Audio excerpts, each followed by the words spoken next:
one night. Don't you know I've got no time? That's it, I'll never ride for you and I. Don't you call me babe? Thought you had a chance dropping DMs on my page. You can stay outside, you can park it on the pavement. Waiting, I don't need a man that's cheap and basic. I'm ranking. Back up. I don't need another suitor, babe. Man up. Put your pouting on a Twitter page, yeah. And I'd advise you to take a deep breath, cause you gon' hold it till the colors in your cheeks left. Whoa, child, I don't mind. You can follow if you like. Just know I got no time. Not for you and I, not for you and I. Call me if you like. Don't expect me to reply. Don't expect no ride or die. Not for you and I, not for you and I.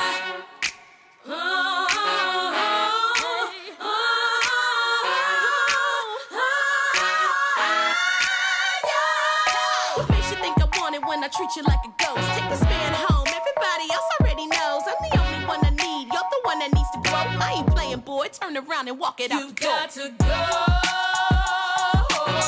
For the love of God, for the love of God.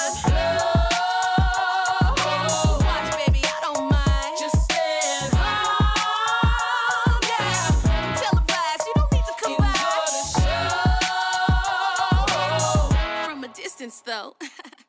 Whoa, child, I don't mind. Follow if you like. Just know I got no time. Not for you and I, not for you and I. Call me if you like. Don't expect me to reply. Don't expect no ride or die. Not for you and I, not for you and I. In love, I need to keep this from the mirror on the wall. I'll never let her fall, no. Yeah. The only time I need to keep it smile, I'm never playing games. I'm trying every day, yeah. The only love I need to keep it strong, the mirror on the wall. I'll never let her fall, no. I'll never let her fall, no. The only time I need to keep it smile, I'm never playing games. I'm never playing games. I'm trying every day, yeah.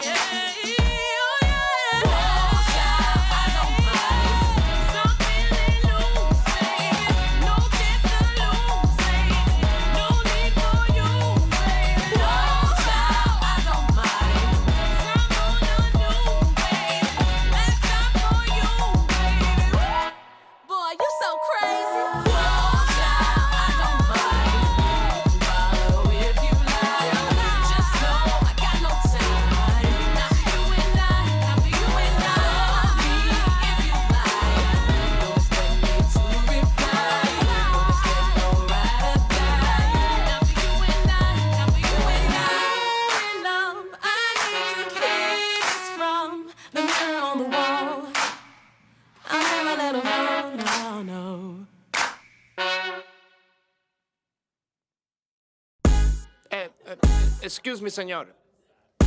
One moment, please. Yeah, disculpa. I know my English not good looking, but are you using salt? Cause there's no flavor in this place. Dile al quien fue quien cocinó sin el sazón que no se aguante. Ponle un poquito de cebolla y limón a ese picante. Ese mangú no me lo como. Le hace falta sal y huele a mojo. Hay brujería en esa vaina, me hizo daño. Pues tu mamá se come un plátano muy extraño. Ya estoy cansado de estar picando por la plaza, amor. Quiero comerme un desayuno ahí en tu casa, amor. Dos huevitos con chorizo te cocino. No soy cochino, te lo cambio por tocino. Dile al quien fue quien cocinó sin el sazón que no se aguante. Ponle un poquito de cebolla y limón a ese picante. Ay, que te extraño, como la cocina de abuela o la empanada de tu vieja.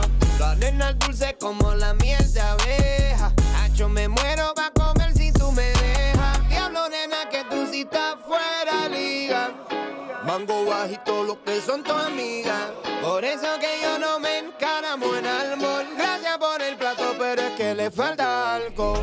Dile al quien fue quien cocinó sin el sazón que no se aguante. Ponle un poquito de cebolla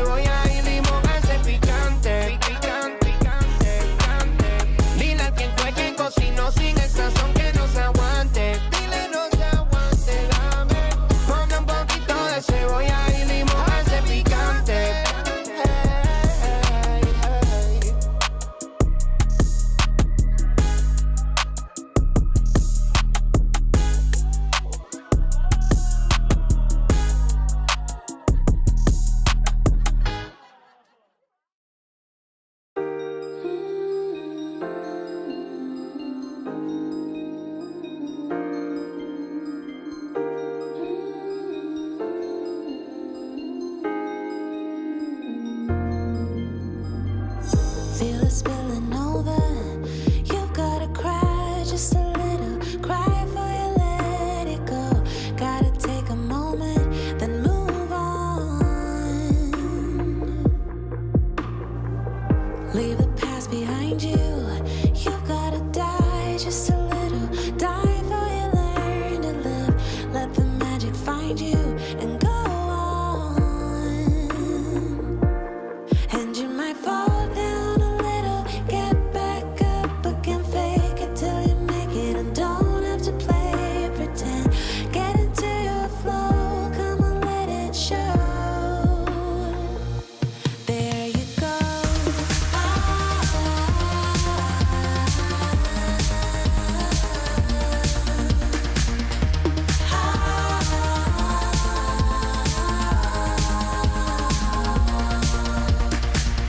Feel the fire burning.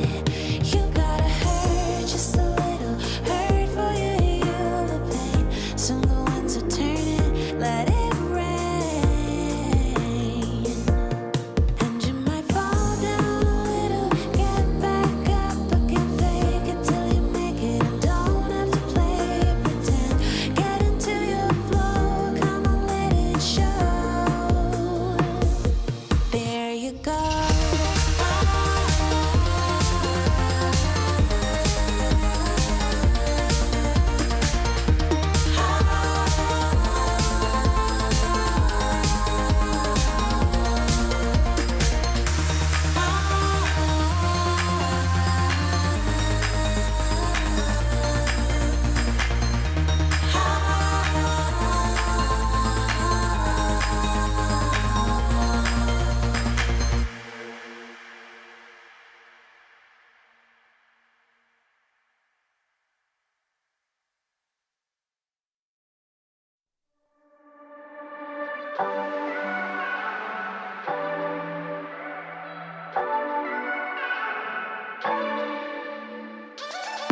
Do it so effortless.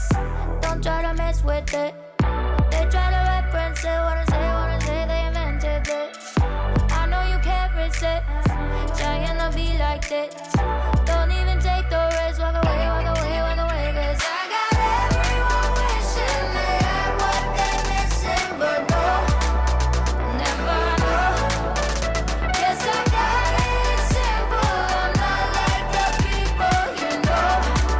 People you know. I make it look easy. I bet I make it look easy. Don't try to fake it to be me. Just 'cause I make it look easy.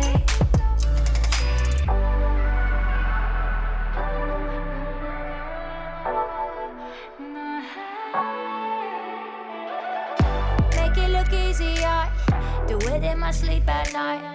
Don't try to get it right, gotta stay alive. I gotta win, nah. I'm making a name, nah. Winning again, nah. Wanna play, 'cause I got everyone wishing they had what they're missing, but no, never know. Guess I got it simple. I'm not like the people you know. People you know. Make it look easy. I bet I make it look easy. Don't try to fake it to be me. Just 'cause I make it look easy. Don't even bother, try to win a liar. Real like no other. It's in my veins, like in my DNA. My vibe is like no other. 'Cause I got everyone wishing they had what they're missing, but no, never know. Guess I got it simple. I'm not like the people you know. People you know. I make it look easy. I bet I make it look easy. Don't try to fake it to be me. Just 'cause I make it look easy.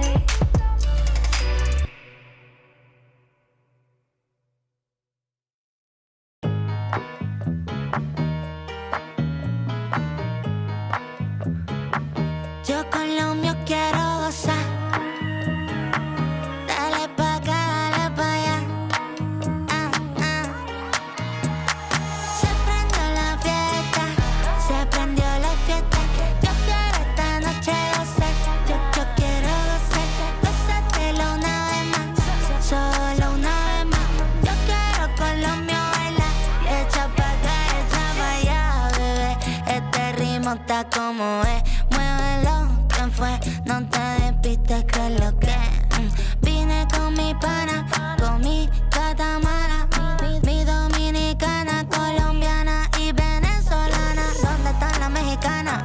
Muévelo, muévelo, no veo a mi boricua. Sacúdelo, oh, oh, oh, oh. El ambiente está fresco, el ritmo lo siento. Aquí se prendió el party, vente a mover el esqueleto. Yo quiero gozar, gozar, quiero gozar, gozar. Vívetela, vívela, vívete, vívela. Hoy solo quiero disfrutar, la vida disfruta. Vente para mí, deja la pena, déjala, déjala. ESL Impact is brought to you in part by Intel, DHL, and 1xBet. Lights fall in the golden city. Fire's out and the water's gone black. You can run, but you won't get pity. Ash to dust will get you back. Tomorrow we will rise.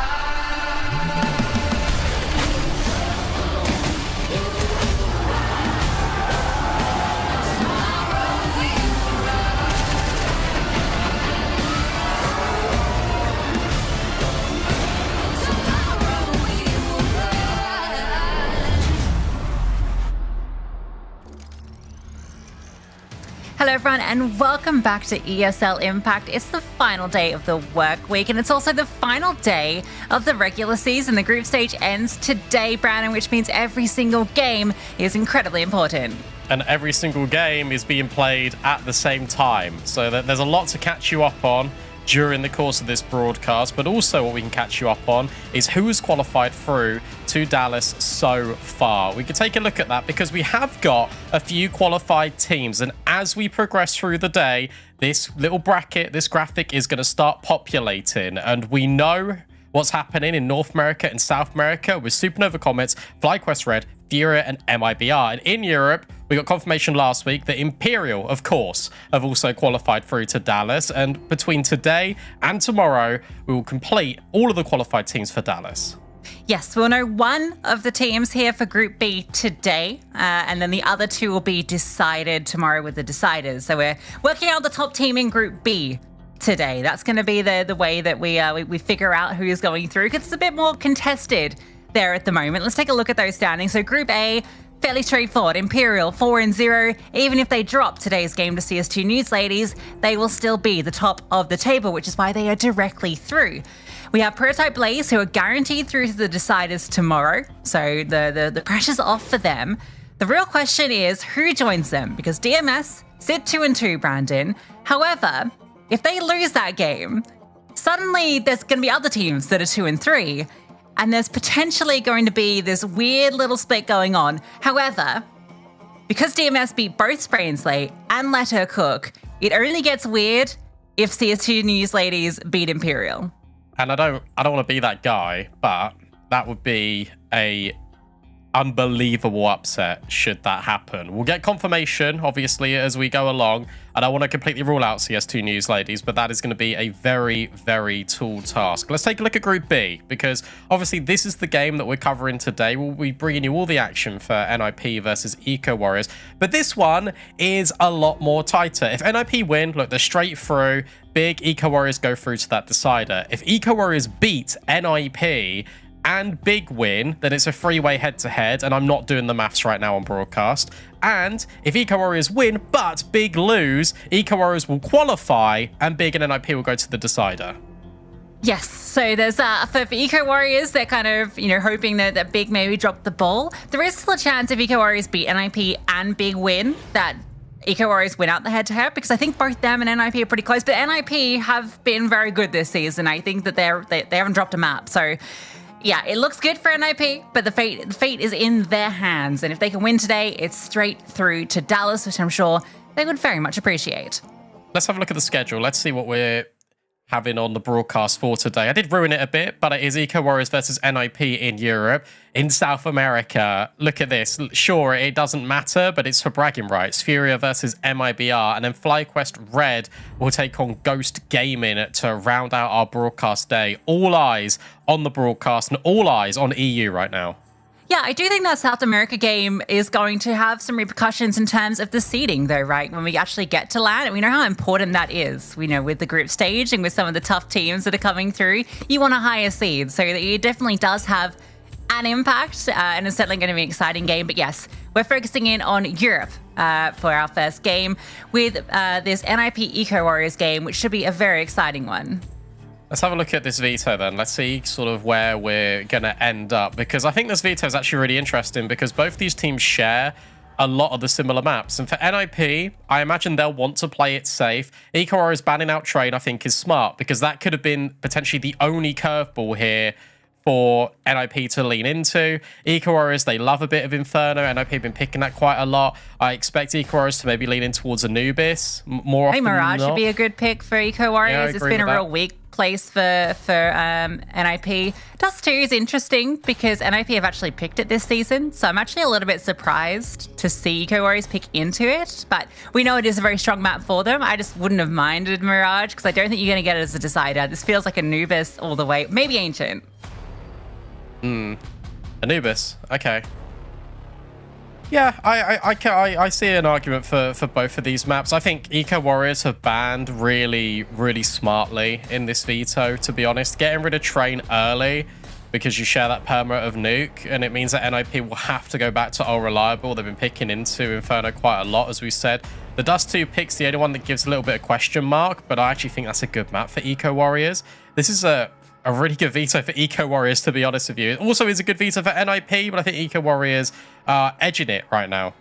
Yeah, I think Mirage would have made it nice for Eco Warriors, but I'm sure they know what they're doing, right? It's just I was so impressed by their Mirage last week. You called it one of the best games I've ever seen. So, I think it could have been a really cool pick into it because they were never going to get it phase 2. But regardless, I think it's a very good veto for both teams, and I think we'll give us an exciting series ahead. Let's have a look at our little sponsor feature segment that we normally do. We always have a little graphic, right? I wanted you to say it, but you know what? I'll say it. Nip, don't slip. Look at this group stage for Season 7, right? Not dropped a map. Haha, very funny production with the wordplay. I mean, it's just incredible, really, what this team has been able to accomplish. Obviously, had Vilga in the ranks since Season 6. Qualified for the first time ever through to a LAN final, and now they're potentially going to qualify directly through again without dropping a single map. 8 wins, 0 losses. Can Eco Warriors put a blemish on that record? Yeah, and check out those pistol win stats. Vilga has drilled it in, or maybe Nato's helping out. I'm sure between the two of them, they've managed to get them in order because we were talking so much last season about the issues with their pistol rounds. They are now the best team in the entirety of ESL Impact when it comes, or in Europe, when it comes to pistol rounds. So that's crazy. They win almost every T-pistol. That is nuts. And if you can get that many pistol wins, as your average, that really sets you up for success in MR12. And I tell you what's been really good to see as well is the fact that we've got both twins on the server performing when it matters most. We've got Naomi with an unbelievable rating. We'll go ahead and we'll look at Kiara as well. She'll flash across the screen. Very similar rating as well, like 1.32, even better. It has been fantastic watching both of the twins have the same impact, because that was another conversation piece we had about NIP, because it felt like one twin was online, the other one's looking a little bit worse to wear. If Kiara has a good game, Naomi's a bit off. If Naomi has a good game, Kiara's a little bit off. No, this time everyone is performing exceptional for NIP when it comes to the twingers. Yeah, it's even better. Like, those stats are great, but actually, if you just look at the season stats, Kiara's 1.40, which is the same as Viku, who we'll talk about shortly. And then you've got Naomi not that far behind, 1.26 this season. In fact, NIP, on average, are the highest rated team, 1.23 average rating, with the same amount of maps played as Imperial as well. So they're just edging out the GOATs, which gets you kind of excited for what NIP have got in the future. AIM, you've been singing her praises non-stop, constantly, every single time. It's like, aim this, aim that. And for good reason, because she has been, I think, one of the most exciting parts of NIP this year. I mean, I had to glaze. She's from the UK, so you know, best prospect out of Britain since Mezzi. It's a good look to Don, and she's owning it. Ramsin's been really exciting to watch as well. I feel like her role has shifted quite a lot. It feels like she's getting a little bit more aggressive. She's sort of really molding herself into the player that Vilga wants her to be. And who did Vilga have under her leadership before? Anna. And you can't obviously compare the two like for like. What you can say is that Ramsin is having a lot of impact this season, and Vilga, yeah, her numbers aren't going to be the best. They're still pretty damn good. That's my fragging in-game leader. Yeah, Rams is going for 20% of openers. But it was really interesting looking at the numbers for this for the last time we watched NIP. Yeah, Vilga is definitely. She got the NIP duvet. Oh my god, she does too. That's pretty epic. Got the full kitted NIP gear. Sorry, that completely distracted me. But yeah, I think between Vilga and Ramsin, they're taking about half of the opening duels, which is really, I think, setting up the twins, to kind of be those trading, fragging masters that they are. Yeah, no, I think so. And the balance looks a lot better for NIP this season. In the fact that they haven't dropped a map yet. So I do think there's a lot of potential for NIP. We'll have to see how they match up, though, against Eco Warriors, because, look, me and you, Lucy, we've said that this could be the team, once it gets going a little bit more, to take down Imperial. VQ's numbers have been phenomenal this season. I know you're one of her biggest advocates, so I'm going to let you take over. Yes, VQ, I think, she's currently the highest rated AWPer, and in fact is of only 2 AWPers in the top players for this season thus far in Europe. 1.40 rating, going neck and neck with Kiara. I think she is, at the moment, maybe the best AWPer in ESL Impact, just hands down. And I think the way that she's been playing this season has felt like completely free to do what she wants. Like I think obviously Anna is an incredible player and the best in the world, right? Has been for 3 years in a row, but it's a very different AWPer to VQ, and I think plays much more into the way Imperial approach the game, much more of a closer, right? We know this. She can open up a round every now and then, but I think VQ is much more dynamic on average, and we really see that impact in Eco Warriors this season.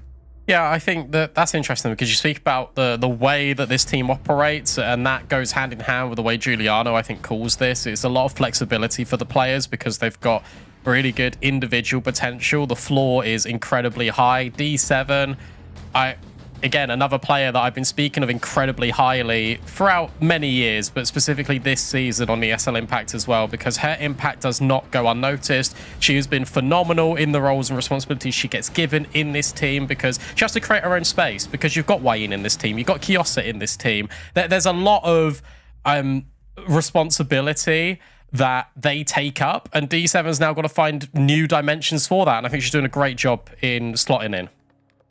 Yeah, absolutely. I think, we're definitely seeing more of the D7 that we know and love as the season has progressed. And definitely finding her space. And a player has had to change so much, as you say. Giuliano's been doing a great job of fragging, while still calling, right? She's gone through a lot of different roles in the teams that she's been on. Sometimes she's not even calling. Sometimes she's been AWPing. She's been kind of all over the place. But it's been great seeing her as this fragging rifle, kind of almost a secondary star at times in this team. But the real rifle star is that player on your screen, Kiosa.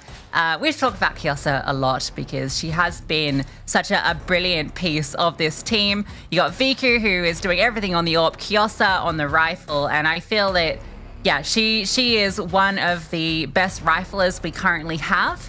And I think when we talk about the young talent, the next generation, so to speak, it's Kiosa and then it's the twins on the other side. They're kind of the 3 of the players that really jump out. So it's really exciting to have these 2 teams clash. Yeah, no, I agree with you. I think Kiosa's got a unbelievable amount of potential. And if you aren't familiar with who Kiosa is, you're about to learn today in the server. I think that's the best compliment we can give. Same with Wayne. Wayne coming into this roster, last-minute decision for Eco Warriors to pick her up, because originally they were playing with Kaede, so they've gone with Wayne. It's a like for like, even a little bit of an upgrade when it comes to rifle power. Yeah, absolutely. Now, Brandon, we've gone through all the teams. Now we have to decide who we think is going to win. We're going to show our predictions. Now, normally we kind of see each other's predictions. You know, there's a bit of chat that goes on in our little production chat. But you've kept your cards close to your chest. I think, in terms of who I think is going to win, it's Eco Warriors. I've been loving this team and loving watching them. I really think this is going to be the upset of the season, them beating NIP and potentially going straight through, depending on the big result. So that's my call. There's no way you don't pick them. Well, here's the thing. I've always gone for NIP. However, I've still gone with them again. Don't be silly, man. Like, I'm always going to pick NIP. Why you even doubt the GOATs? You were pulling a fast one on us. All right. NIP versus Eco Warriors, a spot in Dallas on the line. NIP, if they win this, they go straight through to the LAN finals. For Eco Warriors, it's a more difficult battle, but a chance for them to go through, at least directly. Let's see. Dust 2, the pick of Eco Warriors, one that's maybe slightly surprising. Straight out long they go. Nade will go. Do a bit of damage. The control established by D7 and VQ. A lot of utility. 2 smokes, molly, and a slowdown of pace. Eco Warriors were anticipating that NIP might get a little bit active in towards the tunnels. VQ doesn't see anything out long apart from that retreat, and Vilga is playing so safe. It's going to be a fake. They're going to drop the smoke over towards long. They might invite a little bit of pressure there, but you don't need to commit into it because you're anchoring these players in towards A, whilst Naomi and AIM hold down B. That's exactly where the bomb is right now. The thing is, with Kiara tucked at car and with the players spotting from sight, like, they don't need to bite on this. At least it has kept players over here, but Naomi's position, considering no one's coming through mid, is so powerful, and AIM, she just pops up for one. Ian slowly crawling forward, and now Naomi can strike, and she will strike with precision, but VQ's managed to take down 2. The P250. Whereabouts is D7? Gonna be coming through late. The bomb is on the site. Now they're smoked off. Gonna have to try and find another way into this. Or just wait and play late. That's tough because D7 thought about going for that lurk and the timing would have been really good, but didn't want to isolate VQ. So comes over and that allows NIP to put the smoke down. 25 seconds left and D7's been a lot more vocal. Dinks Kiara and has now got the space to go through the doors. Now time is going to be the big issue here. VQ needs to start coming and help out below that 20-second mark, and with 3 players still on the site to deal with, all the pushes come through, but VQ has fallen. And so for D7, it's unwinnable. Time is just not going to be there. She might find 1 kill, looking for 2, no ammo, no way, no how, no. Ramsden will confirm, and the pistol, as they have been, more often than not, goes to NIP. Yeah, a really good setup from AIM and Naomi, just tucked in towards the corner. AIM just being able to play whack-a-mole with her little headshot pixel. Taking players down. All of the space Ikaroras want to take is on the right-hand side of site because that lets you get past the angle of AIM. And the last player you're going to look for is Naomi, just tucked in hard on the left. Just even in the second indent of the cubby, not even in the immediate. A full eco, she didn't get the bomb down for Eco Warriors. A chance for Vilga and Kiara to farm up some money. Vilga will definitely get her chances. First kill goes her way. Disengage and looking for more. Any time to get the reload in. And that will be a quality 4-piece. Nice collection of change for Vilga. Money, money, money. I speak to Vilga quite a lot. Just sort of outside of broadcast, and she was saying about her mental coming into this game and how much she wants to win this game, how important it would be for NIP. She said, we're not going through any complications tonight. We're just going to get the job done. And I think that speaks volumes as a leader, because the fact that you're taking responsibility into your own hands, the fact that you are sort of galvanizing all this team together, you grab the pistol, you convert on the eco easily, you don't make anything too complicated. This is exactly the sort of start NIP needs, especially on their opponent's map pick. Yeah, and qualification's always been tricky for NIP. So to go through cleanly would feel great. Oh, Vilga didn't see anything there. Okay, yeah, definitely didn't seem to suggest she did. And the positions of the CTs, needing more for the B presence, which means short is quite the opening. You have Ramsing with the M4, flashbangs in hand. We'll spot them out, but no delay utility otherwise. The Warriors drop the smoke, and yeah, it does look like they want to just commit. Giuliano will drop down and start to scale. Ramsing needs to be ready for this because here comes Giuliano. Barrels around. The flashbang actually catches her, but Kiosa will get the kill. Naomi looks to slide in, and now D7 out from long, and that is a beautiful A-take. Yeah, Vilga's going to try and do some damage, and in fact, is doing quite a lot onto Wayne. That massive aim is not able to find any follow-up, so it will be Ika Warriors taking the round. What's really clever about that is the movement from Giuliano and the timing that she decides to jump down. Eco Warriors throw an additional flashbang over the top at the same time as NIP's one, which is coincidental, but the timing of Eco Warriors' flash is exactly when Giuliano drops down. It masks the audio, and that's why they're so caught off. And then that D7 long timing is absolutely everything. It's just really well coordinated by this T side. Well, Vilga will get a hero M4. They decide not to fully invest into this. She could have dropped one, but they want to opt for a full buy into next round. With the AWP 2, Vilga will be able to facilitate that. So actually, Eco Warriors, off the back of winning one round, are in a good position to grab 2.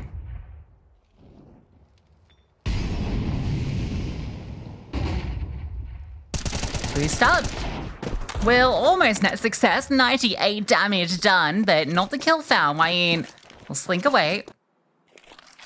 NIP look to reposition. Vilga trying to get active elsewhere, and it looks like long is going to be that play where 2 players are in wait.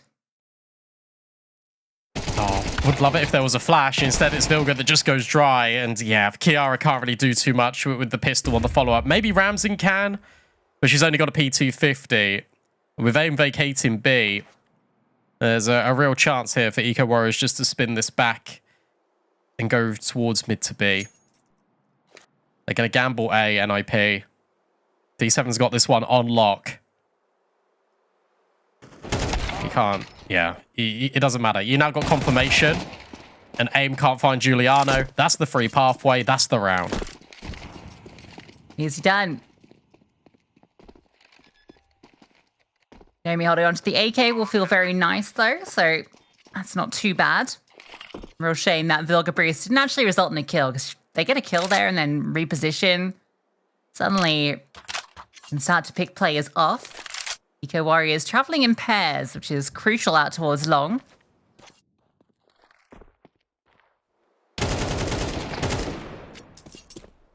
Naomi might not be allowed to save this. Giuliano. Oh. The sidearm to get it done and upgrades her Galil. So very good round for Eco Warriors. Here's that AWP coming out though. Will be a bit light on utility for the CTs across the board.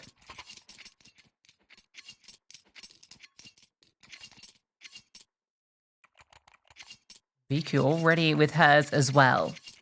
You got to expect aggression here because, as you said, limited utility, which is going to promote something faster. A tag through the doors on aim is a great way to start, and she sees a second player as well moving over. Long util and long space trying to be created. Giuliano just with the spam, but doesn't want to be spammed back herself. And then holding for this mid play.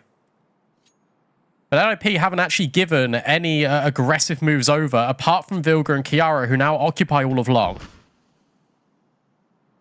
Yeah, full extremity control from NIP. The AWP sitting backside might be unanticipated, but the lurk smoke is going to be very frustrating for Ramsing. She's going to feel like she needs to stick around a little bit, but okay, the clear will give her either room to move or just to stay. Free up the riflers. This is a powerful setup. Kiara can take contact, and now Vilga is baited perfectly. She'll get one for free. Vika's trying to lock her in and does have a good hold on it. And yeah, hard player to jiggle past. Kiara under pressure. Flames at her feet, drops the smoke behind. Looking for some support, but it's not coming. Her teammates in CT, and already Eco Warriors taking the A bomb site. Kiara does well to get another kill, but she'll be removed by the HE, and now the bomb can be brought across by VQ. That's the important thing. the fact that the bomb gets thrown over now, a little bit dodgy there with the smoke and the throw over, but it means that VQ can remain in long. But because that smoke is a little bit all over the place, never mind. She resets back on towards this long angle. You can't go for this if you're NIP, especially not after Ramses gets removed immediately. Ooh. AIM wants to save the AWP, but VQ denies. An expert round out of VQ. You put the AWP into her hands, and she already comes up with 4. Yeah, that's what I'm saying. Like, some of these shots are crazy too. Started the round with the leg shot through the door. Ends up converting that frag later on. No ace. She won't give away her life so easily. The Warriors win the first proper gun round with everything on the table. And for NIP, they've just saved an M4. We might see a similar round to round number 4.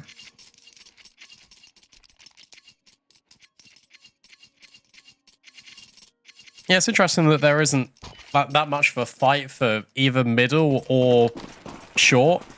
I remember the NIP game.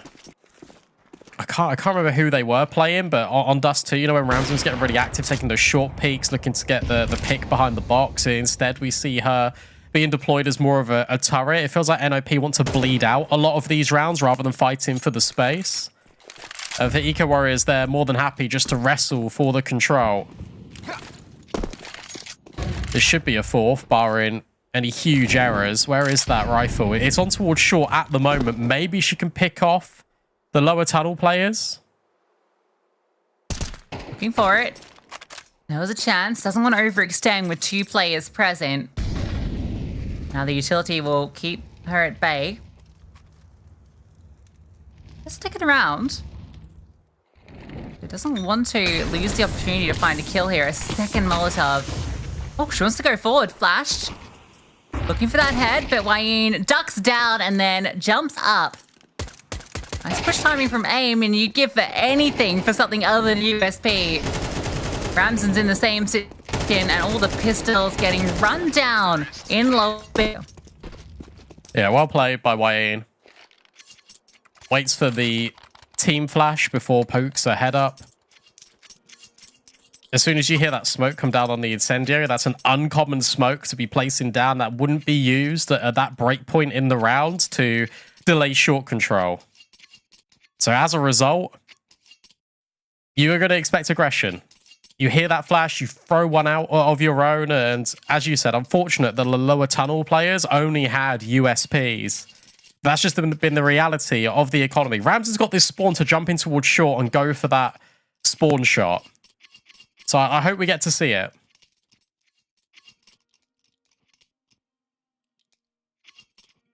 But at the same time, look at these B spawns. Oh my god, yeah, you have to go B with those spawns. Like, you have to. It's like one of the rules of count. That is literally the 4 best spawns, I swear.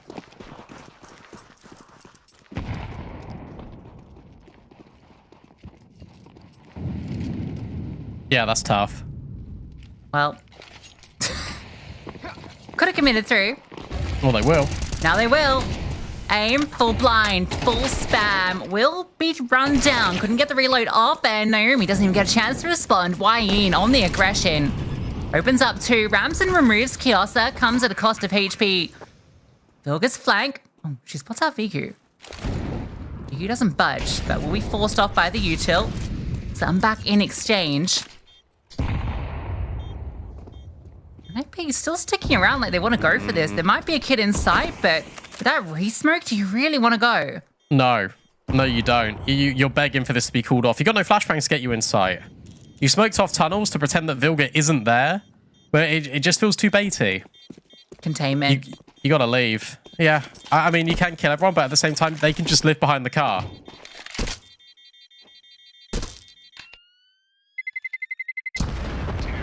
Yeah, that's cool. You can just live that. Have a bomb site to take, to retake, and you can't even get exits.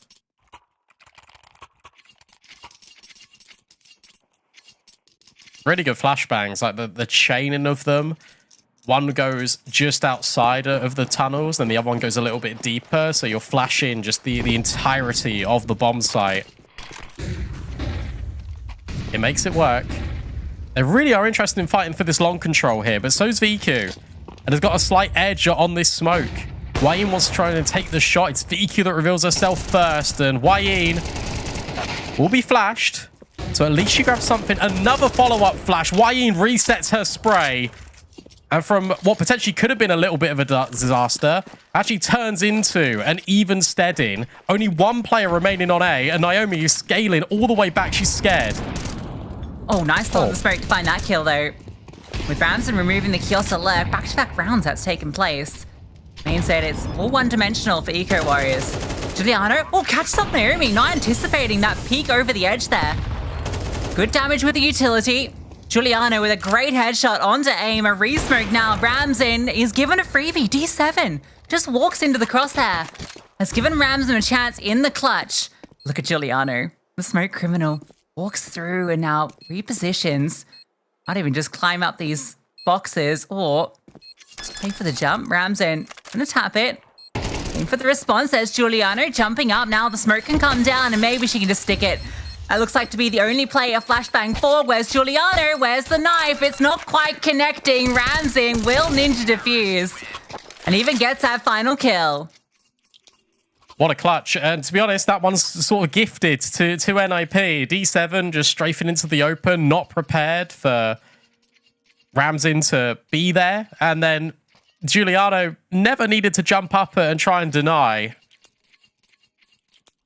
I guess she was anticipating maybe a smoke, maybe a flash, any little bits of utility. But Ramson just holds her nerve.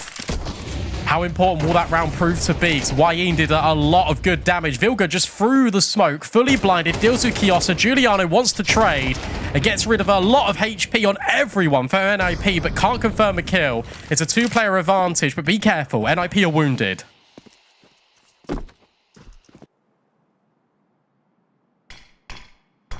Still two players on B. Wayne thinks maybe there's a chance, but a re-smoke comes through and Eco Warriors are forced to slow it down.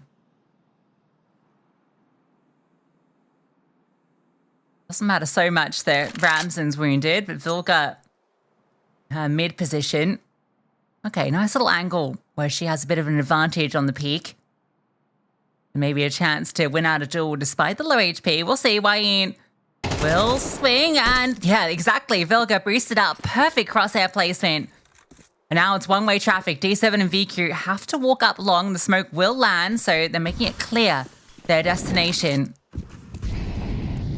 Molly's good. Does D7 want to walk this? We'll catch off Vilga. That's the low HP player. She's got the bomb.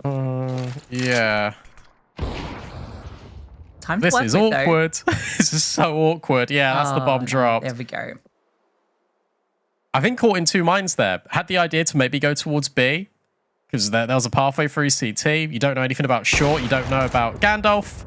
Ramson finds out the hard way that VQ was ready for that angle. Jumping over, quick shot onto Kiara. Time running incredibly low, but in both corners reside the ninjas. An NT from VQ, but the bomb gifted on a silver platter. NIP go back to back, and the Eco Warriors money is on thin ice.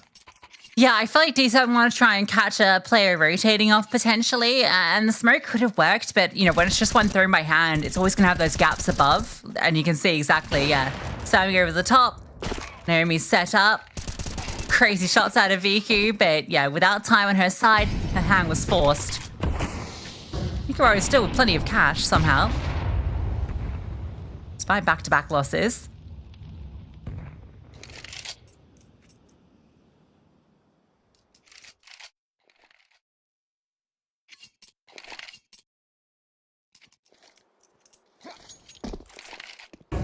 This is just route one. This is when nothing works, we're just going to go long. There's a lot of utility still in the pockets for NIP. Rotations, though, are a little bit further away. Kiara's been dropping the smoke consistently on towards the site itself, which makes things tricky for Eco Warriors to get in. Also some concerns, but for Eco Warriors, they only really have the one option right now. They have no control elsewhere at all. No luck in play.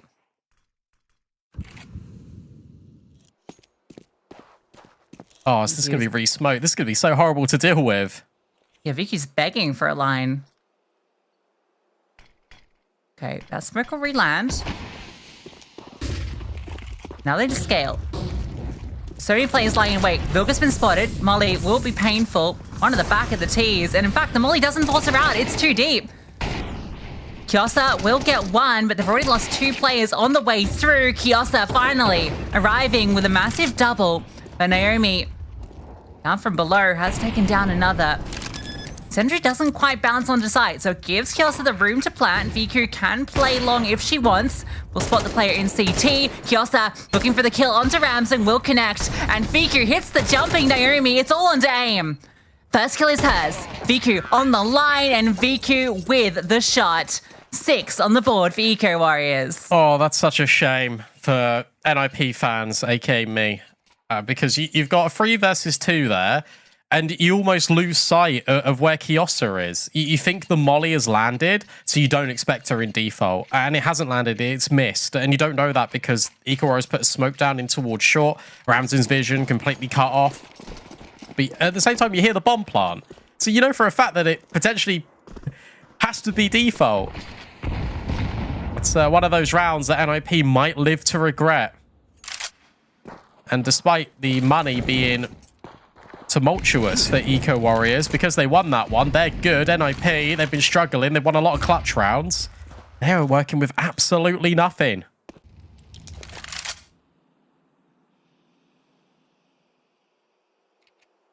You're playing for round number 12 here, aren't you? Or you're praying for one of these deagles to connect.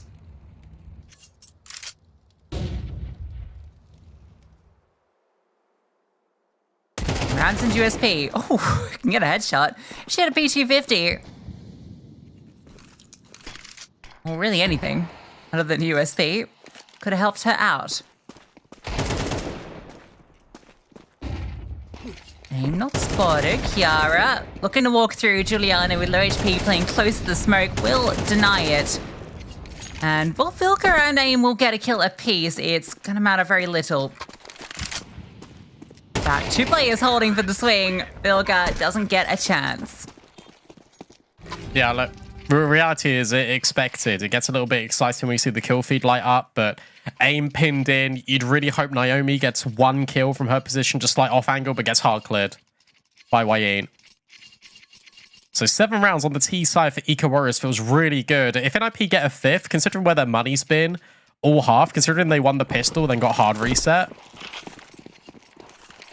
it would be a not so much of a tough pill to swallow, more of a manageable one.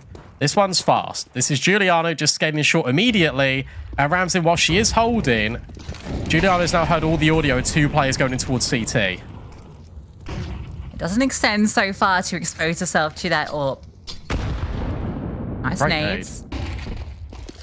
Heavy lean towards A here, so a B split going through mid would actually be a fantastic call. Vilga is being disrupted with her util though. Oh, spotted. Wayne had a chance there, but Vilga will take hers.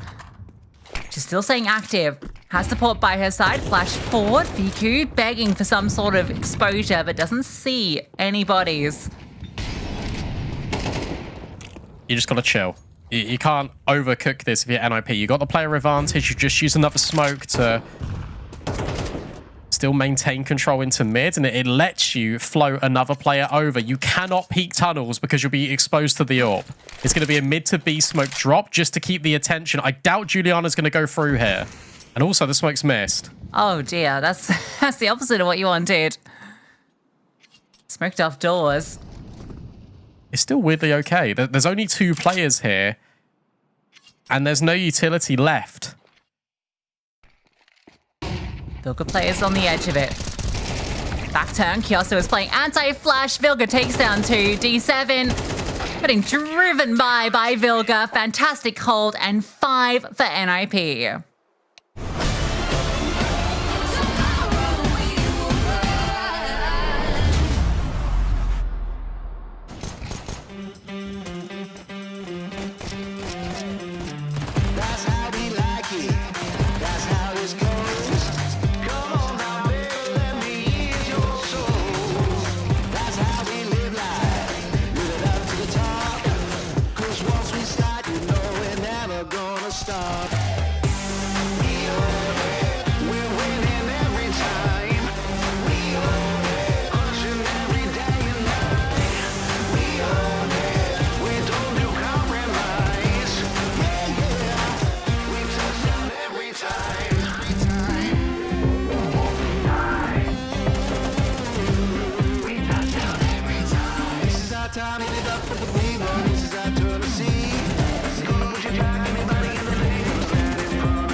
very close scoreline considering the circumstances. NIP looked down and out. Their money was mismanaged because of the CT economy, and yet they're only 2 rounds behind Eco Warriors, who lead on their map pick 7-5.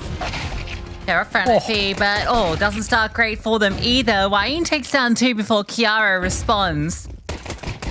Wayne, not done yet, will be forced to finish. Kiara can't quite convert. Kiosa in the open, getting hounded. And a 2v2 presents itself. AIM and Vilga. With a minute 30 on the clock. A lot of options. Vilga's expecting a reaggress. Uh-oh, AIM. Oh, okay. Wait, still a chance for Vilga. Still a chance. 1 shot to the dome, and Vilga will convert it.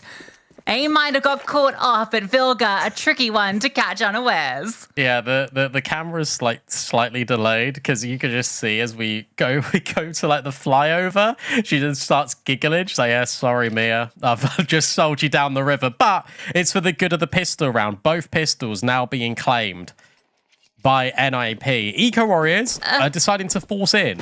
Vilga has double the kills of anyone else on her team. She's playing with a lot of confidence, and we'll touch on this, I think, in the second map, because there's actually quite a lot I want to say on this, but for me, it's been really cool to see her just, I guess, feeling herself in the server again. It helps when you got the right mouse settings as well, doesn't it, Vilga? Yeah, I imagine it does. All right.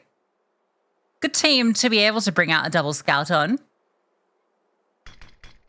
Juliano and VQ locking down 2 long corridors of dust to Giuliano, looking to be the one that's first tested.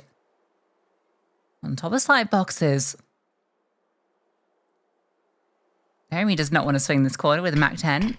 Smoke will come down. D7 can't disrupt that. She's sitting close for potentially a swing out. Giuliano lets her know that her scout is present. It does look like it's going to be that recommit. Off the flashbang, tag comes through. Looking for more. Any tags she can get will set up the SMG, will set up the pistol. Can't quite find the second one. Down by that Mac 10 at close range. Waying will get one back. But being brought down low and being removed by Kiara and Vilga. It's just Kiosa. And it looks like this force buy will fall short. Which means we, very shortly, will be tied up.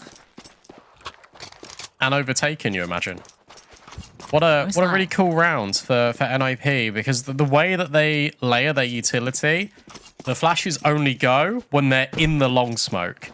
So by the point that Giuliano gets flashed, suddenly you've got all these players trying to burst onto the scene on site for Eco Warriors to help out Giuliano, because suddenly she's got, okay, they have to be close to this left wall, I can't see anything. Bang, everyone's blind. But the way the flash pops, it is just over these umbrellas on the left-hand side underneath the minimap. It blinds all of sight, it blinds all of Goose, and it allows the Mac 10s to have that element of surprise because they're right there. They can take full advantage of the flash duration. They can overwhelm instantly. There's no chance for Eco Warriors to trade. And that's all that NIP wanted off the back of that initial jiggle. To hear a scout shot or to hear a deagle, to get confirmation that it's a force or an eco. And whatever one they hear, whichever audio cue is given out by the gun, they'll play that round differently.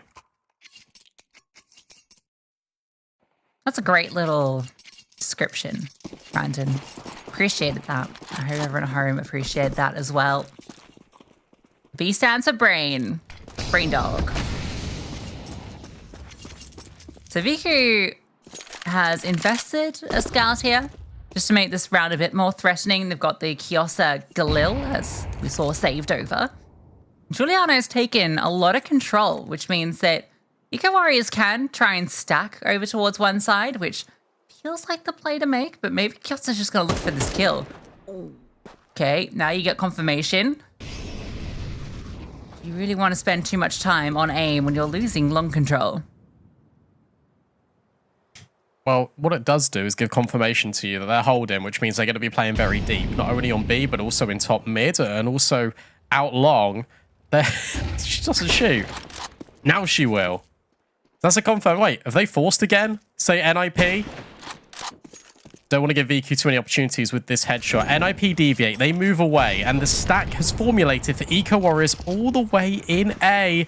And that's exactly where NIP are heading. Naomi will remove Wayne. That is not one of the valuable weapons in this round. It was just a USP, and Viku's scout rings off with the collateral. Time ticking, Viku doing even more damage. It's a 3 versus 3. It's a player stuck in long, but not for long. And suddenly, if you're Aim and Vilga, you're in this smoke, you've got nowhere to go, you've got to fight your way out, and you can't get by Giuliano. Holy oh my god! Viku just got a collateral with the scout. That was insane. And she hit the leg out long. Giuliano with the double up, the smoke, NIP gets stuck in it. Check this out. Oh, they suffocate them. NIP thought they'd managed to avoid the danger, but they walk straight into the Viper's nest and they get stung. They just had no info. The only info they had was that Kiosa had a gun over towards upper tunnels, and it was actually Giuliano that smoked them off, so that denies everything. You walk through mid, you think, that's kind of free. Maybe they've got tunnels. Didn't get shot at. Maybe they're in towards mid and CT will just go up short. It doesn't work. And instead it's going to be a fast pop play out of NIP. They're going mid to B with pace. Yeah, Viku still sticking with that scout. Why not? She's been insane with it. It's crazy. All right, I lies. They're faking. They're going short. All right. It's a tricky trick. Got Wayne, who doesn't really have a lot of support. Viku will start to move over, but it's only a scout. D7 can set up a flashbang from deep. He swaps to the 5-7 in case this drop down into CT. Good flashbang, but doesn't matter. Kiara, even without proper vision, able to find that kill, and so D7 has to disengage. Bomb to be planted, and a lot of damage done, but Aim finds the kill onto Kiosa, and this looks like NIP should be in good position to take this one. Viku will just swap to the M4. Staying fairly present in case they're given that kill that gives them the way in. Giuliano will be spotted by Naomi, though. Great kill. Okay. So this will be the tie-up with Naomi fighting Viku. D7 might not even be allowed to save. Okay, we'll fight her way out. Don't make this too costly. You're giving D7 a lot of kills, and I don't think removing that M4 is worth it. No, it's really not. Remember, they won on Save Galil and a Scout. Everyone else had, like, pistols. So money's a breaking point for both teams. I really like that reset for NIP and the fact that they just scale in towards the site. They just move as one. The flashbang that VQ wanted to drop, it didn't really go in the desired outcome, and NIP countered one of their own that full blinds VQ, pulls out the sidearm just in case, as you said, of that CT drop, but it just leaves YN completely isolated. It means the D7 can't do anything. It's tough.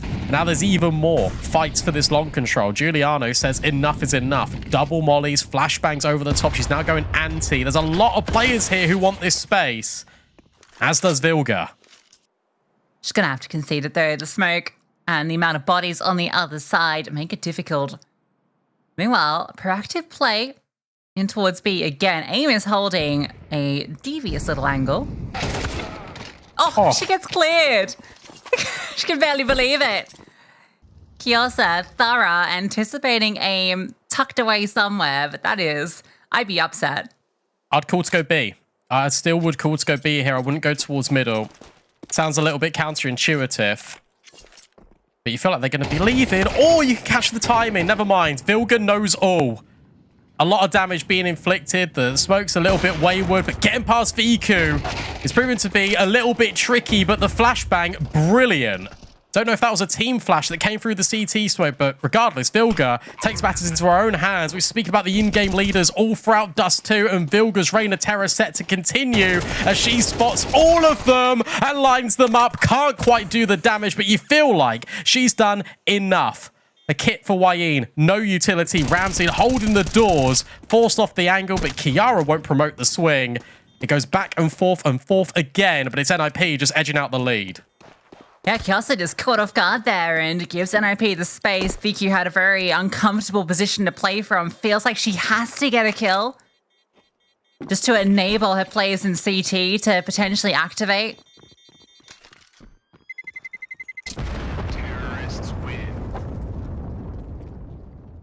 NIP take the lead, and that one does break Eco Warriors. Gonna have this M4 saved over. YE probably doesn't even want to invest because you want to get that AWP back for VQ into the follow-up. So NIP are in a great position to find double digits. Got some score updates. Big Keeper, they beat No Mercy on No Mercy's map pick 13-3, so they are 1-0 up. Spray and Slay are currently 9-3 up against Leather Cook. Imperial Valkyries have beaten CS2 News Ladies 13-3. Oh. Ooh. And the DMS Prototype Blaze game is 7-7. Viki's Pocket AWP does a good job too. And check out YE. She's gone into a very cheeky position. Vilga's aware of the possibility just based on the util that came through. But flushing her out is very tricky. Naomi will spot players in B holes. You're actually feeling very suffocated right now after that opening pick, especially because you've not taken this long control. A little bit indecisive. Bombs moving back and forth. It's so uncomfortable. Clues in the name as well, isn't it? Eco Warriors. If NIP go long, this is the only solution to getting out here. If they go mid, they have to go for a really difficult clear. In the same breath, though, Eco Warriors have just cleared all of lower. They're now re-walking in towards middle. Naomi's got an unfavorable timing. They could all scale short, and YE can be this late lurk with the M4. Oh, yeah, all the information's here. Eco Warriors are going to have the right stacked bomb site. That's a player spotted for VQ. Can't quite find the head. The Deagle looking for it, searching. Shots coming back and forth. The utility comes over. The weaponry is better for NIP, but the bodies are simply there for Eco Warriors. They're overwhelming. Naomi has to do it all. Whereabouts is YE? The Glock comes out, the Glock connects. Naomi with 8 HP, but YE's just slow crawling up through short and should be able to confirm it. The Glock looking for the headshot, but can't confirm. And Eco Warriors steal away another. One rifle into it, 2 rounds. You gotta be kicking yourself. You gotta be kicking yourself if you're NIP because this slow, methodical approach isn't working. These fast rounds have netted you more profit. And sure, you want to be slow, you want to be methodical, especially against the poor buy of Eco Warriors, but you allow YE all of that space. You allow VQ the chance to take something away from you. She's so deadly. Look at the impact that she's had on the AWP. And to be fair, just in general, compared to Ramsey, it's been night and day on Dust 2. Yeah, think about the Scout, think about the Deagle in that round. Everything facilitated by VQ. Both of the rounds they stole away were because of her setup.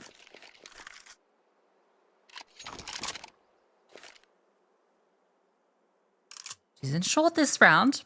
So you're going to be dealing with D7 and YE if you once again go for this A hit, which looks to be the call. This is a rough force buy from NIP. It's the same round as previous where you walk up the left-hand side. As soon as that smoke lands, the flashbangs are going to be potentially overwhelming. YE waiting for a flash of her own, and it's perfect. Naomi actually gets the kill on one of her players, but D7 and VQ step in. This is always supposed to be the intended outcome here for Eco Warriors, unless Vilga can unravel things. But the player tucked in towards this little box, it is going to make things tricky. And VQ not revealing herself. Maybe a bomb can go down, but that'll be it. D7 will just burn her out. Was tucked the whole time, playing for the round, not the kill. So ultimately, they only lose one. YE, who was the first player that went down. Every kill after that goes the way of Eco Warriors, and they are the first to double digits. And even with the bomb plant for NIP, it's kind of bittersweet because they now have 2,500 each, more or less, which means they cannot invest into this.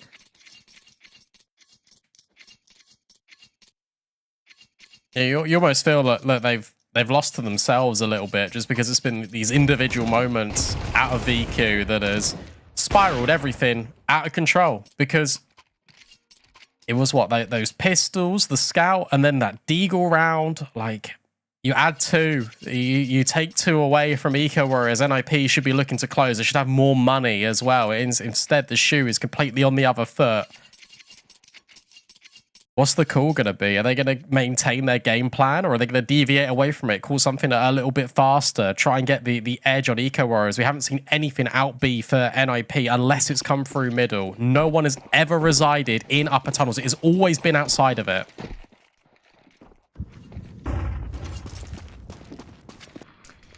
Yeah, and Eco Warriors have taken that control so much as well.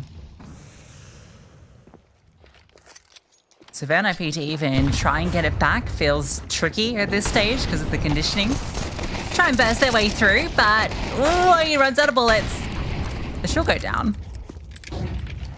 Not expecting too much out of this round. There's not even armor, so even if you could pick up that M4, which they do, what can you actually do with it? Go B. That's it, really. But Kiosa should catch wind of this pretty quickly. Drops the incendiary. Smoke will go in towards the doors rather than extinguish. But this long range, this should be Kiosa just farming them up and getting all the kills. Gets dinked. But the utility and the support from Giuliano is good enough. Kiara, low HP, would need the instant connection. Doesn't grab it. Eco Warriors 2 steps away from denying NIP their first chance of a map loss. And the smoke missed. Yeah, also that's kind of thrown on the fly a little bit, right? It was you're not spending every second lining that up. It would have made much of a difference. They don't get out of the tunnel.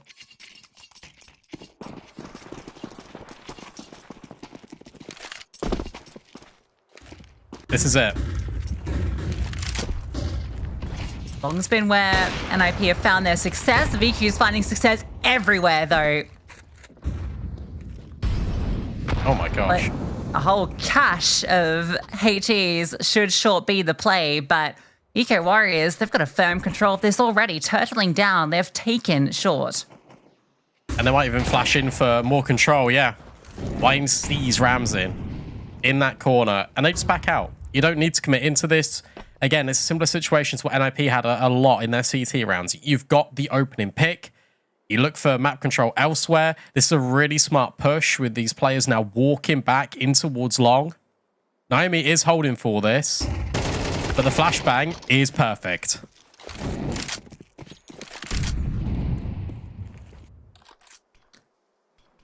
Giuliano calls a damn good game of CS, doesn't she?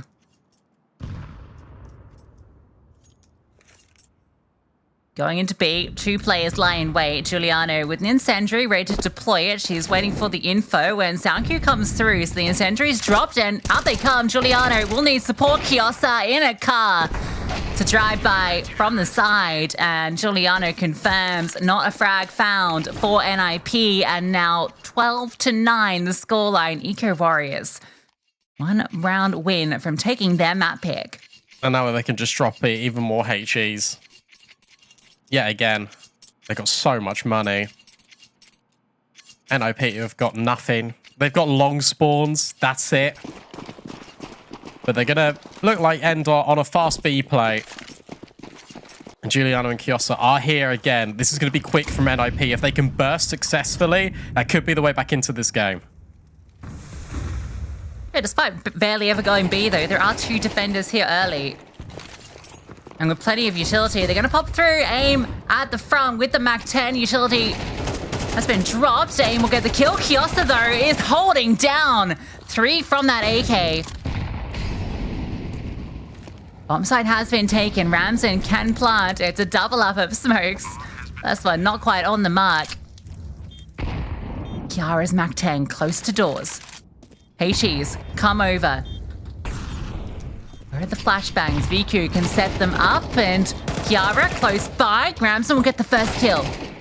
Good swing out from D7. It's on to Ramson. Backside expecting a second play, but they're both out on the side trying to overwhelm. VQ runs it down with the Tech 9, and Eco Warriors will take just 2. Yeah, really well played retake there from Eco Warriors. The whole family happy. The Eco Warriors taking down NIP. Hug cam.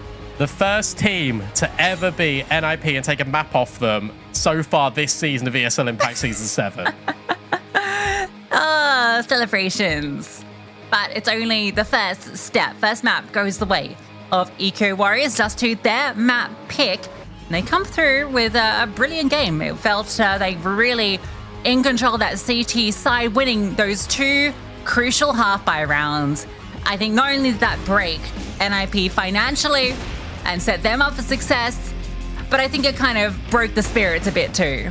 There were so many rounds here, actually. I think there were 3 or 4 examples of rounds that NIP drop in classic NIP fashion, and this is why they've always been struggling to qualify through to these LAN events. And you come into this, we get the pre-game graphic 8-0. You think, okay, maybe it's their chance. They start off really strong. They get both pistols in this game, but they lose 2 pistols in a number of occasions, not only on that T side, but also on the CT side as well. A number of close rounds that you think 9 times out of 10, they should be winning it.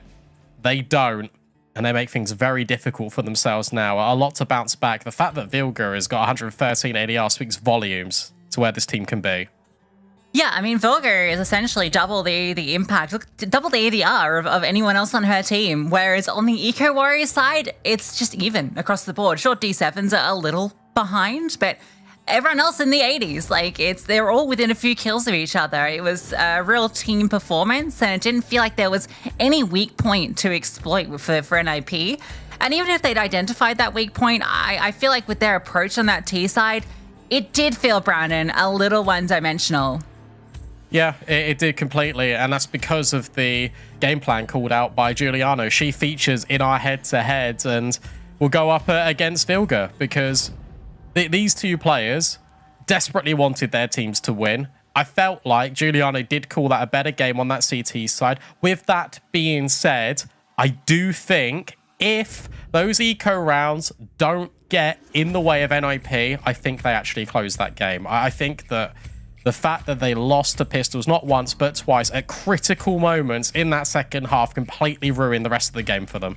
Yeah, that second one in particular really did the damage. But hey, look, listen, they still, they lost those 2 rounds, but they won both pistols, like regular pistols too. So, I feel like it kind of balances a little bit in terms of the round distribution. But yeah, a very impressive result. Giuliano fragging and calling up a storm. Eco Warriors drawing first blood in this series, Brandon. And yeah, that's another game where it feels like the Mirage we watched from them previously. Like Giuliano just has such a great game plan coming into these important matches. Yeah, no, she did. I think everyone played their role superbly. Like, YEN got aggressive in the right moments. As soon as Giuliano and I think the rest of the squad identified that NIP are playing a little bit more passive, they're not taking the fight to them, that means you can get liberties and you can take a lot of space quite freely. The big fights came in towards short and VQ was always there. And if the fight came in towards long, guess what? VQ was always there. They were pivoting this AWP perfectly.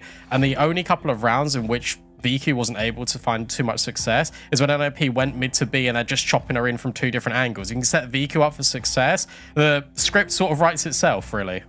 Yeah, VQ was insane, right? Like, I feel like we could talk all about Giuliano and the game plan, but VQ was just phenomenal. That Scal round was absolutely nuts. And multiple rounds with the AWP. She got the opener and the deagle on that eco round as well. They ended up converting. Yeah, a masterclass from VQ coming into this. So that's map 1, Brandon. Dust 2 going the way of Eco Warriors. We've got Inferno coming up next. Can NIP bounce back and try and book a ticket straight to Dallas? We'll find out after this.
will drive through the night, cruising on the way to paradise. Jump right in, baby, let's go. Let's go. Drop some bass on the radio. You and me will drive through the night, cruising on the way to paradise. Jump right in, baby, let's go. Let's go.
for. Watch out, what we got you can't handle.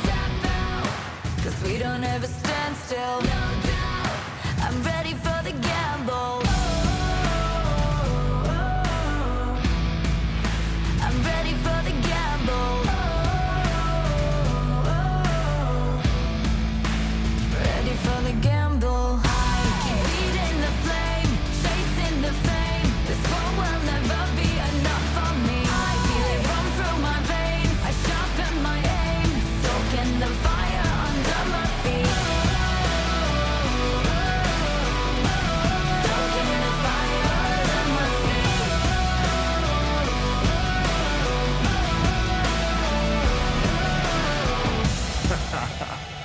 Yo, I switch, I swerve, wonder how I have the nerve.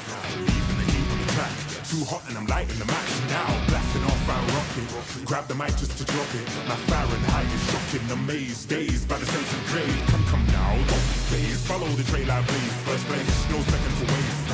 Pyromaniac, fanning the flames, burn the brightest they've ever seen. Give an armor that third degree on the kerosene, and I smoke them out. Fire away, counting down. 2, 1, ready for the gamble. I keep feeding the flame, chasing the fame. This war will never be enough for me. I feel it run through my veins. I sharpen my aim, soaking the fire under my feet. Lights out, this is what we came for. Watch out, what we got you can handle. No, we don't ever stand still. No doubt, I'm ready for the gamble. I'm ready for the gamble now. Ready for tomorrow we will rise.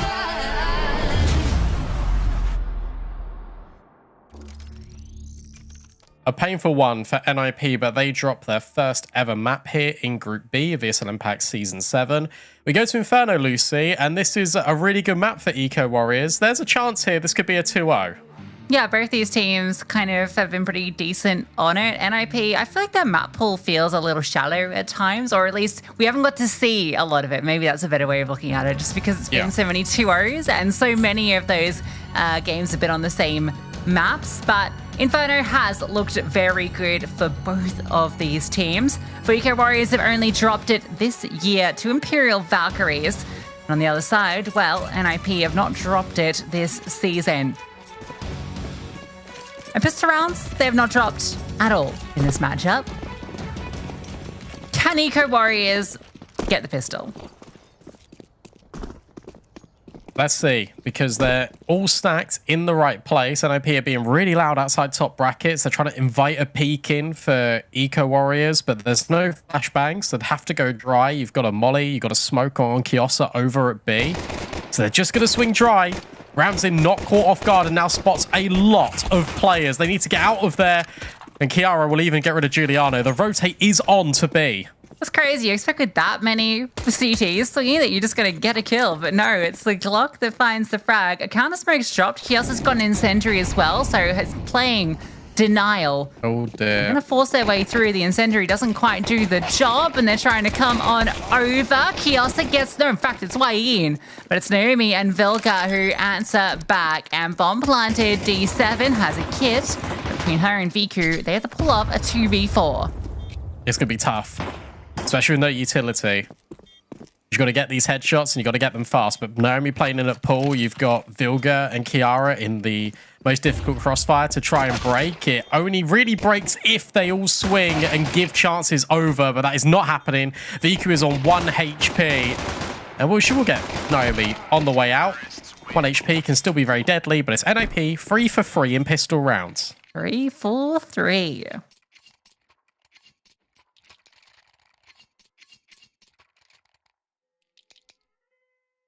I'm going to have to ask them how they got so good at pistols.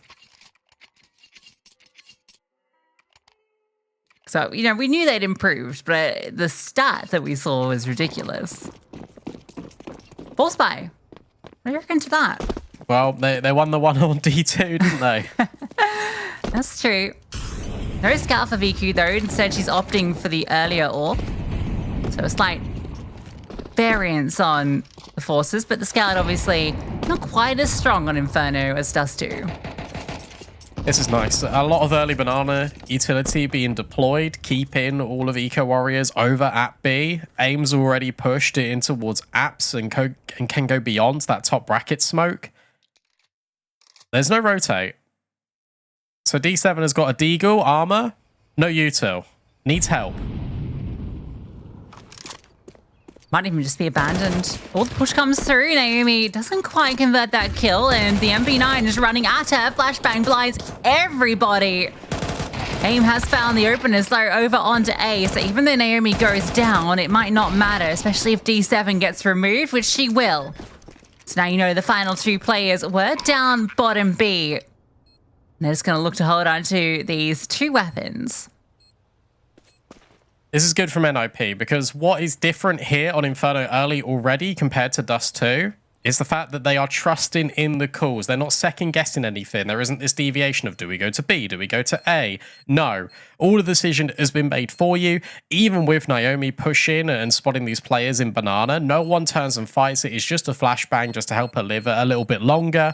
And then the rest of the squad just go in towards A. This is how T-side should operate, especially here on Inferno, where you got that elongation of banana. It does make a big difference because the incendiary grenades are rubbish. And you really expect that this T-side is going to kick into gear for NIP.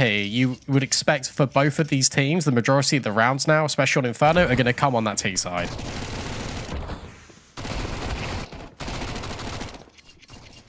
Nice kills on the Mac 10.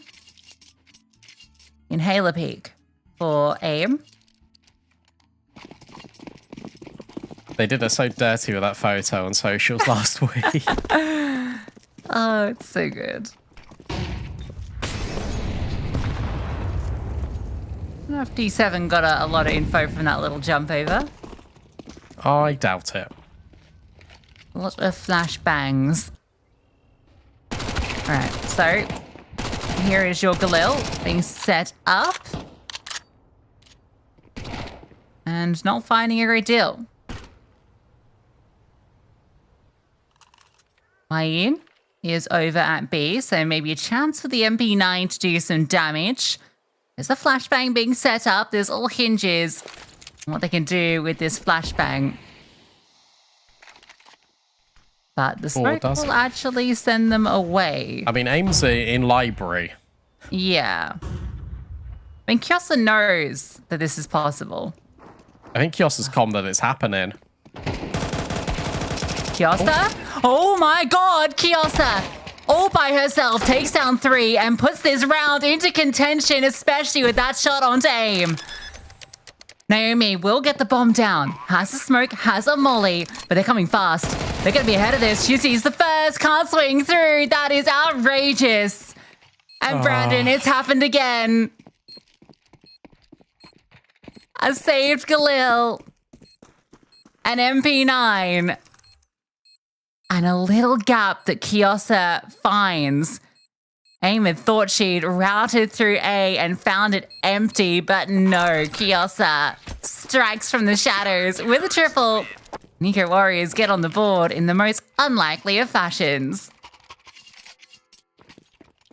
I mean, yeah, this one is just micro mistakes such as, but even not really. It's just, but one player should be looking long there because the timing could have been hit for someone to come out of arches there. So that should have been calmed over. But no, instead, you got Kiosa taking it away from NIP. Another hero moment. These individuals are shining. Great nades onto Naomi. And she's dead. And no mercy are beating Bigger Keeper 7-2. Oh my goodness. Tag onto Ramson. Kiara is up close. D7. Oh, actually, AIM from behind will alert D7 to the presence in apartments.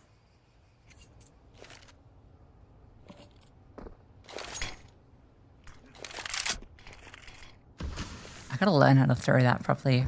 I still only remember the old one. The door. Don't think A is going to be the intention. They're just putting a bit of pressure on with 2 smokes. They move back towards B. Lucas brought the bomb over. Gus got our smoke still. Juliana's got a flash. So it's going to be, what, 25-second mark when NIP can go. There's no nade to break it either. They might just go through the smoke. They're just going to charge through the smoke. Kiosa should have 3 sight lines, but it's Vilga to deny. But Giuliano will just eviscerate NIP off of B. Kiara now put in a really unwinnable clutch. A 1v4. The bomb down is great, but not finding anything off the back of it as Giuliano gets all 5. What an ace from Giuliano. I mean, the first and last. Just a molly and then a jump through a smoke, but it's a 3K hold. The little transfer over onto the second was disgusting. Kiosa plays a very committed position and the flashbang destroys her, but yeah, Giuliano. Absolute devastation. 2 big hero moments for both of Eco Warriors rounds.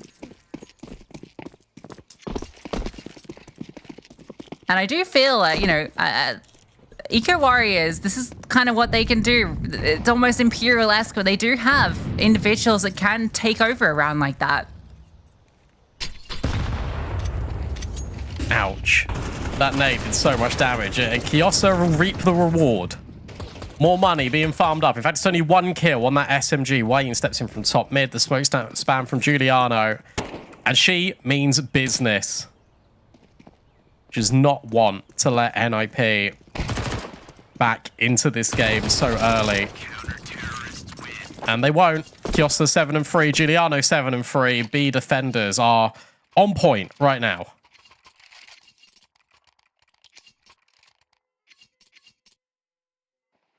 I'm curious about something.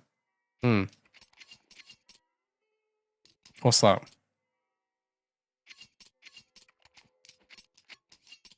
I know, don't worry.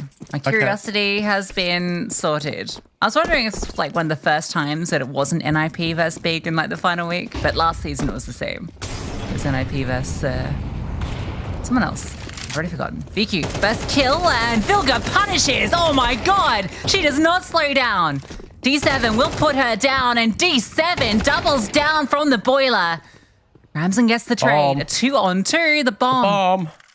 Oh no. Wait, Giuliano, gun not out, will walk around the corner, and the timing. That bomb getting forgotten gives the time for Giuliano to strike its aim from above. She spots the second player. Ichi goes down, allows her to drop. Masking it with the shots fired, creeping forward, and Kiosa couldn't get the gun back out. Aim recovers to close what Vilga started. Oh, what a round from both Vilga and Aim. But Vilga in particular, it's that small change of pace, but it means an awful lot. Eco Warriors on that CT side, on Dust 2, it felt like they weren't being pressured enough. And this is even with Viku finding the opener. And Vilga just charges forward. You think D7's done enough, the bomb's dropped, Rams needs to go back and get it, but no.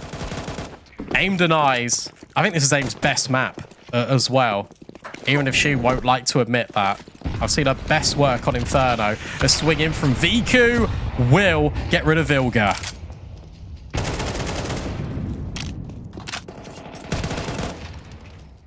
Kiara moves Wayne back though. D7 feeling the pressure, only defender. VQ will start to rotate. A smoke's already on library and NIP scale quickly. Molly's on the side, D7. What can she deliver? She is completely isolated, completely alone, and she hits the floor. Tell you what, those smokes, the one in towards Moto is so bad. You're lucky. 3 of them. You're lucky they're not ahead of it. Look at all the smokes down. That means they will fade kind of soon. Very winnable. Tempted to go for this? Yeah, absolutely. It's a really winnable retake. You've also seen all of the smokes, as you said, you got utility. There's a smoke that be deployed down towards pit. There's a flashbang, and you still got Viku. There goes that smoke. Now Ramsey completely isolated in towards the back of the site, but Naomi breaks open the smoke alongside Kiara. Ramsey's still stuck in this corner, but maybe you're just stuck in with her. VQ makes it a 1 versus 1, knows Kiara's in towards the back of the site. Fake, applies the time crunch. Kiara starts swinging, and it's VQ with the USP. Is there enough time to get this defuse over the line? It looks like it. The no-look defuse straight into the camera. VQ is ice cold. She stumbled that too. The first time she looks down, doesn't quite tap it. That could have been costly. She also fumbled it too, right? That's what that look's all about. She had the M4 she picked up, has 8 bullets. She's like, I know there's an AK here. I can grab it. Doesn't grab it. I was like, all right, well, guess it's the USB then. But pinpoint with it. That's VQ with 3 on that retake. 3 on 4 retake, no less. Onto the A site. That is not an easy thing to pull off. NOP played it well as well, breaking that smoke on towards pit. I mean, it did expose you in the end, and it did buy Ramsey more time for her to grab one. But unfortunately, Kiara is still stuck behind that smoke. 4-3. Money still not in the greatest state of affairs here for NIP. Tech 9's out for everyone. Waiting the initial util. And they're probably hightailing it in towards B. There's actually not a lot of util coming down B. It's all being held. Eco Warriors know that this is a lighter buy coming into this. So rather than expending all that utility early, they're just holding on to it. So they've got a lot to expend when the hit comes through. A late Molotov, a late HE is going to be devastating against these unarmored players. Got 2 flashes on Ramsey. Smokes will land shortly. Incendiary, there it goes. Flashbang for Giuliano to set up Kiosa, defensive smoke, and now the commitment comes. No. Flashbangs keep them at bay. Second volley. Flash comes over. Kiosa tucked behind the back pillar. Used that smoke to her full advantage. Giuliano's just chilling. Now she'll start to move, and she'll start to frag. Denying the bomb going down as well. So only 1 casualty. I don't know what she's responding to there. Why she's not been peeked, I would imagine. She's literally stuck in ruins. She's full blind. She's just looking at the wall. Kiosa's killed 2. And they've just not cleared her. They haven't cleared her before planting the bomb. I'd imagine that's what that's in relation to. Important one. The Eco Warriors not dropping the ball once more. They drop the phase smoke to promote the second mid aggression potentially, but instead it's going to be fast down banana. And NIP just can't do anything. A break on the smoke, and maybe the lineup for Kiosa. Instead, the bullet goes straight to the dome the other way. Giuliano now stuck in a reload and stuck on an island. Has to vacate top B. Don't throw the deep smoke, but yeah, the T's are already well ahead of this. So for Giuliano, oh, good flashbang. What? Okay. Okay, I mean, that's just unlucky. Yeah, what can you do? That's not how that was meant to play out. NAP may be the most unlucky team.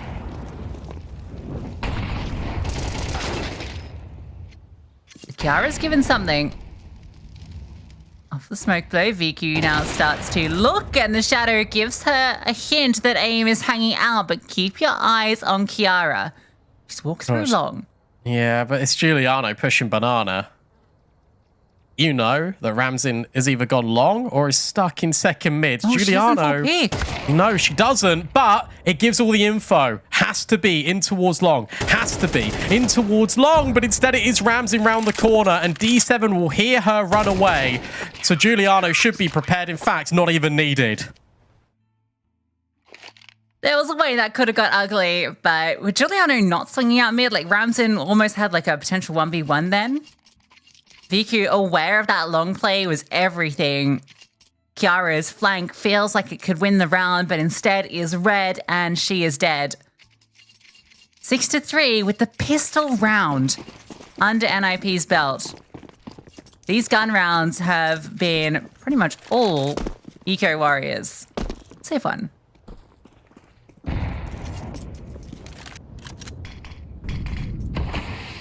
And here's the contrast again. I don't want to keep harping on about it, but VQ, so influential in this map so far. Ramsin had a chance there, but it wasn't on that AWP. Hard to do it on T side, instead just barreling. Down Banana, Vilga knows that a player is close, but it's Kiara to rock skulls. Needs that smoke to come in towards CT. There is a quick flank on the way. D7 already poking her nose round the corner in Banana. And the break on the smoke in towards CT is going to delay proceedings of the bomb being planted. D7 should win the round here for Eco Warriors. You think so? That flank is so well timed. And No. well, the HE, perfect. D7 comes in and rams in backside at new box all alone and run down. Oh, she had the AK. She tried to throw it to Vilga.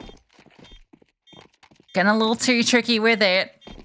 In a time-sensitive scenario, it was still a long shot, but it didn't help matters. No, it really didn't.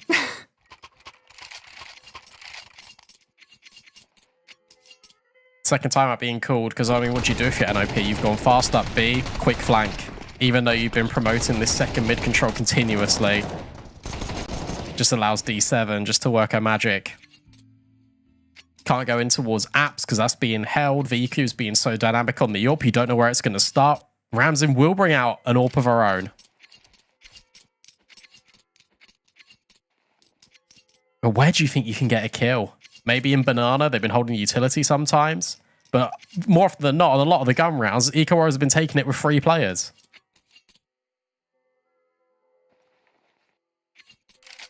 Have confirmation, Imperial have 2-0'd CS2 News Ladies, which means that our top 3 in Group A are confirmed. So DMS and Prototype Blaze we're playing in the deciders tomorrow. One of them against one of these teams.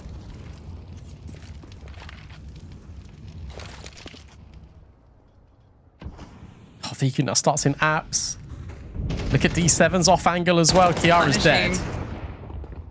So many angles to peek. The AWP actually doesn't find the kill. AIM pre-fires and does a lot of damage, but VQ survives. You gotta That's go a lot of big. info. Good retake nades. Oh, it's so well timed out of Eco Warriors. And now just going to push forward together. Boost over the smoke. Can anyone see anything? No, not quite. Just at the top of the wisps. But instead it's Vilga to go through the smoke. And Giuliano punishes. Is that head-to-head once more, rearing its head. But always in favor of Eco Warriors. You can't go B here now, surely. What other map control do you have? True, and the AWP's still lying in wait in short. D7 still there. You're walking into this 3-player stack, a boosted player too.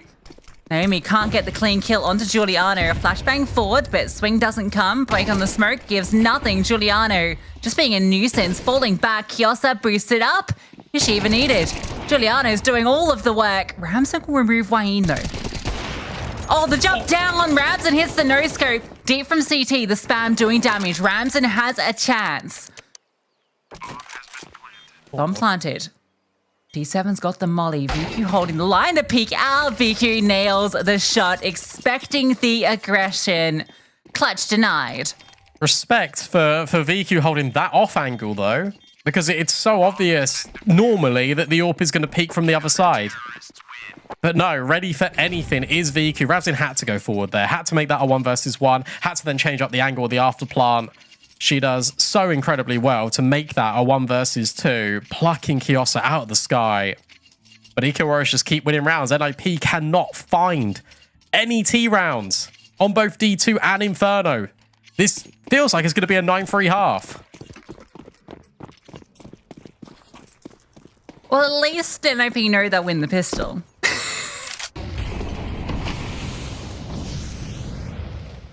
VQ denied the aggressive posturing in Banana, but wouldn't have mattered anyway. NIP is sitting back, going for a late retake. Variation this time is a boost up on top of the porch. And Wayne in Boiler. Oh, she gets the kill too. I feel like with her position there, there's no way you're expecting the boosted player. No, you're not. You're not. I gotta... Oh. Aim spams, but did she hear Kiosa? Oh, you never hear that, surely, because the glass is breaking. Well, she's gone anyway. So it doesn't matter. And Giuliano this time has left VQ completely responsible for Banana. NIP group, but they're heading into 3 rifles on A. Naomi's flash isn't going to upset VQ for very long. That's good information. You just had that all fire off, and now long space being taken. Kiosa pushing through short at the same time, and they get crunched upon. Chewed and spat out. Eco Warriors looking for that 9, and they should be confirming it any moment now. NIP's map pick. NIP sitting with just 3.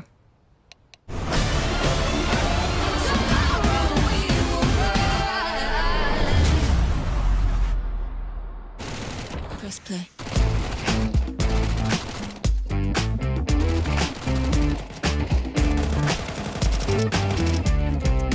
You know I feel the same way.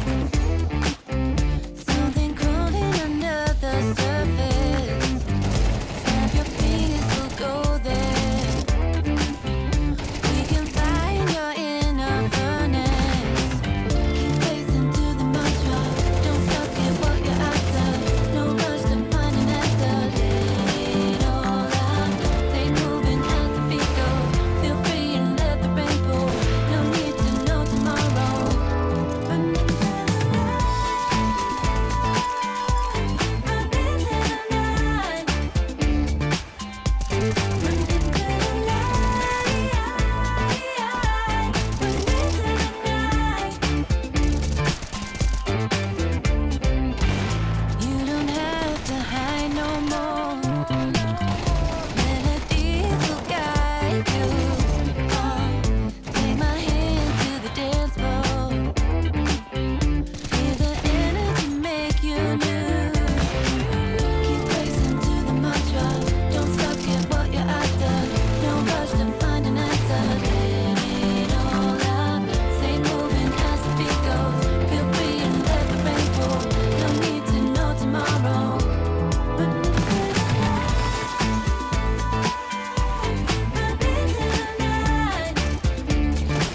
light. Run into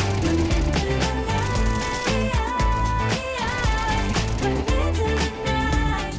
The sun reaching so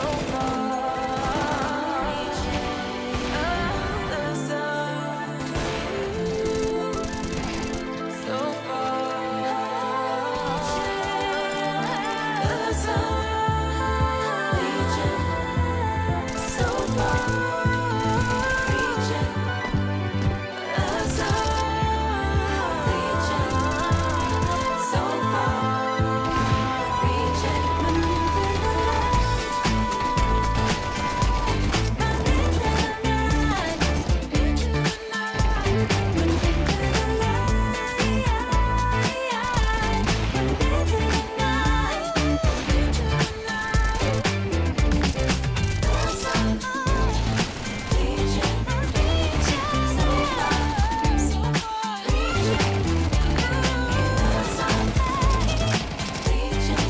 far, so far, reaching. The sun reaching so far, reaching. The sun reaching so far, reaching. Tomorrow we will rise. I thought with a bigger banana, the T side would be way easier for teams. Instead, Eco Warriors prove me and everyone else wrong, because look at those odds. Eco Warriors 1.02 compared to NIP 11 to win the series. It'd have to be an unreal comeback from NIP. Yeah, it'll start with the pistol, Oh, which they're about to win. 4 out of 4. Chara's in such a good spot. Oh, no. I would have knifed, but why are you a better person than me? We'll just that's why confirm she's the kill. there and we're here. Yeah, that's true. Eco Warriors, the most important pistol round for NIP is the one they lose. That stings. Without being too crude, it's also classic NIP. Like, it just would go in that vein. And because of that push at Kiara, They're not going to rotate anyone else in IP. So Eco Warriors are going to go back into this setup. Pit, mini pit, but it starts to mobilize just as Eco Warriors take top brackets. Smoke comes down, and that's confirmation. It's in the back of your head. Oh, that smoke is not it. But it's not gonna matter. D7 will get the information on 2 players coming out from short. That bomb is being planted. Nice shot from aim. Puts it into the 4-on-4. There is a kit on her as well. So good chance in the retake. There's a nade that you can throw in towards Pit. Giuliano is everything, though. She just walks. She's just completely manipulated that long smoke that has gone in favor originally of NIP. And now you scale on towards site. You got to get past 2 players in towards Pit as well as Viku on default. But it's Wayne taking all the scalps. She adds 4 to her mantelpiece. And Eco Warriors add 10 to their tally. They win the pistol that NIP really needed to get this comeback happening.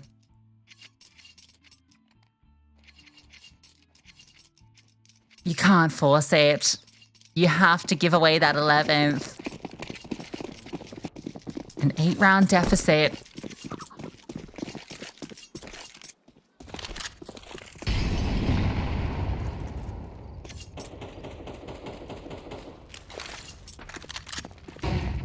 This should be simple for Giuliano to work out. She'll be sent on the scouting mission, or send herself, I suppose.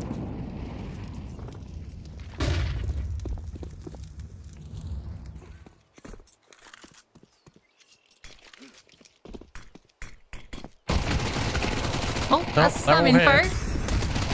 The Mac 10s, so okay, you lose 1, you lose 2. Let's not get too silly with it. Kiosa, okay. Kiosa will recover it, and it's just the Mac 10s that they lose. And that's absolutely fine. It doesn't matter. You can get AKs now without feeling too guilty about leaving a Mac 10 on the floor. You can immediately start to go into your default. Eco Warriors have these really fast-paced rounds about them. This would be a good moment to bring that out as well, because all the utility just isn't there for NIP. One thing you want is a lot of utility on Inferno.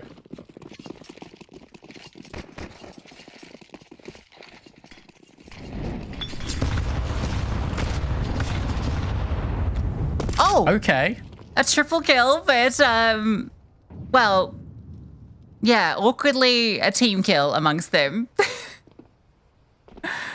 That's a good way to start things for NIP. Did Viku die throwing hers? Must have. And it, like, fell? I don't... Yeah, it must have played out like that. That's brutal. But it's maybe that little bit of fortune that NIP need. 5v2. You can't afford to get complacent. Smoke's dropped. But one encounter in towards Moto. Kiara moves in towards the site. Why are you thinking about pressuring the library smoke? Instead boosts over the top, but no one is peeking. And you've made noise. 50 seconds. A flash into library. Wanted to take the fight, but Naomi says no. D7's there to trade. 1v4. All the NIP players start swarming her location.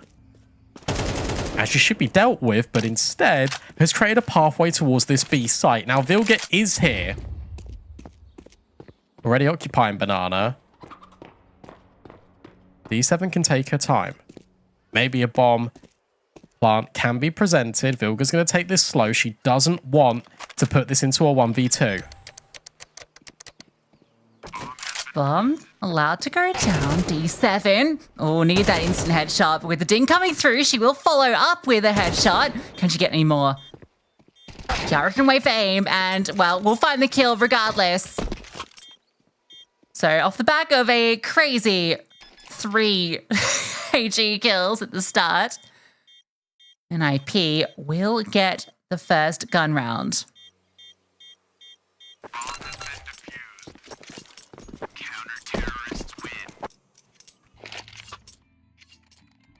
I got confirmation as well that Big have 2-0'd No Mercy. So as it stands, there's going to be a 3-way tie in Group B.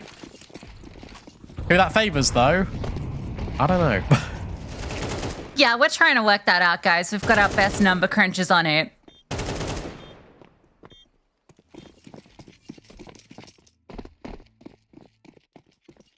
Probably good for NIP, but we don't know. We need to confirm.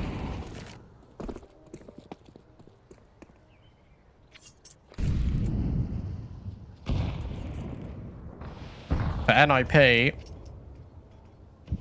still doesn't need to be this three-way tiebreak. Get a little bit closer, says Kiosa, so she can silent boost in towards the apps.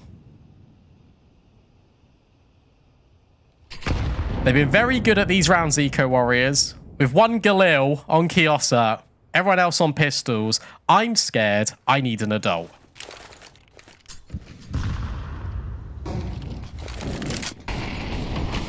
It's fine. No. Should be fine. Oh no, Waying with the Tech 9 gets one, but the kills now come through for the CTs. Giuliano with the pistol can't get a thing done in VQ. It's going to be a late activation. She just has a Glock and nothing to do with it. There was a slight scale when the first kill comes through. I liked Wayne scaling, but then NIP answered with a flurry. So slowly closing it. Slowly. They did it. They did it. They didn't lose. To an eco. Right. Still a lot more work to be done.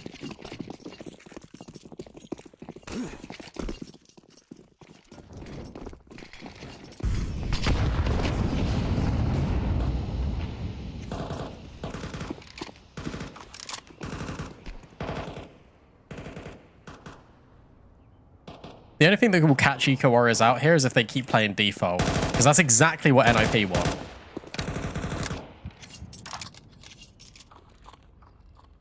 NIP want them to go slow. They want them to play methodical Counter-Strike. Giuliano is the deviant to the norm in that regard. She can pull out some really important moments. She's ahead of this utility. And that might just be the indication for her to go. But the flashbang, the molly combo, it's enough for Naomi to remove her. Nothing back in response. Smoke lands at half wall. Wayne starts to poke and prod.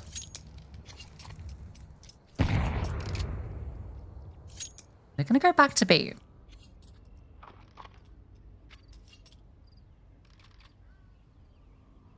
Naomi's still got a smoke and an incendiary with 40 seconds left. We'll drop that smoke. But with a flash from Vilga, the incendiary in Naomi's hands, these defenders are in a good position.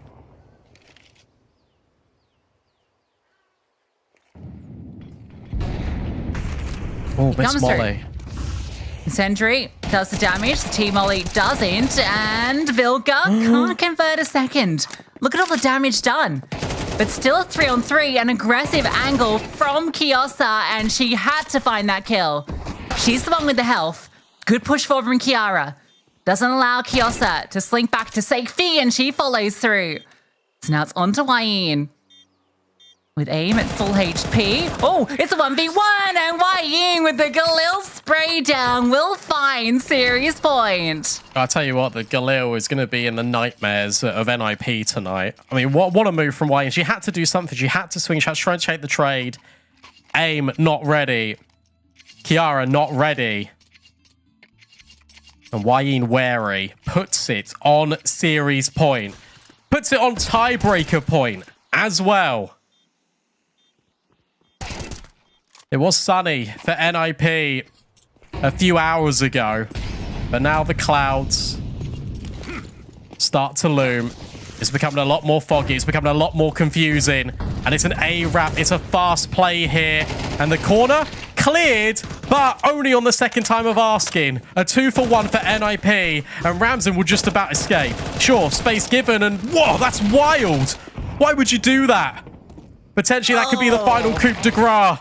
But Vilga wrestles back the control to 2v2. Smoke goes down and counter smoke thrown forward. D7 doesn't feel comfortable planting immediately. Wayne moves up to see if anyone's scaling through, but the CTs move now back to short. Wayne sees no one pushing, throws the Molotov forward to try and separate these players. And she's tagged down low. D7 slides in next to Cold, ascends above. A reset. They don't know both players are here.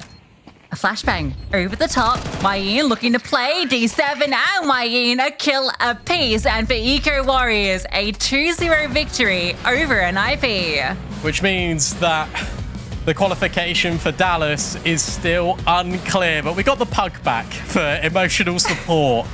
2-0 for Eco Warriors over NIP. Reminder, Big 2-0'd Eco Warriors and NIP 2-0'd Big. There's a lot going on here, and we still don't know who directly qualifies through to Dallas. Yes, but with a win from Eco Warriors here, it opens up an interesting conversation for this team, right? They started this season with that loss to Bigger Keeper, and we heard from Giuliano last time we spoke that this team, it feels like it's just gone from strength to strength, and they feel like they are playing their best Counter-Strike at the moment. And we definitely saw that in here against NIP, who until this moment had not dropped a map this season. And they dropped 2 in emphatic fashion. You think Dust 2 was self-inflicted? Inferno was all game plan. And more individual moments from Giuliano and the gang.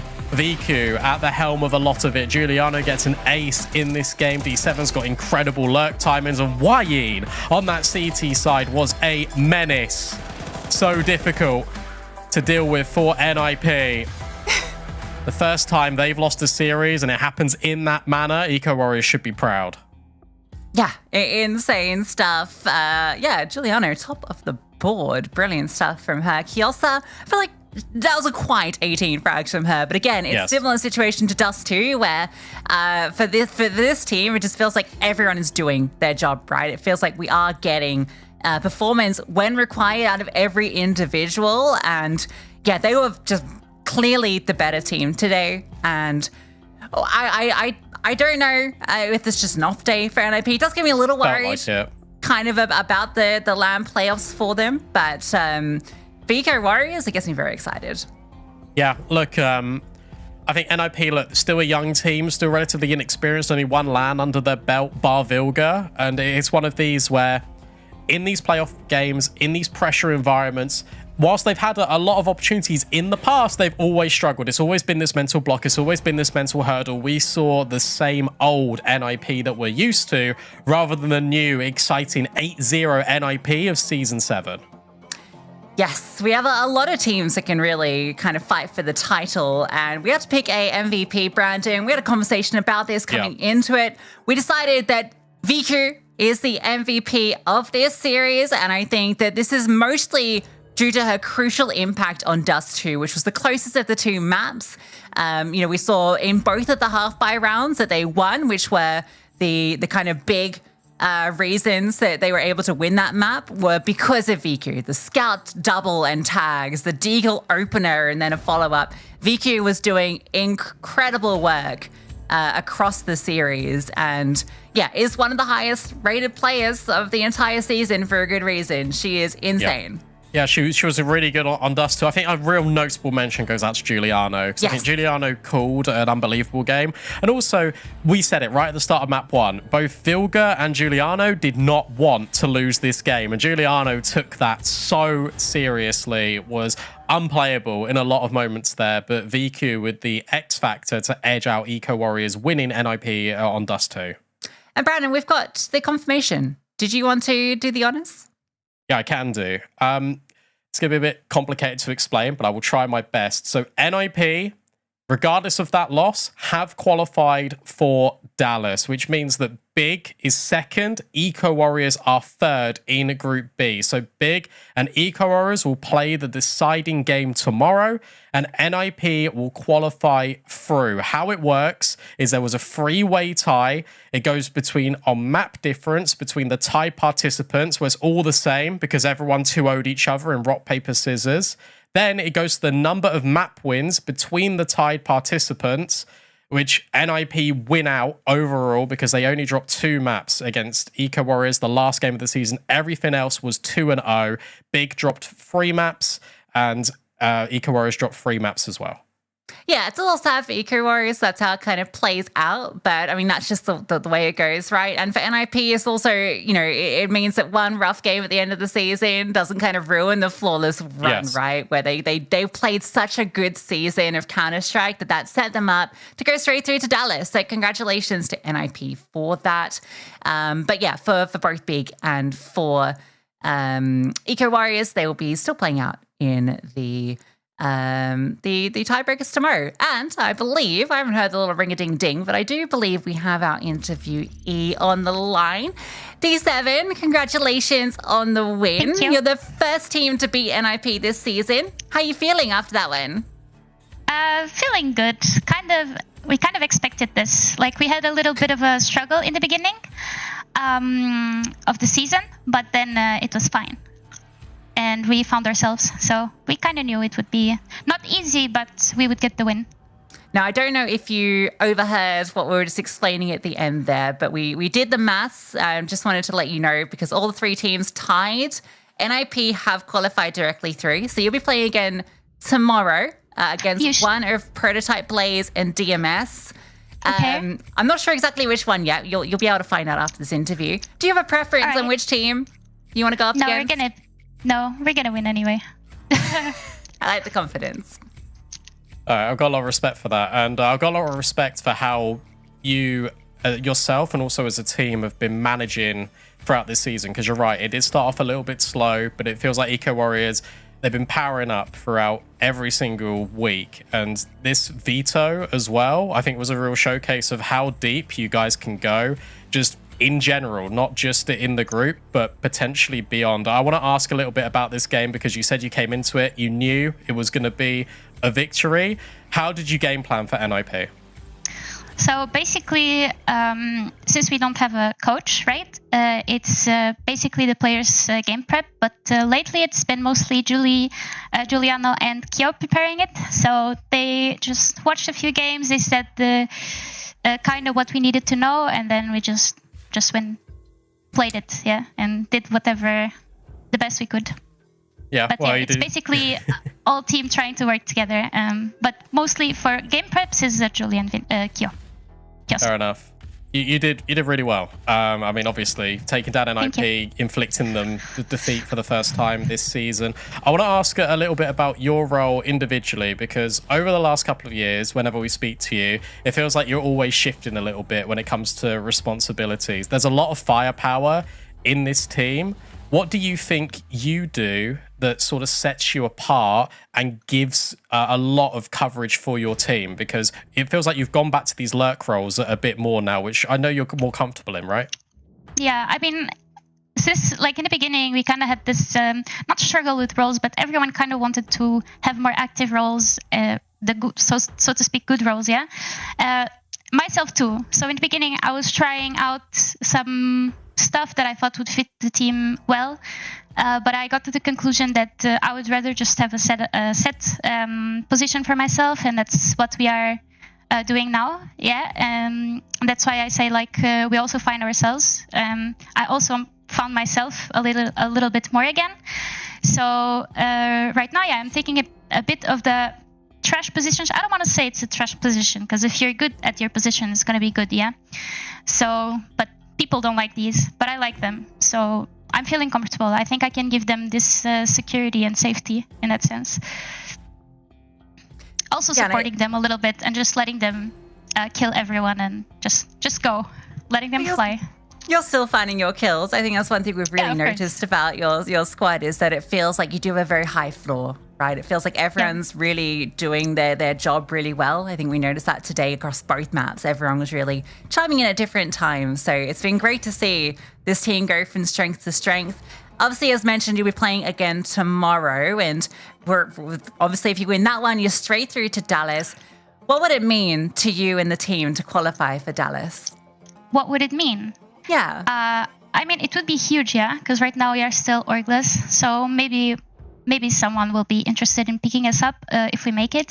But we are actually, from the beginning of the season, we are keeping our expectations low, but we know that we are capable of making it really far at the LAN tournament. So it's it means a lot, but it's also something we already try to expect, sort of. Because we know we are good individually, and we know if we put the work in, we're going to be a really good team. So I think we already are good, but there's always space to improve yet. So I hope we can even beat the unbeatable Imperial, I hope so too. I'd love to see it. I think everyone wants to see another team, with a chance at the title. So we'll see if it will be you. Obviously, a chance to qualify tomorrow. Is there anything you want to say to anyone watching at home before we let you go?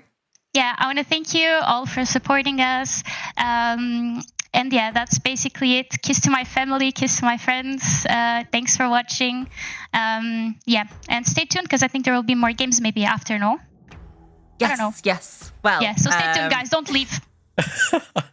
Thank you so much to you, Seven, and good luck tomorrow. Thank you so much. Bye. Bye. Thank you. Good luck for tomorrow. Always a pleasure to hear from Marta and her experiences for Eco Warriors. The fact that they're like, do you know what? We don't want to get our expectations too high, but come on, we expected this. We expected to be in the top 3. Not a direct qualification, but still one more best of 3, which will take shape tomorrow. Let's have a look at our standings. Let's take a look at Group A and Group B. Some games are still going on. Prototype Blaze versus DMS is 9-8 map 2 after DMS took map 1. And you got Spray and Slay still fighting with Let Her Cook after that second map went into overtime. But here's how it looks right now with Imperial, Prototype Blaze, and DMS taking those top 3 spots. Yes, the Prototype Blaze and DMS will play out tomorrow against our second and third teams over in Group B. In fact, I can tell you who's going to be playing what because I can just use my big brain. Prototype Blaze, finishing second in the group, will obviously be playing Eco Warriors, who finished third in the group. Which means that DMS will be playing against Bigger Keeper tomorrow. So let's take a look at Group B standings so you can have that in your head. Now that those games have concluded, 3 teams sitting 4 and 1. And yeah, we kind of expected, I guess, these 3 teams to be here. I didn't necessarily think they'd all be tied up. I think that really just speaks to the depth of the talent pool in this group. But yeah, Eco Warriors coming in third in the group just based on the tiebreakers, but all 3 going 4 and 1 in the season. Let's have a look at those qualified teams then. We can update the graphic, and we can keep updating the graphic as the broadcast goes on. In fact, that graphic will be completed after tomorrow's broadcast. We can see Imperial, NIP are the 2 guaranteed confirmations for the qualified teams at the European region to the Season 7 finals in Dallas. They join Supernova Comets, FlyQuest, Red, Furia, and MIBR. Yes, so already a very stacked lineup. I guess it's interesting, all the favorites kind of qualified through. Literally, there is no real huge surprise there. Maybe NIP is the most surprising at times, but not with the way the season started. No. Hey, listen. They didn't win tonight, and that means I got the prediction correct, and you didn't. But yeah, that's Europe done, at least for today. We're back tomorrow with the deciders. We've got South America coming up next, and you do not want to miss that one. Sure, both these teams are qualified, but seeding spot is on the line. And these are the best 2 damn teams in Brazil. You do not want to miss that. So make sure you come back after the break to check out Furia versus MIBR.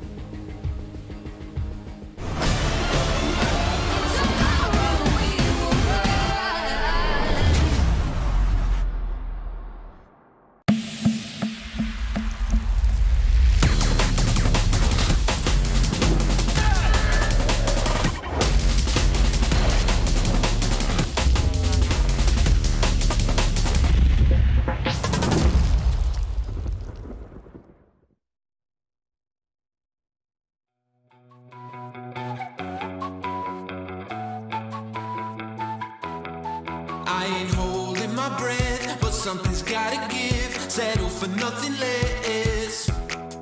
Gotta go, gotta get. I take it as it is. The game is never ending. We never signed it to life, but we're here for the ride. So hold on tight. We're moving fast and time don't slow, so we gotta let go. We already know we're just living for the good times. Nothing better than the good times. Stay living for the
me out like a photo from a magazine. Cold dead eyes, all tied up in the web of your fantasy.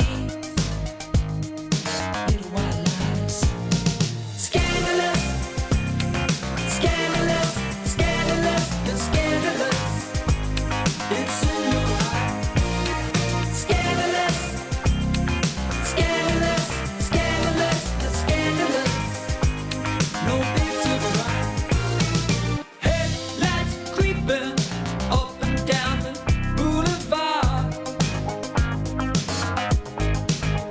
Dialing 666.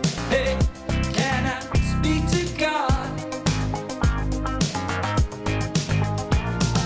Helicopter spinning in the cold night sky. Underneath the stars, it's an eye for an eye. All tied up in the web of your fantasy. Scandalous, scandalous, scandalous, and scandalous. It's in your eyes. Scandalous, scandalous, scandalous, and scandalous. No big surprise. Hey, Yahoo, can I speak to God? Speak to God. Hey, Yahoo, can I speak to God? Speak to God. Scandalous, scandalous, scandalous, you're scandalous. It's in your eyes. Scandalous, scandalous, scandalous, you're scandalous. No big surprise. Scandalous, scandalous, scandalous, it's scandalous. It's in your eyes. Scandalous, scandalous, scandalous, it's scandalous. No big surprise. Speak to God. Speak to God. Speak to God.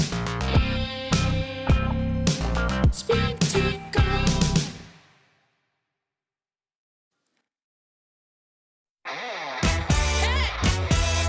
You know I'm ready to win. Come on. Had enough of these bros. Said they wanna play ball, but they always get mad anytime we beat that. They don't tell us so though. They pretend they got gold. We should put them on blast. The man can't stand such an upset. Your window's closing. You notice you never lose so bad. Hey, you should expect it. You know I'm coming up. I'm coming up. Hey, no time to run, no games. Your time has come today. Just stopping by to say we're taking over. We're made for this. We're taking over. You know what time it is.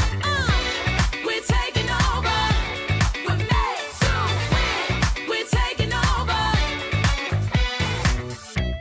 Woke up this morning feeling like $1 million bucks. Tell me how you feel knowing you get no love. Wait a minute now. All wins, no losses. Watch out in my cup. If you can watch me rise up to the top, you can learn how to pick it up. Pick it up now. Your window's closing. You notice you never lose so bad. Hey, you should expect it. You know I'm coming up. I'm coming up.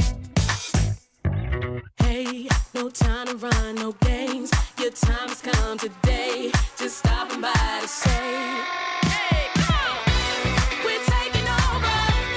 We're made for this. We're taking over. We're taking over. We're taking over. We're made to win.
attention. You're so hypnotic. Take me for a ride. I'm feeling nauseous. Oh, I'm delicate, just like the pick-me flower that you're crushing. Feelings out of guard. You say they're valid. Take me to the party, buy me drinks. I guess I'm lucky. Pull me apart, like when I'm broken. I don't wanna wait for you to make me cry.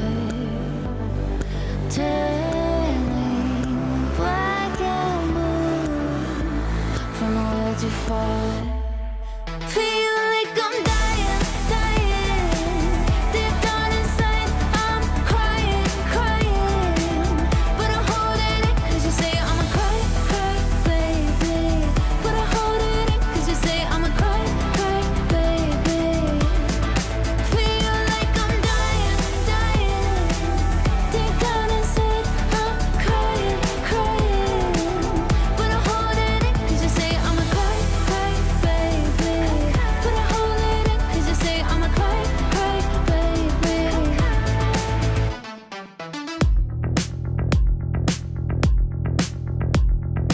Making jokes at my expense. You say it's funny, but the irony is you're so broke emotionally damaged. Have the nerve to tell me you can't afford to love me. Think about my body with somebody else. Hope it feels like hell. Feel like I'm dying, dying. Deep down inside, I'm crying, crying. But I'm holding it, cause you say I'm a cry, cry, baby. But I'm holding it, cause you say I'm a cry, cry, baby. Feel like I'm dying, dying. Deep down inside, I'm crying, crying.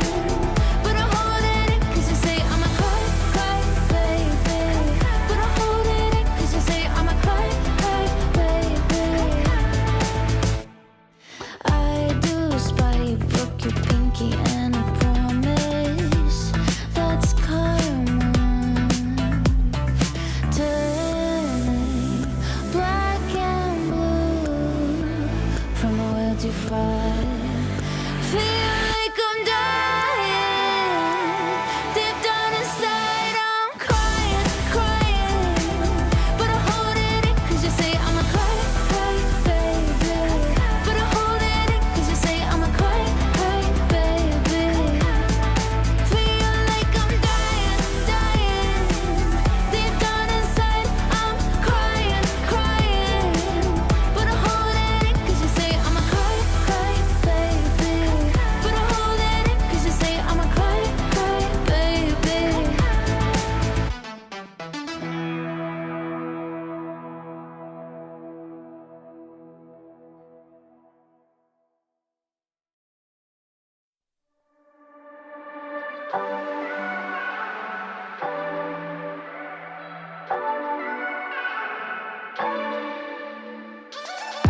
Do it so effortless. Don't try to mess with it. They try to reference it. Wanna say they invented this. I know you can't resist. Trying to be like this. Don't even take the risk. Walk away, walk away, walk away. Cause I got everyone wishing they had what they're missing. But no, never know. Guess I got it simple. I'm not like the people you know. People you know. I make it look easy. I bet I make it look easy. Don't try to fake it to be me. Just cause I make it look easy.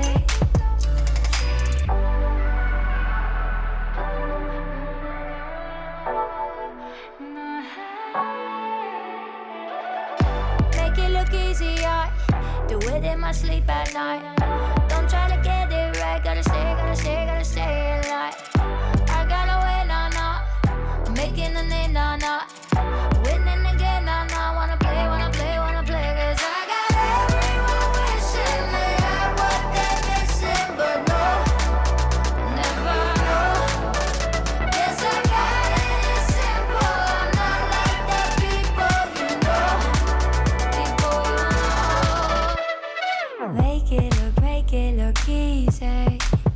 I bet I make it look easy. Don't try to fake it to be me. Just cause I make it look easy. Don't even bother, try to win the liar. Real like no other. It's in my veins, like in my DNA. My vibe is like no other. Cause I got everyone wishing they had what they're missing, but no, never know. Yes, I got it simple, I'm not like the people you know. I make it look easy. I bet I make it look easy. Don't try to fake it to be me. Just cause I make it look easy.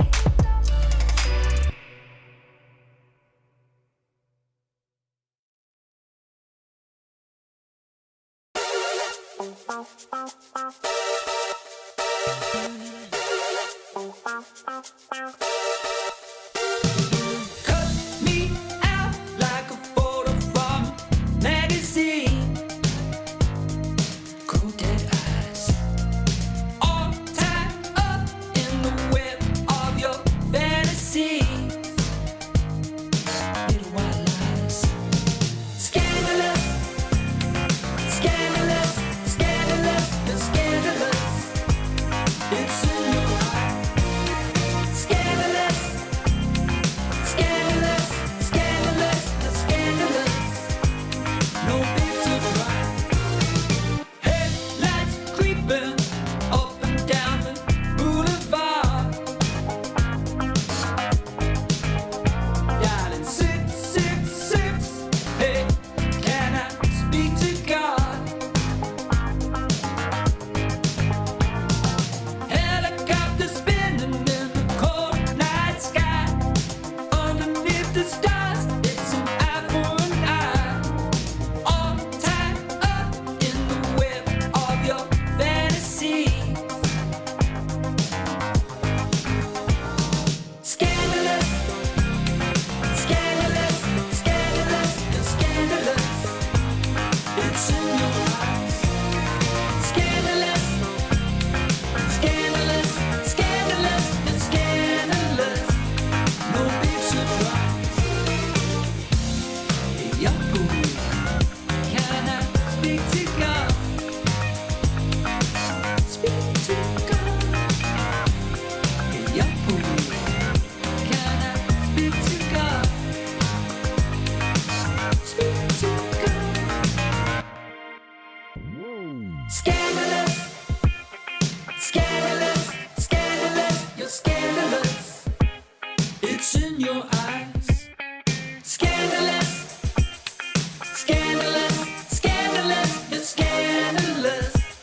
No big surprise. Scandalous, scandalous, scandalous, you're scandalous. It's in your eyes. Scandalous, scandalous, scandalous, you're scandalous. No big surprise. Speak to God. Speak to God. Speak to God. Speak to God.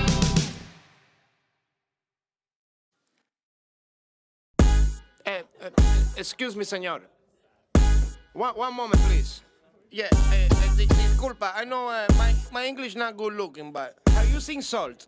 Cause there's no flavor in this place. Dile al quien fue que cocinó sin el sazón que no se aguante.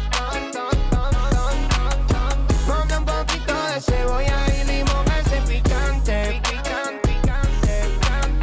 Ese mangú no me lo como. Le hace falta sal y huele a mojo.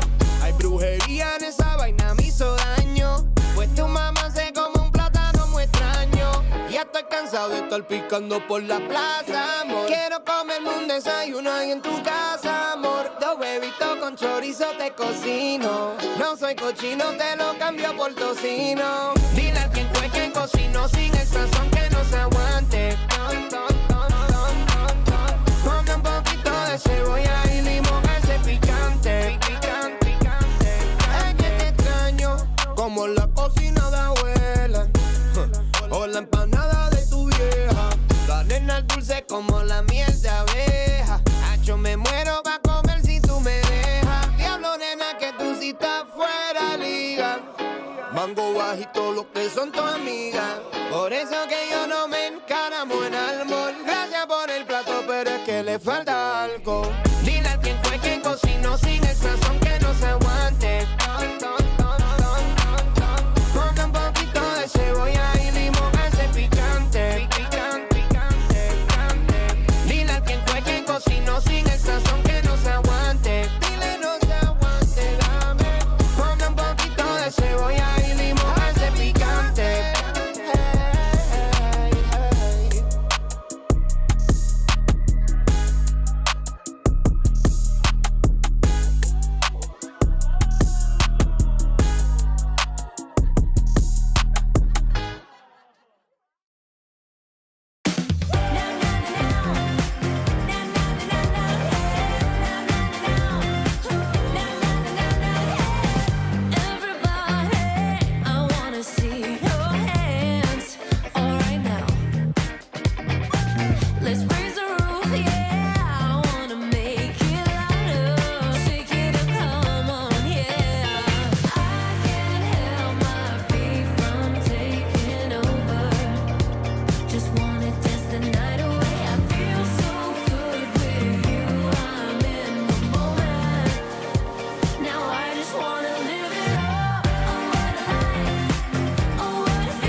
spilling over. You gotta cry just a little, cry for you, let it go. Gotta take a moment, then move on. Leave the past behind you. You've gotta die just a little, die for you, learn to live. Let the magic find you and go on. And you might fall down a little, get back up again, fake it till you make it, and don't have to play pretend. Get into your flow, come on, let it show. There you go.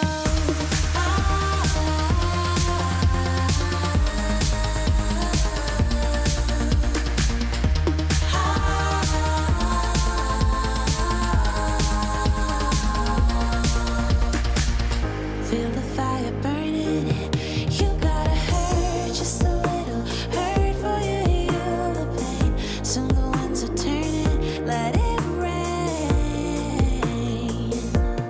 And you might fall down a little, get back up again, fake it till you make it, and don't have to play pretend. Get into your flow, come on, let it show. There you go.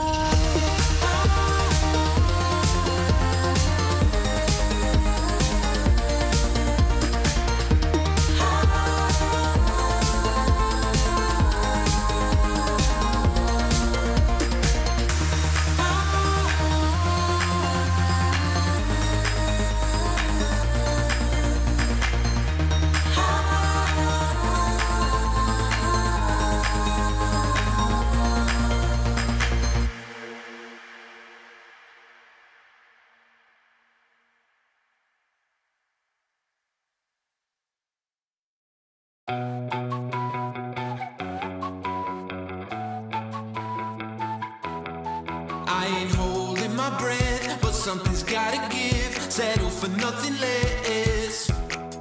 Gotta go, gotta get. I take it as it is. The game is never ending.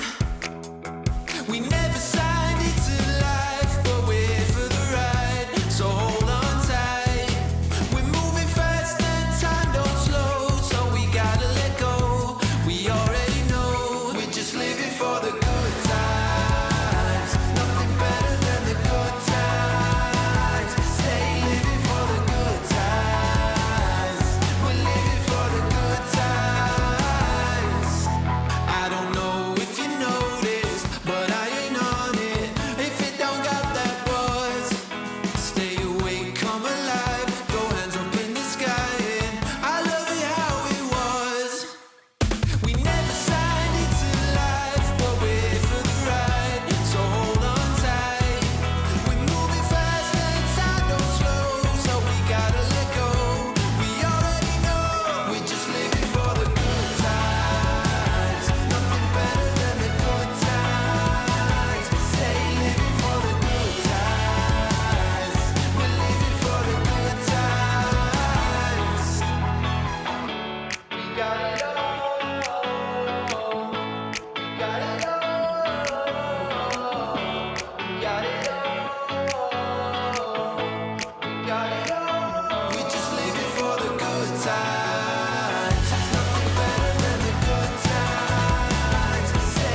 will drive through the night, cruising on the way to paradise. Jump right in, baby, let's go. Let's go. Drop some bass on the radio. You and me will drive through the night, cruising on the way to paradise. Jump right in, baby, let's go. Let's go.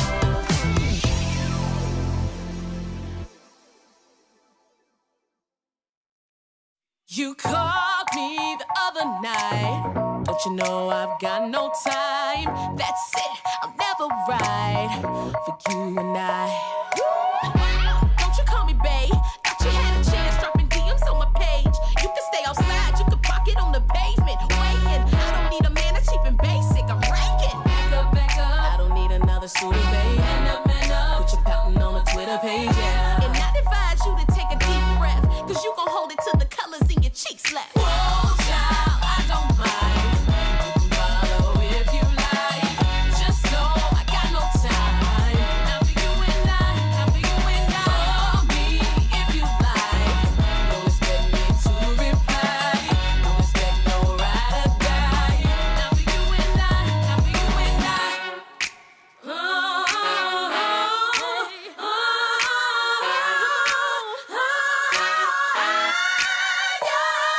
What makes you think I want it when I treat you like a ghost? Take this man home, everybody else already knows. I'm the only one I need, you're the one that needs to grow. I ain't playing, boy, turn around and walk it out the door. You've got to go. For the love of God, for the love of God. Watch, baby, I don't mind. Just stand home, yeah. Televised, you don't need to come by. From a distance, though. Whoa, child, I don't mind. Follow if you like. Just know I got no time. Not for you and I, not for you and I. Call me if you like. Don't expect me to reply. Don't expect no ride or die. Not for you and I, not for you and I. Love, I need to keep this from the mirror on the wall. I'll never let her fall, no. Yeah. The only time I need to keep this mind, I'm never playing games. I'm trying every day, yeah. The only love I need to keep is from the mirror on the wall. I'll never let her fall, no. I'll never let her fall, no. The only time I need to keep this mind, I'm never playing games. I'm never playing games. I'm trying every day, yeah. Oh, yeah. Whoa, child, I don't mind. Stop feeling loose, baby. No chance to lose, baby. No need for you, baby. Whoa, child, I don't mind. Some on the new, baby. Let's stop for you, baby. Boy, you so crazy. Whoa, child, I don't mind. Follow if you like. Just know I got no time. Not for you and I, not for you and I. Call me if you like. Don't expect me to reply. Don't expect no ride or die. Not for you and I, not for you and I. Love, I need to keep this from the mirror on the wall. I'll never let her fall, no, no.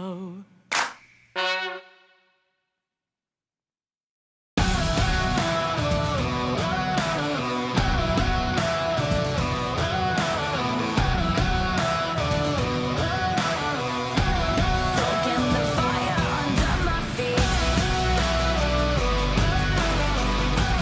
Soaking the fire under my feet.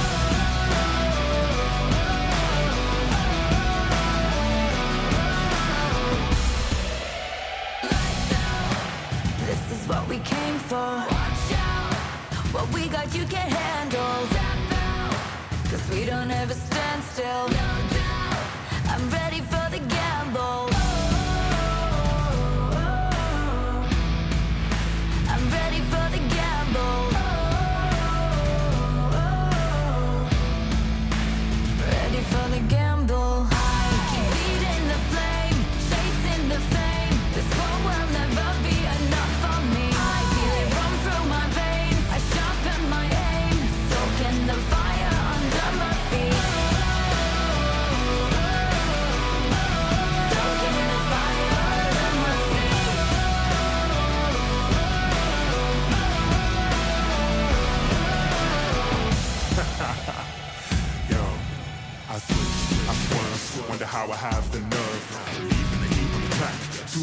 lighting the match now. Blasting off our rocket.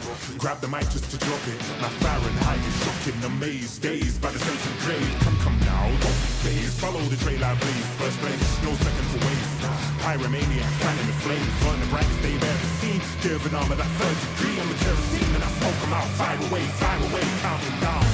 2, 1. Ready for the gamble now.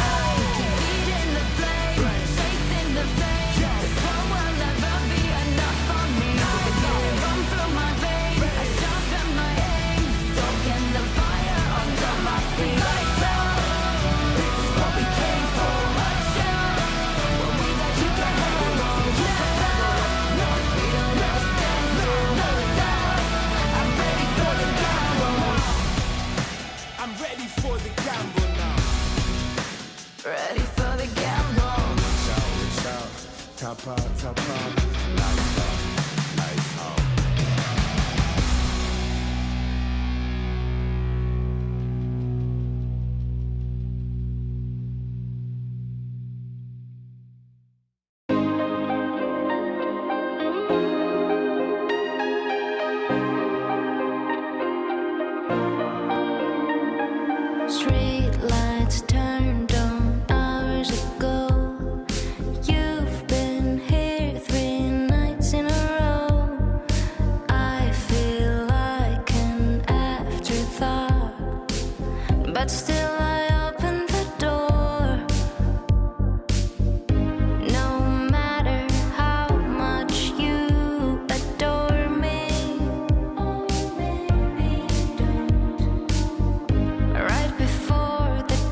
They pretend they got gold. We should put them on blast. The man can't stand such an upset. Your window's closing, you notice. You never lose so bad. You should expect it. You know I'm coming up. I'm coming up. Hey, no time to run, no games. Your time has come today. Just stopping by to say we're taking over. We're made for this. We're taking over. You know what time it is. We're taking over. We're made to win. We're taking over. Woke up this morning feeling like $1,000,000. Tell me how you feel knowing you get no love. Wait a minute now. Always no losses. Watch out for my cup. If you can watch me rise up to the top, you can learn how to pick it up. Pick it up now. Your window's closing. You notice. You never lose so bad. You should expect it. You know I'm coming up. I'm coming up. Hey, no time to run, no games. Your time has come today. Just stopping by to say, hey, come on. We're taking over. We're made for this. We're taking over. We're taking over. We're taking over. We're made to win. Yeah, yeah. Say what we made for. We're made for this. Yeah, yeah, yeah. Hey, say it again. We're made to win. Say we're made to win. We're made to win. Hey, hey, we're taking over. We're made for this. We're taking over. We're taking over. We're made to win. We're taking over. We're made for this. We're taking over. We're taking over. We're taking over. We're made for this. We're taking over. We're taking over. We're taking over. We're made to win.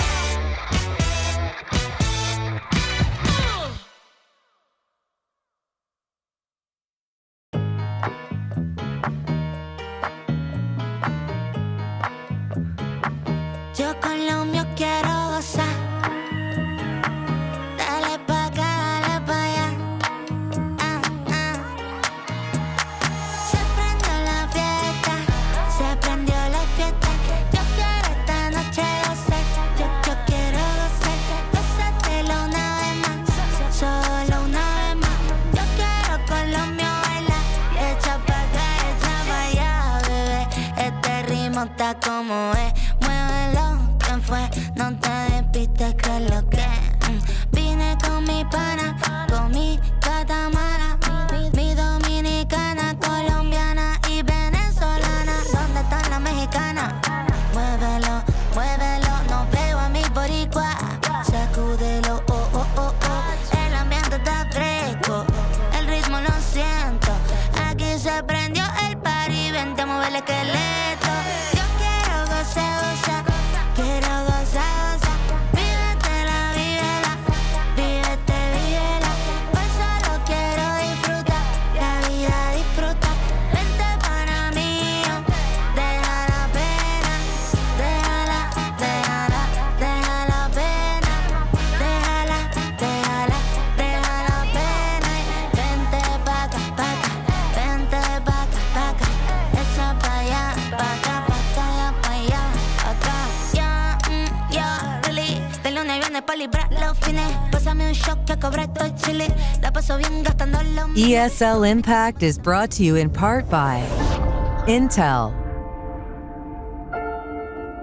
DHL, and 1xBet.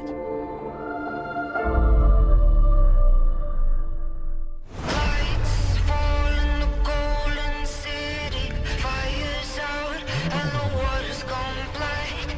You can run, but you won't get pity. Ash to dice, Tomorrow we will rise.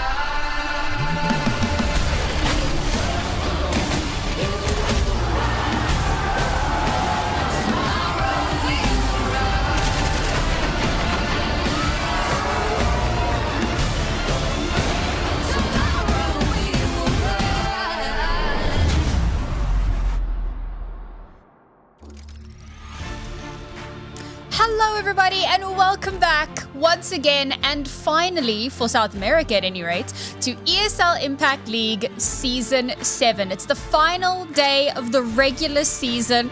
I'm heartbroken, but I'm also incredibly excited. I'm Sam, and I'm joined once again by James Bardoff. How are you doing this evening? I'm good. I'm great. I've finally, it's slightly warmer here in the UK. I went out all day, and look, I'm a bit darker than I used to be. Look, I'm like white people, black people. Hey.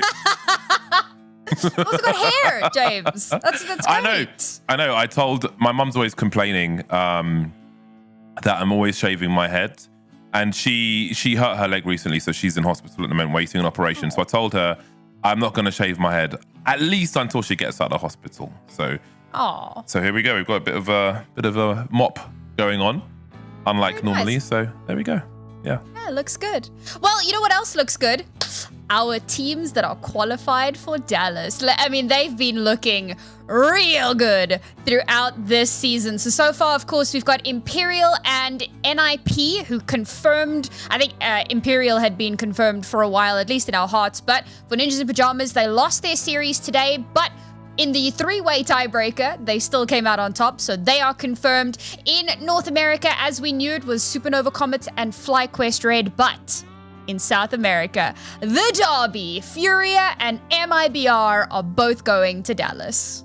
Yeah, we've got some great teams in those lineups. You can see there are 2 slots still available, but of the teams that we do have making it to finals already, you've got a lot of the teams that you want to see there. There are certainly plenty of fan favorites. And in South America, you can see how Furia and MIBR got there by way of the losses handed out to everybody else. I think we saw a good run from O Plano, though. I think they need to be shouted out. And Kemsao Elas were not far behind them with just one more loss. Yeah, I mean, we had some really strong rising stars here. I think the Killers were a little bit disappointing this season. As you said, Kemsao Elas, I think, punched a little bit above their weight, but did very well. So very impressive, and hopefully they keep that up, right? Oplano, of course, have been hot on the heels for some time, but as you mentioned, Furia and MIBR have beaten everyone. The only one of those two teams to even drop a map was MIBR, and that was one map in one of their series. But today, as we look to our schedule, they will have to come up against one another. Back in the ring, the South American Derby once again. Now, you might hear that and think, no, but it's normally Fluxo. Well, the core of this MIBR is the old Fluxo core. So it really is, once again, the two teams that have been fighting at it in the ring for the last couple of years, once again fighting for that title. MIBR certainly have a team deserving of that brand name in the region as well. And we've got a juicy NA match later on. Buddy and friend of the show, Tilda, playing for Ghost Gaming, will be up against FlyQuest Red, who have made it to land. There's plenty of drama in North America as well with some of the matches we saw in previous weeks. So you should be following people on Twitter, because it does get a bit heated in that region sometimes, which is quite entertaining. I had the popcorn out. But indeed, there is this is a great match. And, you know, I think there can be plenty of scenarios where teams have qualified and there's not much to play for, but there is so much to play for within the vacuum of this game for this particular region in terms of who is the flag bearer, who is the standard bearer for these countries and the region of South America. That's a big thing. It's been Furia for so long, but I think MIBR will certainly have something to say about it. All right, well, let's take a look at our veto for today and see what our battlefields will be for the day. Immediately, Mirage and Anubis, the dusty maps, taken right off. Well, two of the dusty maps taken right out of the bag. And, well, there you go. The third dusty map will come through as our second pick, but not before we head through Nuke. Yeah, Nuke, Dust 2. I love the pick of Nuke by MIBR. And again, that's a pick of quality. You need to be a very strong team to be picking Nuke in a best of 3 or any scenario, really. Inferno as a decider will be curious. It's not the Inferno of old, but we'll see how it plays out if we get that far. Third map of a new look Inferno would be quite curious with that new widened banana as well. So we'll see if we get that far, but I love the Nuke pick. I think when you see teams who, I mean, these teams have the most depth in the region. That much is obvious by the not taking a loss going to LAN. I think that having a technical map as the opening of a series screams such to the audience as well. So I'm excited. That veto has piqued my interest, let's say. Absolutely. I can't wait to run through that, and I hope we do get our full 3 maps. But now let's dive a little bit more into the tug of war that these two teams have gone through, or at the very least has mentioned the cause of these teams. Now, Izza and Goddess, each one representing their greater team. Izza sits with 2 gold medals and a silver in South America. Goddess sits with 2 silvers and 1 gold, and looking to try and get that on a more even kilter here. But it really has been incredibly back and forth. And I think for MIBR, both of these teams were at Stockholm last year, but Fluxo at the time had a bit more of a disappointing showing than they would have wanted, whereas Furia, did quite a lot better. So there's a lot of pride on the line here for MIBR at the very least. Certainly is. So as we can see, obviously with a odd number of runs here in recent seasons, someone's got to be slightly ahead. So we'll see if MIBR are able to pull them back. Oh my god. Is that a real cat? There's no way. So. My cat would never allow me to do that. There's no way, brother. That is so cute. I wish I was that asleep, just ever, That's my player amazing. As a gamer, I've never been that deep sleep. Oh no, that's God, this is so cute. Oh my God. It just watches the entire broadcast evolves over a cute sleeping cat. That's where that is. All right. Sorry. Let's focus up, because the owner of this cat is Car, who has very often been one of our players to watch. One of the most consistent players in the entire region. So impressive in her own right, and looking forward to seeing how she does today. Yeah. Sorry, I'm very distracted. I was just thinking that cat had a really, really small nose, but it is a cat. It's not a human nose, is it? So I don't know what. I'm not. I'm not so familiar with the scale of cat noses. So I think I've led myself. I'm not going to start Googling either. I think I'll just leave it there. It's fine. Ignorance is bliss sometimes, honestly. This is Gab. This is not. I love how easy you are to derail. Oh my God. To be fair, it is actually a very small nose, and it's very flat as well. It is a tiny nose. As a cat owner, that is a surprisingly small nose. Yeah, now you've got me wanting to get one. Listen, you're gonna have to take over. I can't. My cats are walking around next to me. Might have to do a nose comparison when we're back on camera. Amazing. Do you know that I sometimes get nose boops from my cat? The cutest thing in the world. Okay. Anyways, sorry. Focusing. Furia. That is a cat that we need to talk about. The Panthers. Goodness me. Lulitens is another player that I feel needs to be mentioned and just kind of upped massively. We got to glaze her a bit, because look at that rating, 1.42 rating. She's one of the newer players on the roster. Now, not new by any measure, but comparatively. And ever since she stepped into the roster, she has consistently been putting up numbers and really assisting the team to perform at their maximum level. Honestly, I feel like this Furia roster doesn't have a weak link. Sometimes we'll talk about players who have had, inconsistent runs, or that we want to see a little bit more from, or, whatever the case. But it really does feel like every link in this Furia chain is incredibly strong. Yeah, absolutely. Luliten's the one who isn't Brazilian of the 10, but this is my favorite player in the region. Someone I'll never bet against is Gabby, Homicide Face herself. When she's in full concentration mode, she is great to watch. I mean, again, we could gush about all of the players on both squads. But Gabby is one that has stood out to me. Her CT defenses, working like buddy systems with a second player as well, as such a crucial player for the squad, and continues to deliver even with a new look roster. Absolutely. And of course, Goddess, we mentioned her a little bit earlier on. Of course, she has competed on a few different teams. She's had a lot of great success on kind of whatever team that she's on.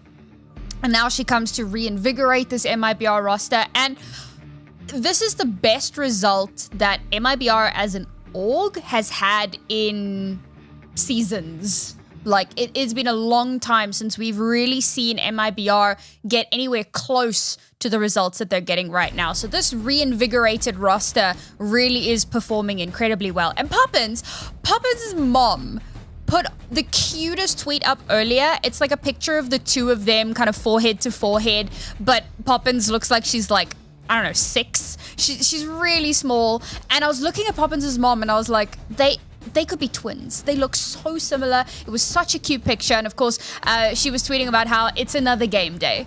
Love that, you know, she's got this incredibly supportive mom who's always there, comes to all of the lands. And I'm curious to see if she is going to be in Dallas again. Because remember, I'm not sure if I know you and I haven't touched on this yet, but our grand final this year is going to be in the arena, which is incredibly exciting. So let's go ahead and jump into who we think is going to take this away. Now, my prediction I thought could be a little bit spicy, but I've gone ahead and said I think that Furia are going to continue along with their reign of terror. James, do you agree?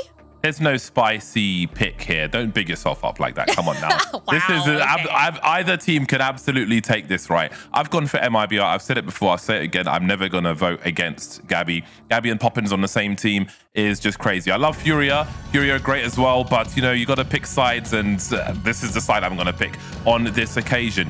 Nuke picked by MIBR, the first map of potentially a 3-map series. More than bragging rights. Again, this is about who is at the top of the mountain in one of the strongest regions we have, South America. 9 Brazilians on the server, all looking to be the ones to fly their flag. And Nula 10s wins by default for Argentina. But who will take this series? MIBR will be the aggressors then on the T side. There's Gabby with the Glock. Goddess will have a P250. No raid boss, no Kevlar for Goddess. P250 will give her plenty of extra range for these one-shots. And it's Gabby who opens the proceedings, trying to wrap on this A bomb site then. They'll get the lion's share of these frags. Will MIBR. 3-on-2 now as Younger is dropped by Gabs. Car on the sites. Won't be able to get much done. Gabs pre-firing the vent as the bomb makes its way towards B. I think she'll probably just be seen rotating towards the ramp there.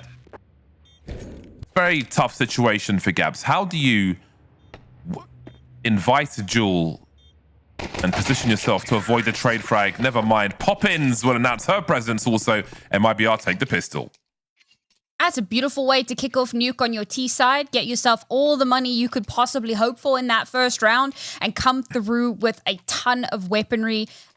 Because on a map like Nuke, 3 rounds on your T side is already a pretty decent springboard for, you know, when you swap sides. So if they can get, well, they should be able to get 2 back-to-back rounds here. If they can get that 3rd, maybe snowball that into a 4th, and they're looking pretty for the second half. So this is the best possible start they could have asked for.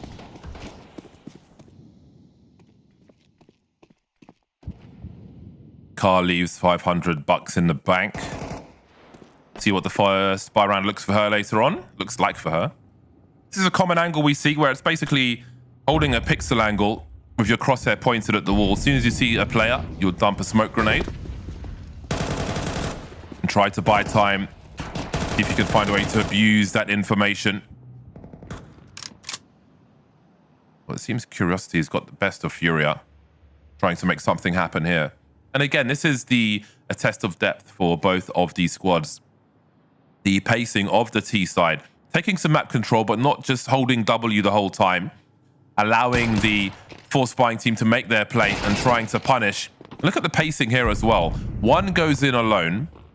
So Poppins is sent in there as the sacrificial lamb to get the information so MIBR can eliminate the threat afterwards. So you'd often see teammates go shoulder to shoulder, but with 5-7s walking around, that could be extremely dangerous. But the sheer attention to detail, being comfortable with this pacing, excellence that we're seeing from MIBR so far on Nuke. Mm-hmm. I mean, these pistol rounds, they can very easily turn into chaos or eco rounds, let me rather say. So it's good for MIBR to come through this pretty darn cleanly, only losing the one weapon, but they're not too concerned about that. So 2 rounds in their back pocket. But as you mentioned, right, Car saved $500 into this round. So into the next, I'm expecting some firepower. I'm expecting something that could very easily turn the tides into Furia's favor. Ooh, long range battle? No shot. All right, all right. I've got to say, what we've seen from the T side on this round, there's like we've seen two levels of fundamentals, basic fundamentals and I'd say advanced fundamentals. As in, the way Poppins died is like essentially by design. If there is a risk in depth, she will find out where that risk is, and the team will deal with it with the priority of winning the round. Just see the spacing from one to the other.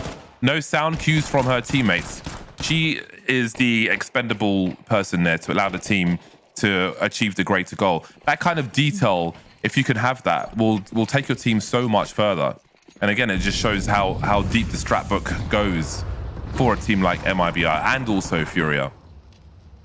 So I just wanted to really highlight that for everybody, because it's things like that which separate the best teams in South America from everybody else, be they mid or up and coming teams. So that's one for the classroom that MIBR just showed us in that second round. Again, it's a very simple anti-force buy, but there's so much detail and planning that goes into that.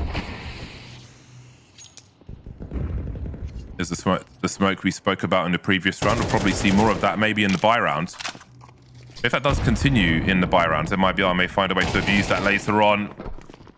And that's the more simple way to abuse the numbers game, moving together. But of course, they know that the CTs won't be buying in this round.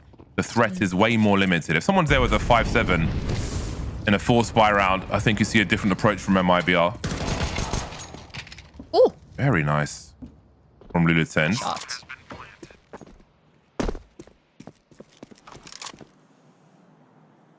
Yeah, see, she switched from the left to the right very quickly indeed.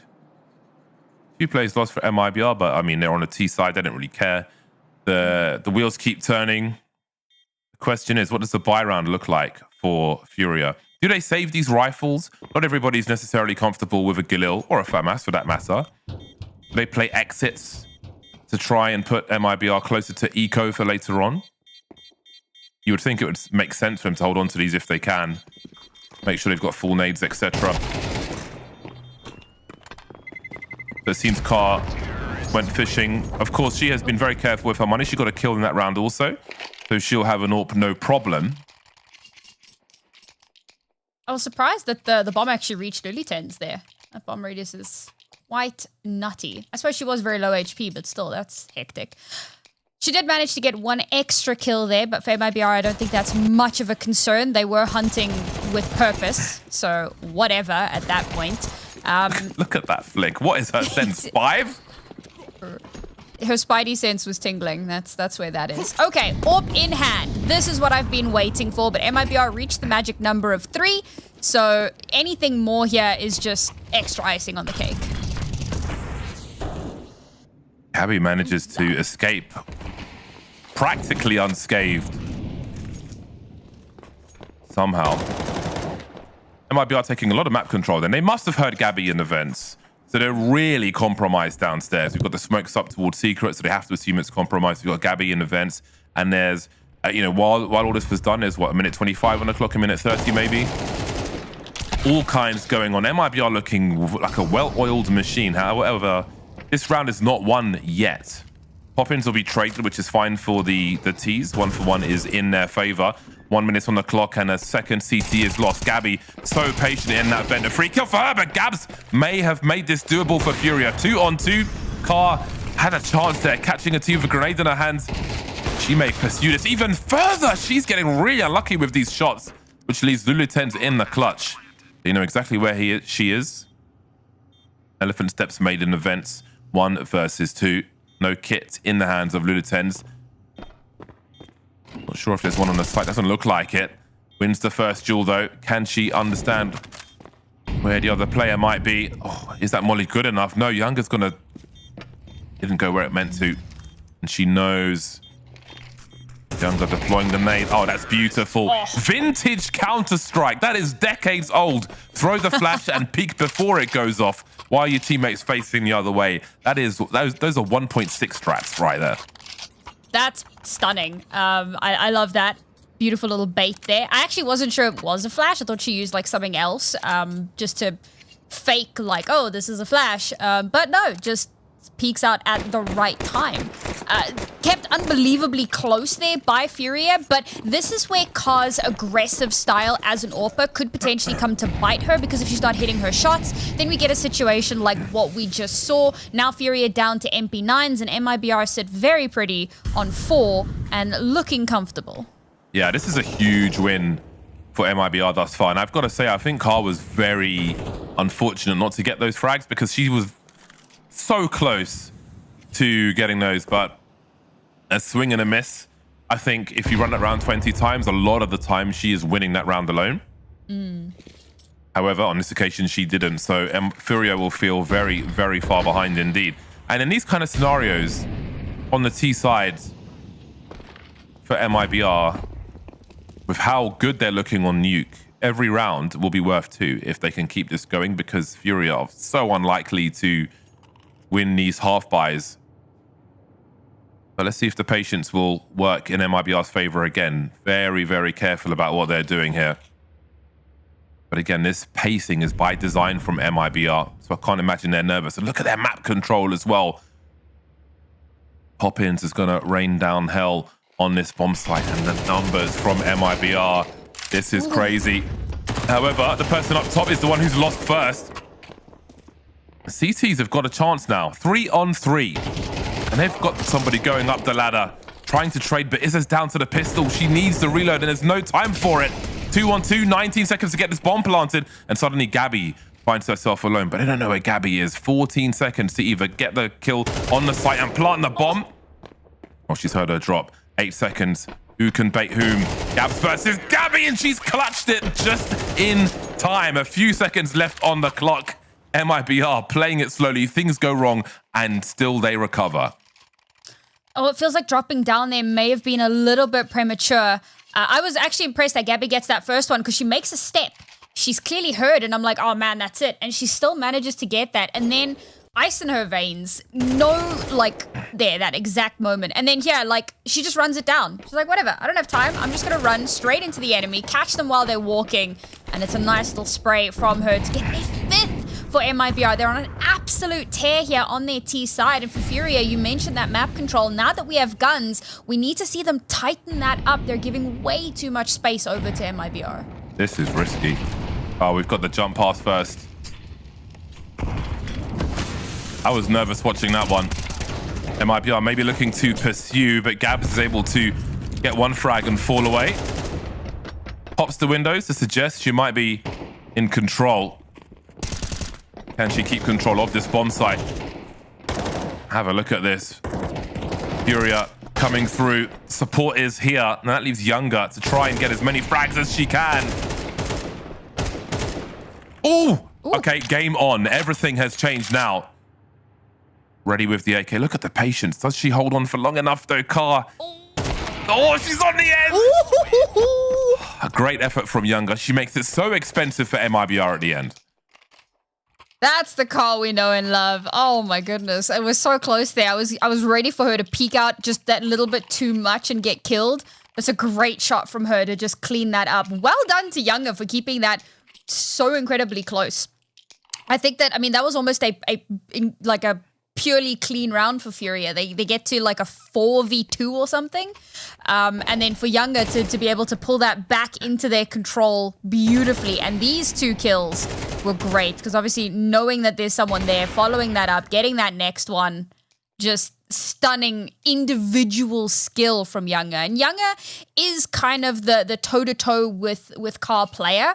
Obviously, she hasn't had a chance to get an AWP in her hands just yet, but she is the one that we constantly kind of compare and contrast with Ka. So a great round from her, but Only one round on the board here for Furia, and congratulations to them for winning that. But, you know, losing so many players, they come into this with a very broken buy, still have the AWP, so they have that to their advantage. But they've almost completely broken MIBR's economy. So this is the perfect opportunity to wrestle back that control. Yeah, look at what MIBR have as well. Rough situation for them. Even in nades, again, like Nuke is a map where you can charge with some Tech 9s on this A bomb site, but I don't know if they've got enough utility. We shall see. I liked in that last round, even though MIBR lost it, I'm gushing a lot about them. Oh, hold on a second. The numbers game charging into this A bomb site now as they clear all the angles. What do you do if you're Furia? I mean, if you opt for a save at this point, I don't know if you make it because you're going to be hunted, surely. This is a very dire scenario for Furia. Do you throw everything else at this problem? Oh, this is so risky. This is so low percentage for them. This round was over before the bomb was planted, and I think they know that. So I think they're just holding a tight net in case they are hunted. They can shoot and fall back. Even though that previous round wasn't successful for MIBR, what I do like in what we saw on the ramp is that despite how deep their strats are, they're not too stiff. They're willing to make a call on something if they think it makes sense. Oh, that's really nice. Oh, is that no? Save the AWP. No, why are you re-peeking, bro? You need that AWP. You don't need the frag afterwards. That is so unlucky. You can always win a round if you have an AWP. Furia don't have an AWP. I could be wrong here, but the feeling that I'm getting from this is that Furia are playing scared. I think, you know, they've already lost so much momentum early on, and because they're they're constantly playing defense, and not just because they're on the CT side, but they're playing damage control. And so they're actually too scared to play the same kind of aggressive in-your-face style that we've become used to. And MIBR are playing so kind of clinically and so like precise from round to round. Their execs are beautiful. Their map control is perfect. Their utility is exactly where it needs to be. And Furia, I think they would really benefit from that more aggressive style. But because now they realize that it's triage, they're not willing to take that risk.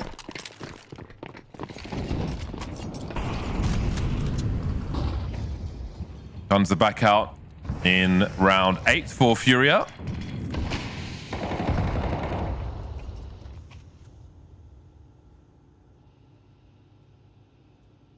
The minute 30 on the clock. There are 2 smokes remaining for this CT side. MIBR have done a very good job at taking map control. And again, they changed the pace. So as I was saying earlier, even though they were unsuccessful losing a player on the ramp, then heading towards B and getting wrecked by Furia in that round, the fact that they were willing to feel an opportunity, make a read and go with it, as opposed to being committed no matter what to the strats they have, makes them even more dangerous. Let's see what they have in mind here. They've got a lot of mollies to MIBR, but there are 45 seconds on the clock. So what is the play here? Gabby's lurking, as per, and the rest are together. Still a smoke, which may not come into play here, as they're starting to move away. 27 seconds on the clock. There's going to be a little race. They're surely hearing Izza rotating, and she can't get up there fast enough. Taking too many gambles on that one, maybe Furia. Just no time for that rotation. Car catches one for free, looking for that bomb planter, and there are 14 seconds to get this bomb down. This allows Furia time to rotate in and shut this round down completely. Things have gone wrong, as there isn't much for Gabby to do after this. She's only got 1300. She needs to hide somewhere. She can't even really chase too much for damage. That was beautiful reactions from Furia. instantly realizing that there's nothing happening towards A, realizing, you know, the wall of smokes, it's very likely going to be that they're moving down towards A. And so they instantly pull that rotation. Okay, Car getting 2 here is massive just kind of in and of itself. But Furia don't have, or rather MIBR don't have the time to stabilize on the site before Furia have come in. They're getting ready to lay down some utility, you know, throw some smokes, maybe a molly, just to give themselves space. And before they've even had a chance to do that, that aggression that I was talking about, Furia waste no time in pushing for that retake. Car's close enough to hear all these footsteps towards the B bomb site. Furia needs to tighten up their game though. Oh, Gabs is in such a dire situation, but her teammate peeks from the ramp first, which gives her a second opportunity to squeeze another frag in. 4 on 3 now, so MIBR will try to find some close range headshots. Is Car ready for the flick here though? Because it is the rifler Gabby emerging from the smoke. There is a swing and a miss from Car. Might not prove fatal though. Still time for her to come alive in this game.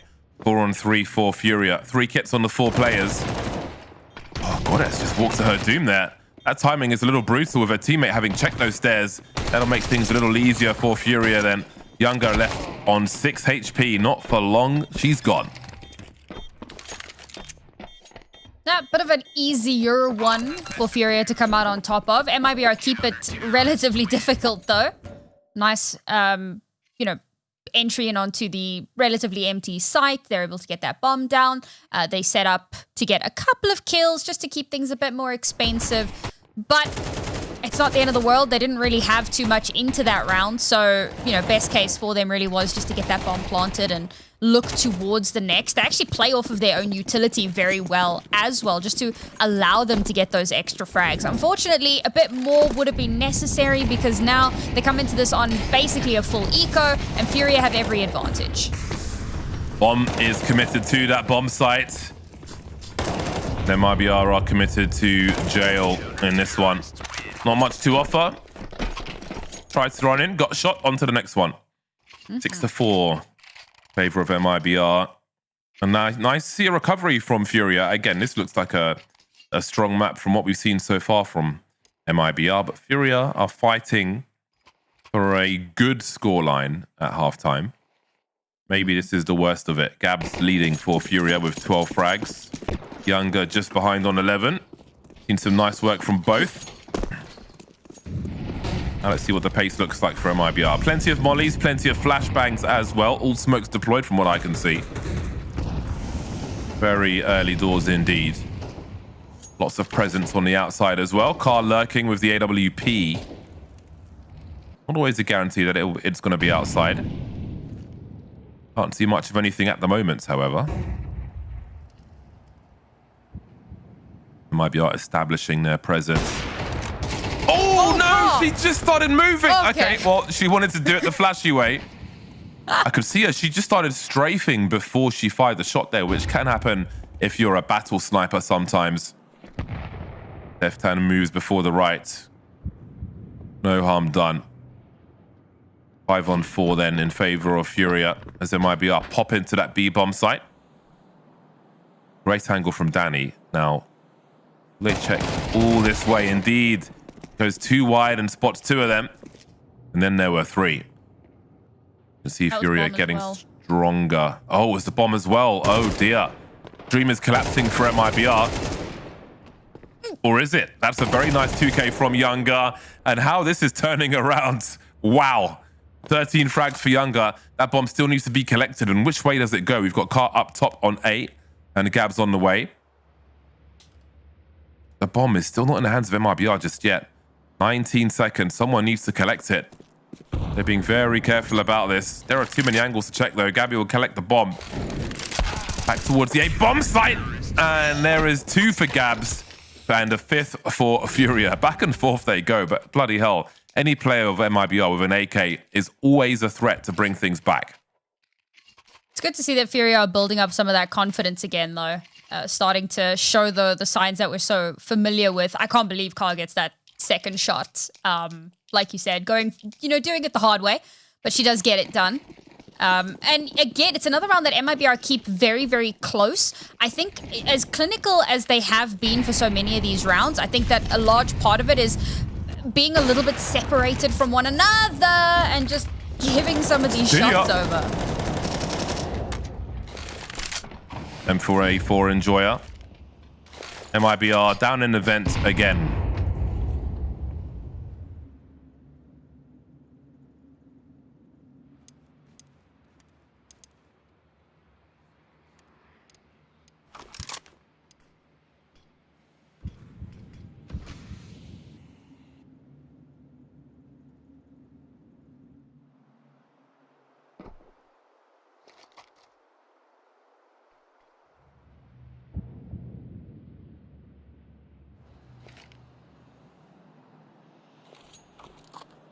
Very light on utility, MIBR at this point. Yeah, just going to have to go swinging. Does Car go back to the well? And she's wasting their time to some degree. Time to get a reload in, though. 45 seconds, still plenty of time for MIBR. That is more than one player spotted by Furia, who will position themselves accordingly.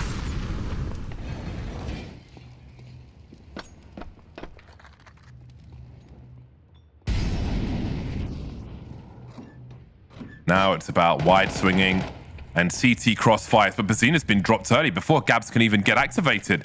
That makes things very awkward, but is she able to hide here while her teammates rotate in, trying to stop the bomb from being planted? She'll do it, but I think it will be successful. Oh, Younger down to 25 as Car creeps on the ramp. Izza on the other side.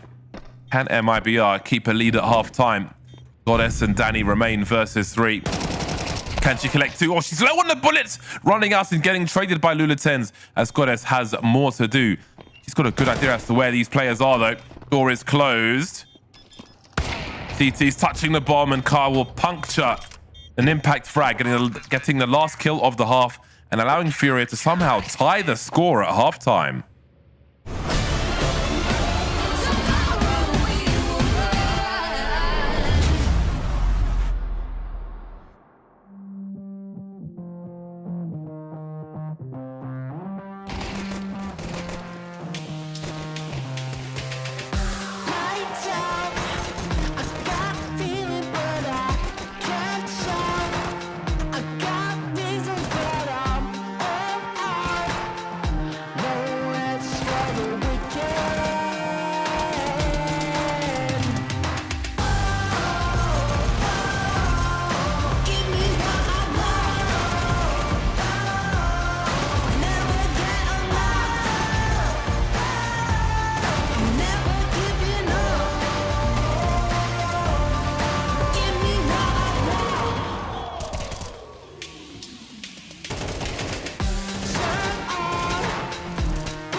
Furia managed to keep it an even half after MIBR ran away with the first 6 rounds. But is it going to be enough for them to bring this back into their control? Oh my days! Danny, that was such a nasty angle for early headshots. They didn't even break ground on this A bomb site. Poppins looking to finish off the job.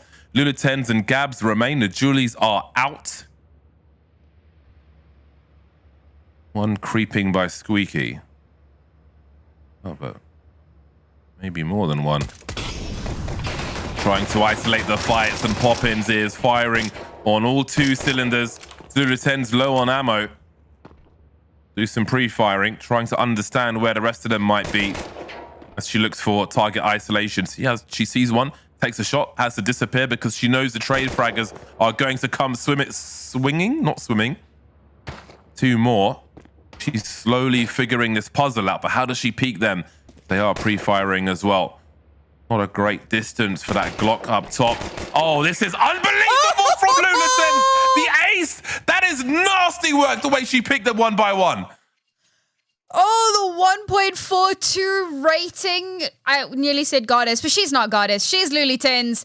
And remember the name. Outrageous. I was already super impressed with the fact that Danny gets a double while full blind, and I'm like, oh man, like how do you even come back from that? But Lulitens, beautifully isolated. Okay, you've got to call a little bit of a misplay there, I suppose, from the last 2 MIBR players, but they're, playing a little bit nervous. The timing's just that little bit off, and Lulitens' aim is just so crisp, and she does that with such low HP as well. No fear.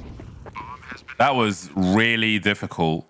Not just the fact that she fragged everybody with not just the fact that the distance she has with the Glock there is at a disadvantage, but the fact that she had to find out where all the trade fraggers were, try to engage, disengage before the trade fraggers swing when there's too many of them, isolate the fights one by one, figure out where the remainder are, and then win the duels. That's incredible work. Incredible. I spent most of the first half talking about MIBR. Obviously, it's their pick in this series. And again, we saw solid stuff from them, but I can't imagine... Oh, wow, that is a lot of people dying to the bomb. I can't imagine that they're going to be happy with that comeback from Furia. I spoke about all the strengths for MIBR, but look how Furia adapted and adjusted. And even with Car missing a few shots here and there, won almost all the rounds in the second half of the first half, if you will. Mm-hmm. Well, to play devil's advocate, Furia, that was pistol and conversion. So now MIBR, let's see how they're able to adapt to that. Now they've got some guns in their hands, a good smattering of utility, some decent control early on by laying that down. Can they maintain? Ooh, that is a duel with the bomb carrier, and Furia will come around the side and take over this bomb site. We saw early on in the first half, Furia play an aggressive run where they had a player in hut who got popped, tried to trade frag, got popped, and that was round pretty much over. This is in even more brutal fashion from Furia with 3 losses for MIBR. How awkward. That hut position not really working out for either team here. And Furia are off to the races. Do not forget, this is the pick of MIBR. In the first, say, 5 rounds, I was thinking, man, do Furia have to do this in 3? Maybe not.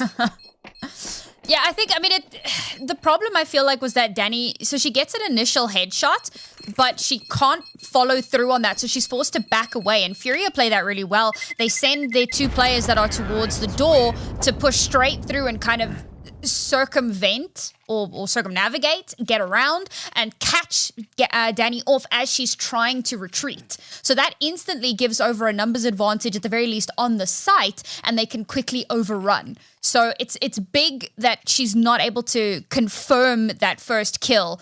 And unfortunately for them, Furia will take that advantage and absolutely run with it. Now, Furia up to 9, 1 away from double digits. MIBR's money in a little bit of a predicament.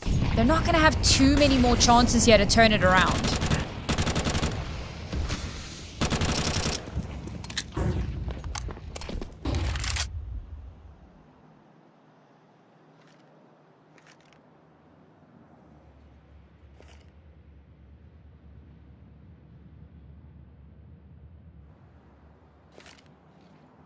a situation anyone hates on the CT side. Low on guns, low on util, just waiting. And it can feel even worse depending on the map.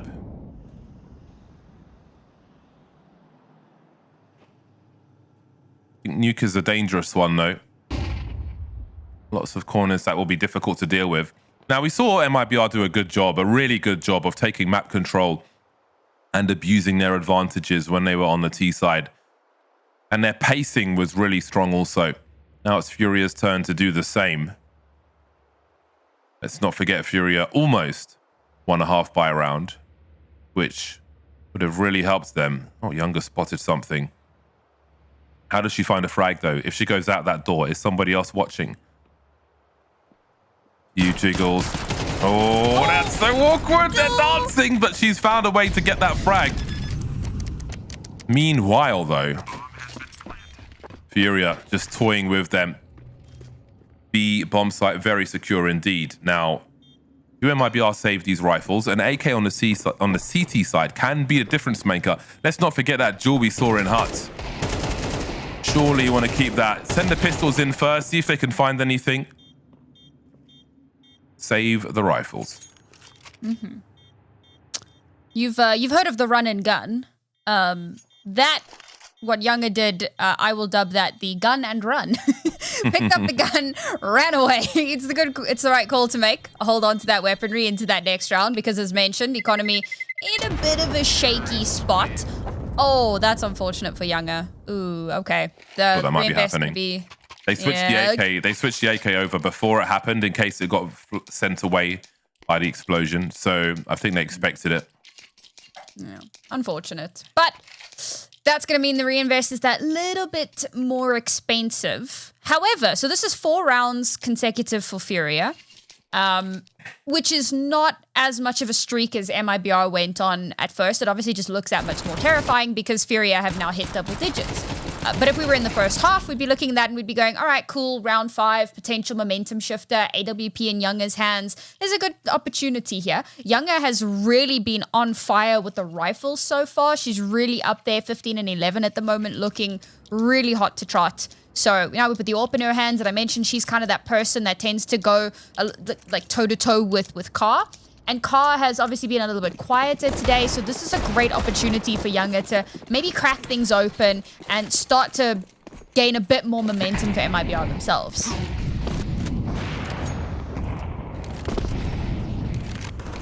See how Younger fares with the AWP on the CT side. She'll need to continue to run hot. And as I say that, is dropped. Opportunity for another one if they want to challenge her. They'll think better of it. Now Gabby is here with the AK-47 playing the off angles. That should be a free kill for her. She knows that they're all there though, which allows the CTs to rotate faster. They don't need to be too concerned about too many corners because Gabby literally saw everybody that remains. So that's something. Bomb not planted yet and the CTs are all over this. But can they secure this round? 2 kits on the 4 players. Playing bait and switch positions are Furia. There's the look at the timing, swinging with that flashbang and winning that all-important second duel down to a 2-on-2 now. Younger and Goddess, Gabs and Car trying to hold on to their lead, trying to hold on to this round, trying to keep MIBR in the doldrums. There is Utah. They can put not 1 but 2 smokes down if they want to as that diffuse comes in. Can Gabs find the angle? So close. Goddess standing, crouching, trying to be as difficult a target as possible and coming out with the AWP just in time also.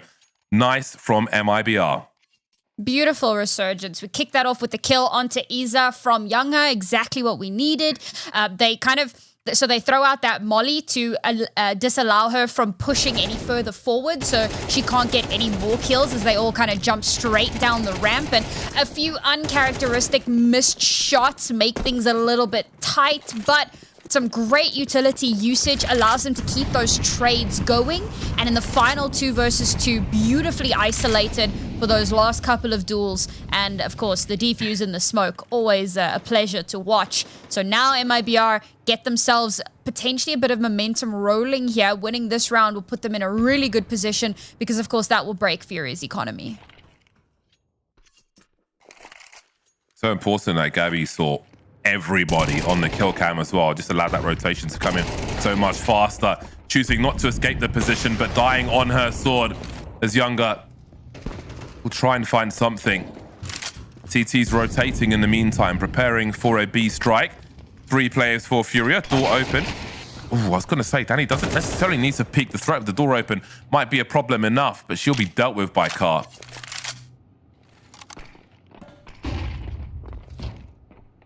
There's plenty of time for Furia to try and secure something here. Not focus on the bomb plant. Secure they will. Gabs with 2, making it look easy.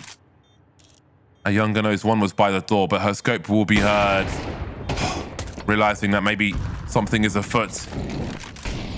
Might need to go for a no-scope here. She does. Oh, so awkward, but Kara's dropped him eventually. Gabs now with 19 HP. Switching out to the AK-47. Can she bait a peek from Gabs? Does Gabs choose to strike first? Looking towards the window, but Gabs comes from Decon. That's a crucial W for Furia. 4 kills for Gabs as well. Like, she was just on top of it. Great angle holding. Once that bomb was planted, beautiful positioning. There was a double kill that she gets that was also just kind of insane, just in and of itself. There you go. There it is. We didn't get to see it on screen, but it was beautiful. And then, of course, follows that up with the round win. And it's a bit unfortunate because there's just too many angles to check in that final moment, too many possibilities, and unfortunately just the wrong one being watched. That was an important round for Furia to win because now they're set to potentially win out the map. Scout highlights are few and far between. Of course, we saw a crazy one on Nuke from Cammy in the previous season with no armor. But again, those scout highlights are few and far between. I need to be made a believer again. I need to see more scout highlights. Younger might need to find some headshots here. Oh, that's a very good tag, but she does not get an opportunity for another one. Car ready with the rifle. Furia looking to soon close out this game of Nuke. Very soon indeed, as this is a force buy from MIBR, and they do not have anything to show for it. Bomb has been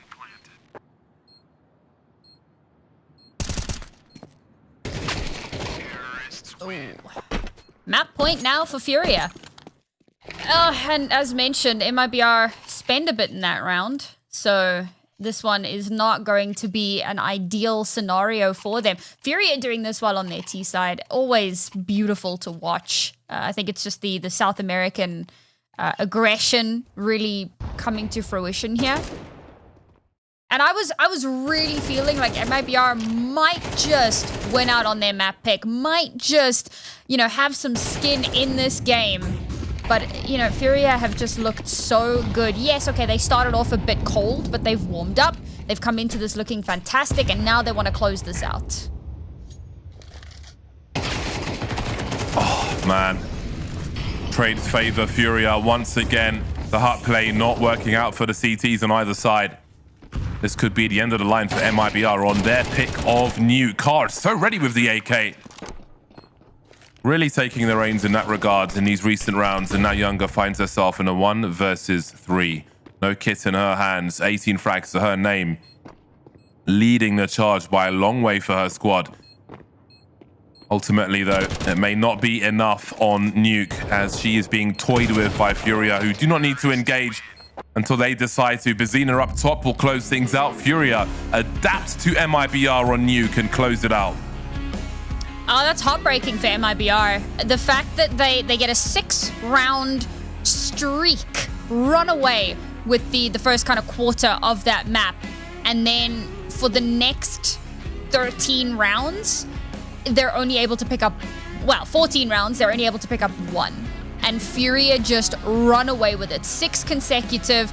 They concede one round in the second half, but they continue to just dominate the whole way after that sixth round. Very, very impressive performance from them. But of course, this is what we've come to expect from this derby. And I don't just mean, Furia winning, but what I mean is the fact that it's tenacity at its finest. It's these teams constantly adapting to one another and finding a way back in when things start to look a little bit hairy. So very, very impressive from Furia. They will win out on their opponent's map pick, and that really does set them up here for the rest of this series. This was the highly technical map. It was MIBR's pick, so we really thought that this was where they needed to carve a path for themselves.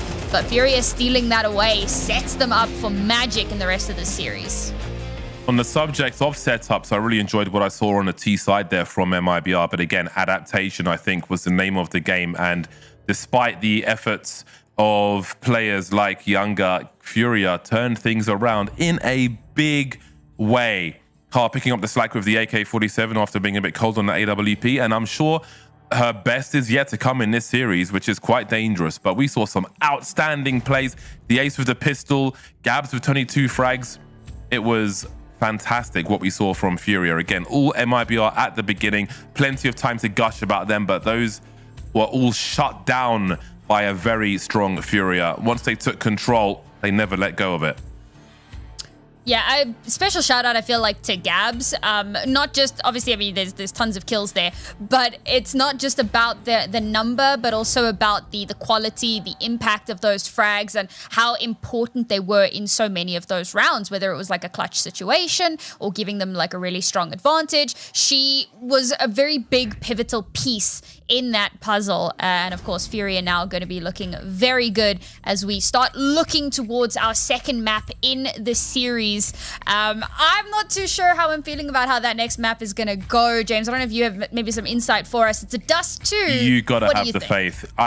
So again, beginning of map 1, we saw great things from MIBR. They were super prepared. We saw pacing. We saw anti-strats. It was great. We saw confidence. We saw Furia adapt. We saw Furia take over the game in whatever way they needed to do, which was awesome. So now MIBR needs to come back and do things the hard way. If they want to see a third map, they need to take Dust 2, the pick of their opponent away. They need to lose their map as they have done and then come and take a map away from their opponent. And I think that's great. If they're able to do that, then we're going to have a great storyline on our hands, and we're going to have some great action on our hands as well. And in terms of who is the standard bearer in South America, MIBR need to show us that they can take revenge on Furia and take Dust 2 away from them after starting so well and Furia just kind of robbing them on Nuke, taking it by force, really. Yeah, absolutely. But we all will find out potentially in our next map, because if Furia win that one, then they take the series in 2, which admittedly would be a disappointing end to this South American derby. Can MIBR come back, take us to a third map, or is it the end of their run at the crown? Find out after this break.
the stress. Hey, hey you, they're chasing dreams that slow the pace. Take a breath. Time to make a change before you burn out. Can't wait another day. Life is flying by, seize every moment. Come on, turn that key, let's drive. Jump right in, baby, let's go. Let's go. Drop some bass on the radio. You and me will drive through the night, cruising on the way to paradise. Jump right in, baby, let's go. Let's go. Drop some bass on the radio. You and me will drive through the night, cruising on the way to paradise. Jump right in, baby, let's go. Let's go.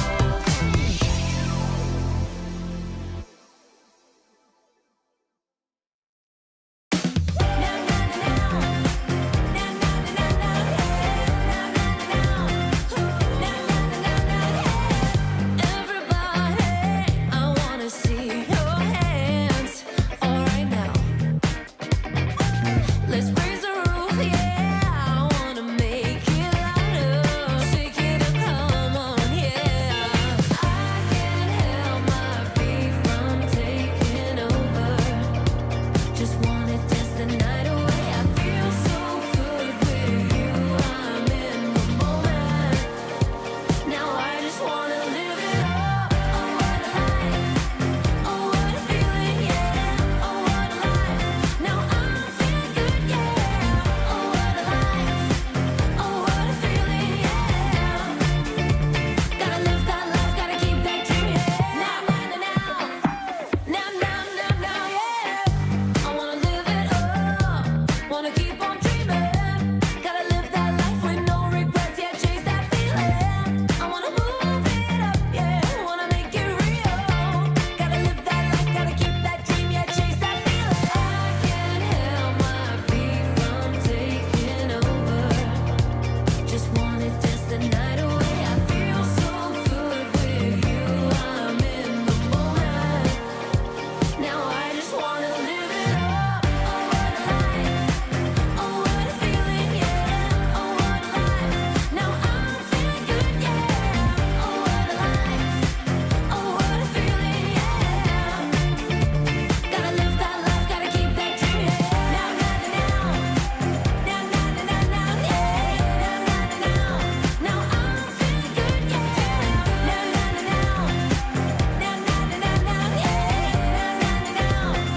I'm feeling good, yeah.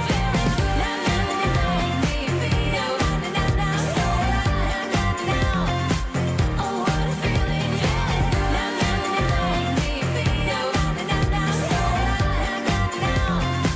oh, what a feeling, yeah. Gotta live that life, gotta keep that dream, yeah. Oh, what a life.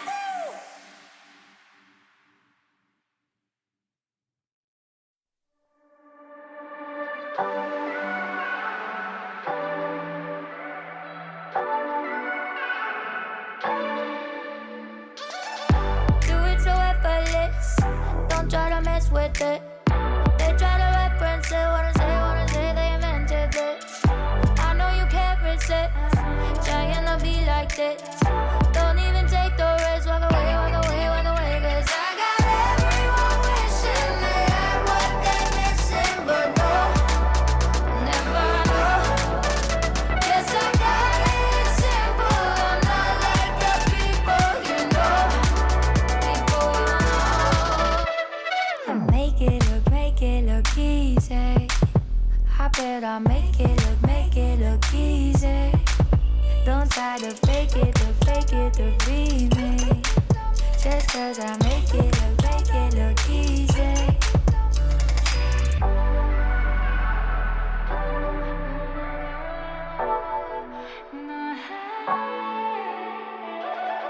Make it look easy, I do it in my sleep at night. Don't try to get it right, gotta stay alive. I gotta win, nah. I'm making a name, nah. Winning again, nah.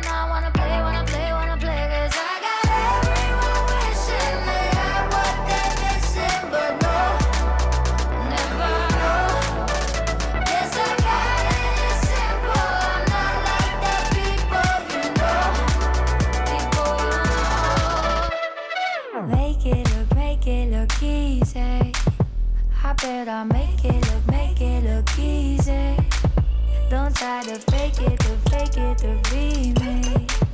Just cause I make it look easy. Don't even bother, try to win the liar. Real like no other. It's in my veins, like in my DNA. My vibe is like no other. Cause I got tomorrow we will ride.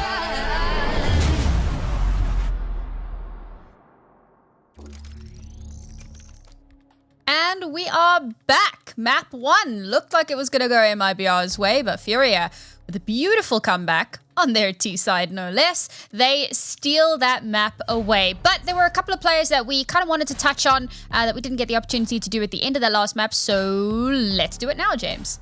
Indeed. Let's have a look at the head-to-head. We've got Gabs and we have got Younger. Younger was doing God's work on the MIBR's team. 18 frags to her name. She was far and beyond the other players on her squad. However, they all need to turn up if they are to take Dust 2. On the Furia side, Gabs was the leader in terms of the frags. She did a great job. I mean, the whole team did a great job. The average was good. Nobody was too much of an outlier. Definitely a team effort from Furia. But again, MIBR, Younger was doing the heavy lifting, but she is going to need support if MIBR are to do something on this game of Dust 2. Yeah, I think that, this is a really difficult scenario because obviously with that last map being their pick, that's kind of where you would have wanted them to, close out a map and keep themselves alive in the series. But Dust 2, I feel like there's a good opportunity here for a resurgence, particularly because with it not being their pick, they'll obviously get to pick their side. More than likely get to pick CT. And, with how Younger has been playing so far, going toe-to-toe with Car, as mentioned, it's that Orpa's Paradise, and we're looking to see how those players are going to potentially enable a resurgence here. Younger was one of our head-to-head players. She performed incredibly well on that first map. We need to see that replicated here, not just from her, but a bit of a step up from the rest of the players as well. Look at the charge from the CTs. MIBR have got their skates on already. Fury will have a P250 in the hands of Car. Gabs and okay, it's a split of the B halls by the CTs, but it's not going to be successful. Danny running out of bullets, leaving Younger in a 1 versus 4. Start as you mean to go on then, Younger. We're going to need you to put in some work here. She has a kit and a smoke. I might go towards the tunnels if she's given half a chance. There is a flank on the way already. How long will she look out for this flank for? Looks to her right, and that's a nice pop from Younger. She's still looking for that flank very patiently indeed. And Izza has to be careful, but she rounds the corner now, and Younger might not last so long. They're going to come from all directions, and Furia will storm the pistol. Nicely done. Edging towards that B site, not a terrible idea when it's just the pistols in hand. MIBR really try to stem that tide, though. They have some decent presence towards kind of that tunnel, trying to slow things down a little bit, and they do get that first kill, but you're running into a death ball, and the reinforcements aren't as quick as they need to be, not in position quickly enough. Days! What the hell was that? Just got smoked like a kipper. Oh! Sorry, I was excited for that. I asked for some action with the scout, and I got it. They delivered. That's what I like to see. People getting wrecked. To be fair, it was a nasty shot. Poppins has got a pop flash here. We could see that vintage pop flash off the wall in a swing. There it is. And Younger's able to take more swipes here. This is a nightmare scenario, actually, on Dust 2 that I have seen year after year. A scouts on the A-bomb site, people getting tagged as they try to approach, and then loads of CTs running around with pistols, just waiting to shoot you in the leg and finish you off. It's a nightmare scenario for a T side, and Furia are here already. Gabs can maybe take one shot to the torso. Izza's basically screwed. And now Car is as well. They continue to entertain. No, they've allowed the scout to tag more. And what do they have to show for it? No map control. Oh boy.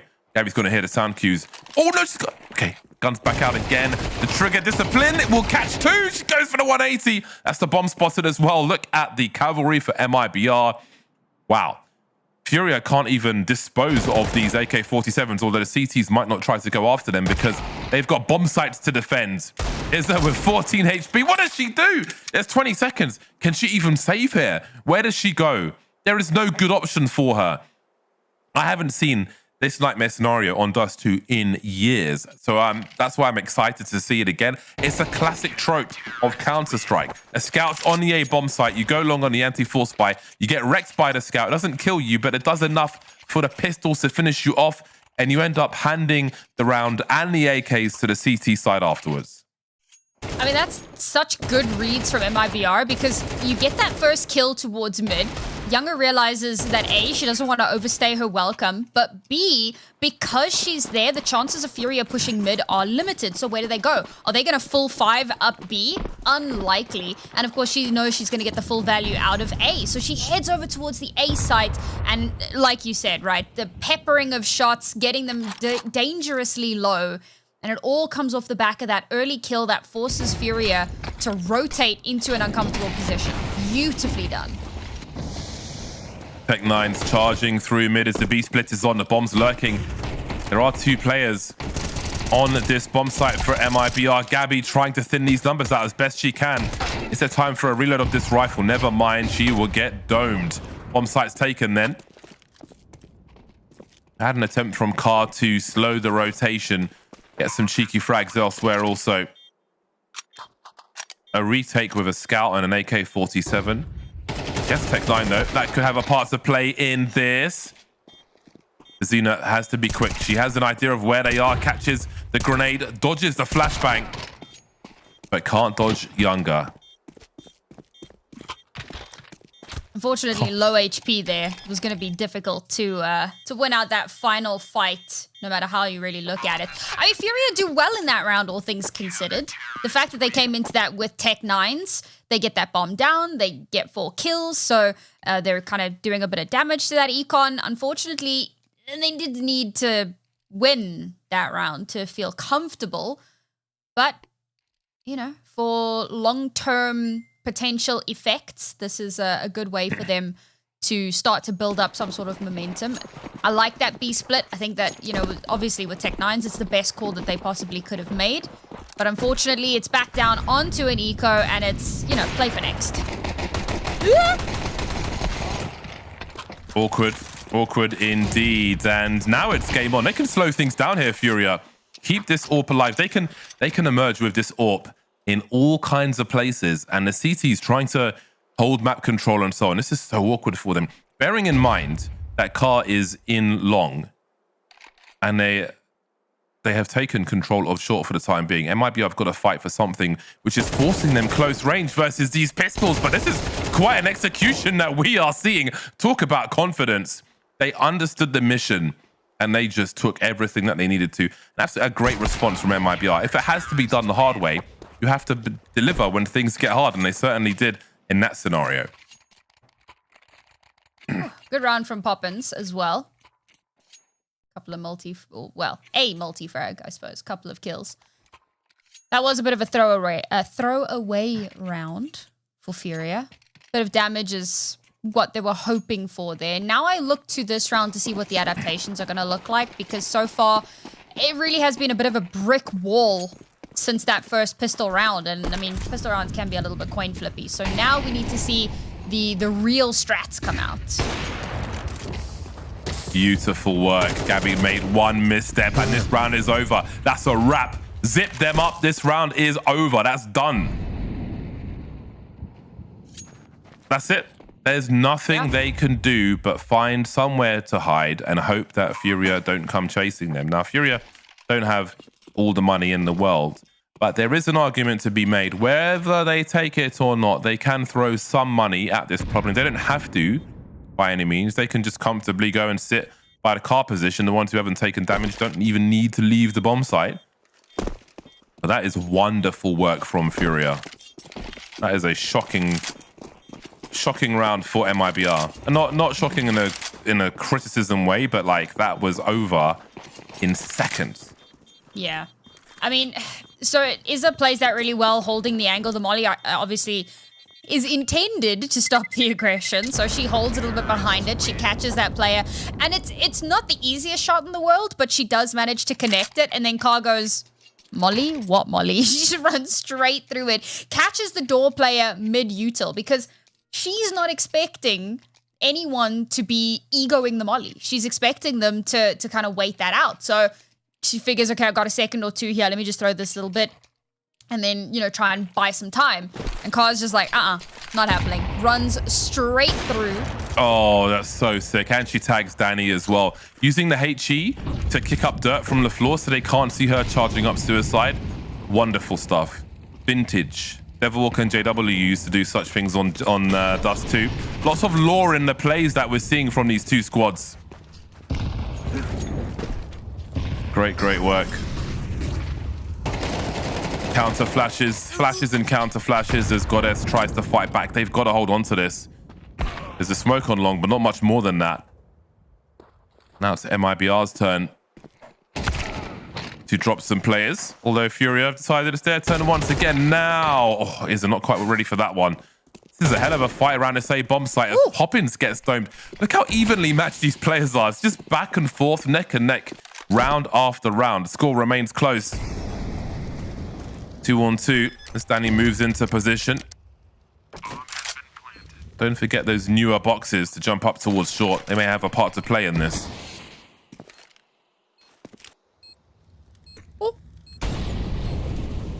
So Lilitens will need Car to cover her back. She has to trust in her teammate to deliver. She'll have the sound cues as well, leaving Car to visualize. Nice work from the CTs in the way they're peeking those. Lilitens has disappeared for the time being. Oh, that's wonderful stuff. Gabby again, just 1 foot out of place, and she finds herself with a problem. Although Danny's looking for a second frag, she has no kit. She can't win this round. She can't save her AWP either. It was too late. All she could do was try and drop Car, but Car's not having it on Dust 2. And there's the recovery that I was looking for. Not necessarily an adaptation per se. I think that a lot of that was like, so first round is obviously pistol. The second round, you're playing a little bit loose with it, but also MIBR are getting cheeky with how they are strategizing that, so you get caught unawares. And then obviously because you lose that second round, economic reset, you must lose that third. So things get a little bit wibbly wobbly, but they get guns in their hands and they do what they did on Nuke. Hit the brakes, slow it down, and they get a lot more clinical with how they approach these rounds. Great utility placement, great trades to ensure that they always have an advantage. They clear out the site, and then in those final moments, a great crossfire gets set up, Car can hold the long angle, and it's an easy cleanup.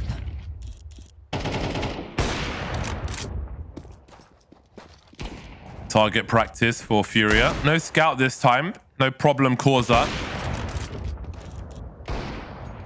Car absolutely ready for Dust 2.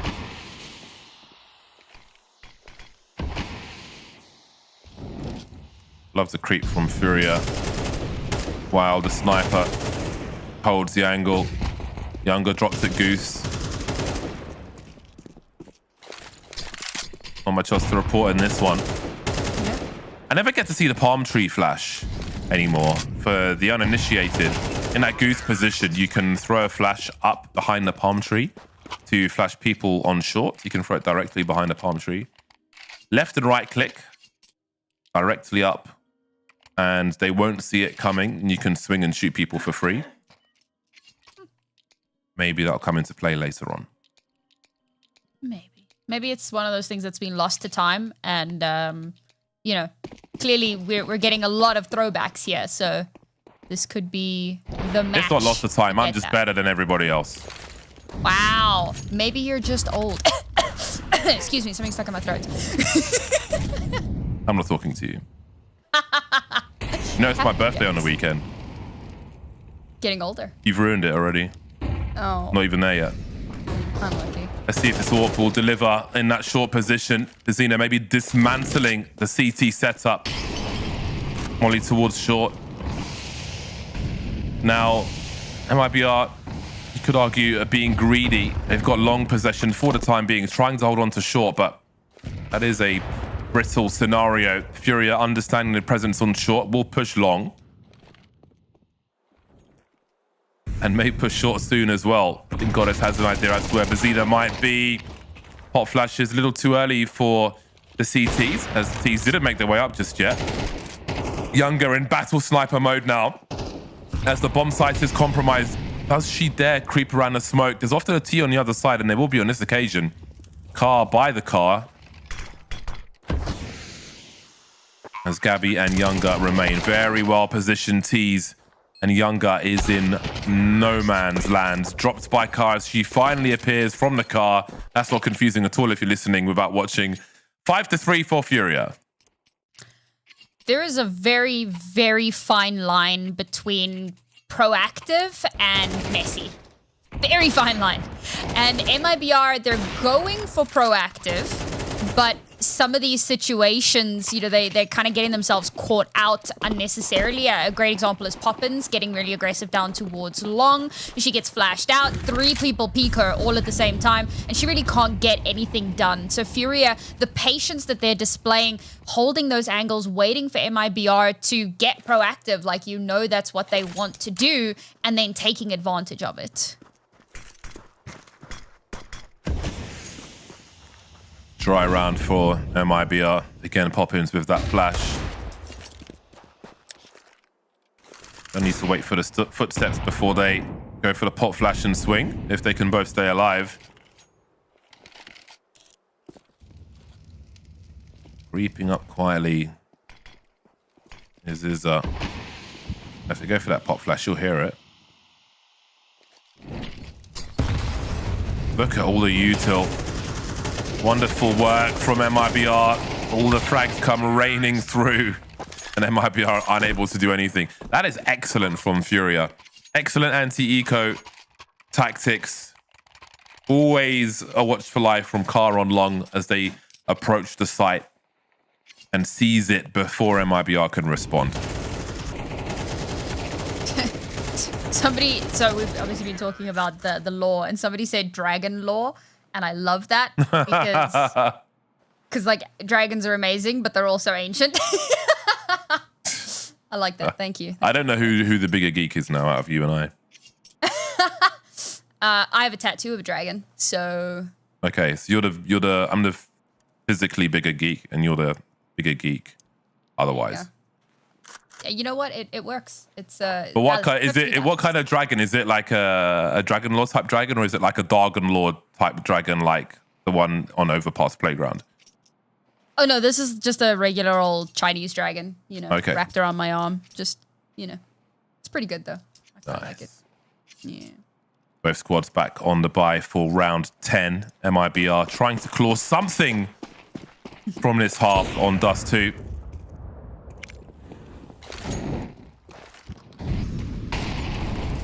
Good timing. So that's such an important molly towards short. Oh, Gabby's got revenge now. The double AWP is out. They will immediately know that there are 2 AWPs for MIBR. A dab hand with an AWP is Gabby. Got great rifle support also, which means she can rotate out of the bomb site. If someone's close enough to hear those sound cues and walk in, it could be a free kill for the CTs. So never rely purely on those sounds. 4 remain for Furia. Got a reasonable level of util. Flashes on 2 players. Gabby swinging. There's another player by the door though. Furia making their way towards the A bomb site. Poppins in control of long for the time being. Good HEs. We often see teams in this region on the CT side have HEs left in CT spawn for these A retakes, but they will just continue to hammer the A bomb site from CT spawn. Perhaps Furia will do something like that in the second half, but for now, it'll be a 3-on-3, made 2, made 1 as Poppins remains on long alone. They've had problems on this A bomb site, MIBR. They've tried to hold they've tried to hold short and long, and it hasn't really worked out for them. They've tried to stop the common default of taking short by a T side, and it hasn't necessarily worked out for them. That's heartbreaking because that's a 4v3 retake, and off the back of like 1 or 2 very well placed pieces of utility, more specifically those flashes, they set up a I mean, it's a good crossfire. It's not necessarily like a god tier crossfire, but MIBR are all just kind of out in the open. They're trying to go for this retake, and they all get caught by the flashes. So what do? It's really unfortunate because they had such a strong advantage into this round, and they get collapsed in on from all sides.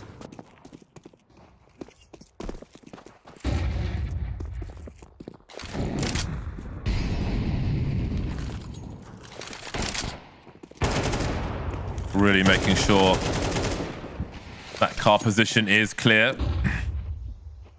You can safely molly that by standing on the barrel near long doors and aiming at the keyhole of the door jump throw.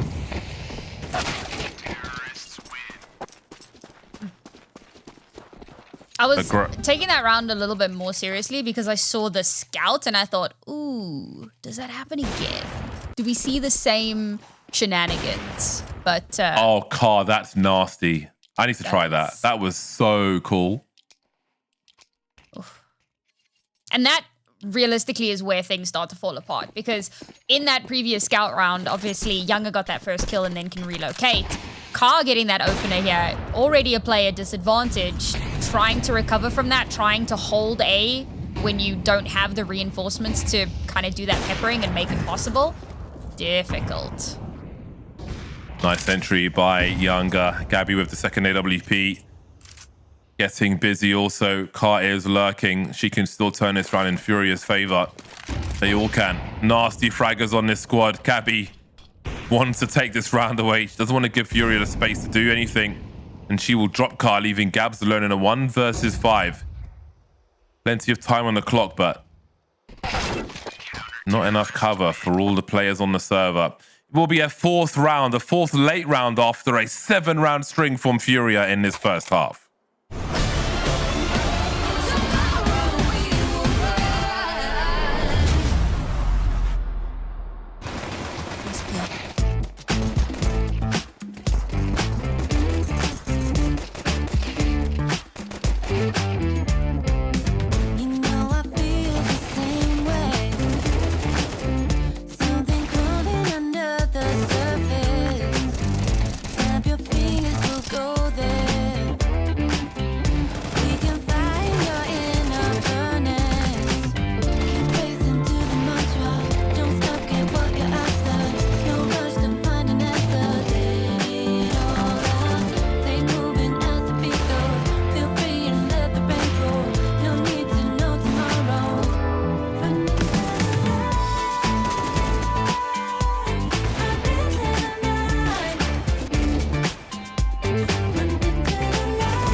Furia had a slower start to that very first map, but as we've headed into map 2, they have been on fire. 8-4, that half ended, and MIBR now floundering, playing for that crown, playing for the bragging rights, and with a bit of a mountain to climb to get there.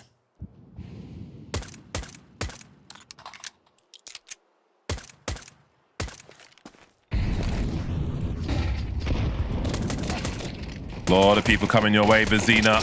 How many bullets do you have left? 2 is plenty. Good info as well. And info will get old early, though.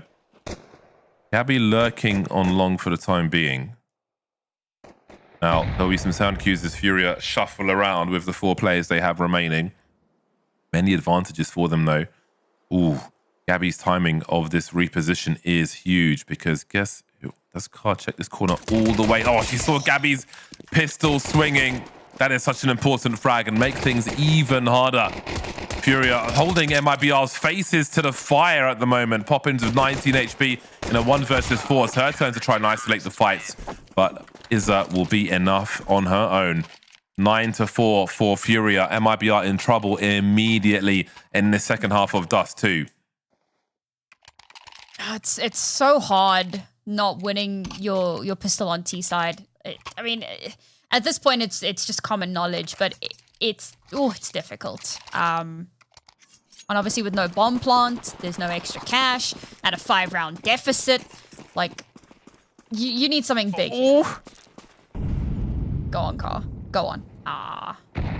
It's making me clench my stomach just watching that. It's the anticipation. I just want to see it happen, but I don't know if it will, you know? It's crazy.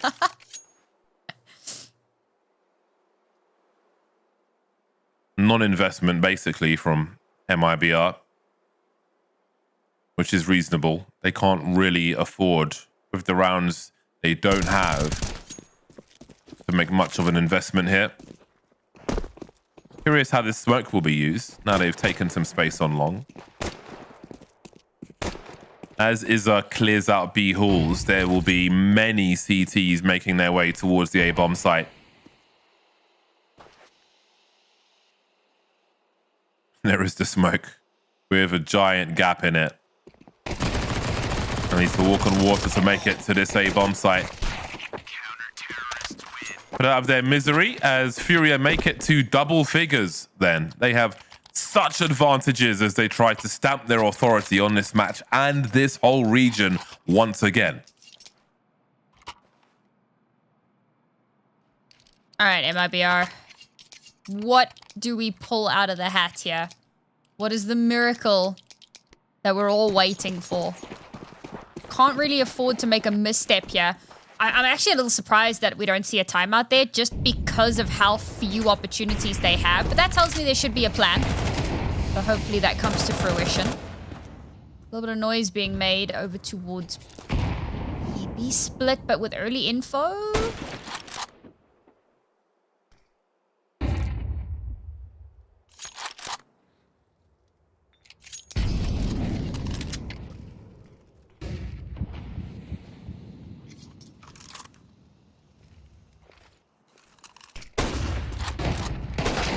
Car with the scout will be unable to do anything, but Izza will see many of them. I don't know how the CTs can respond to this.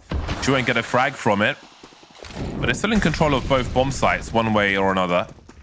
However, the numbers game is surely too great for MIBR. Coming in from 2 directions as Gabs is able to isolate the fight and catch a second.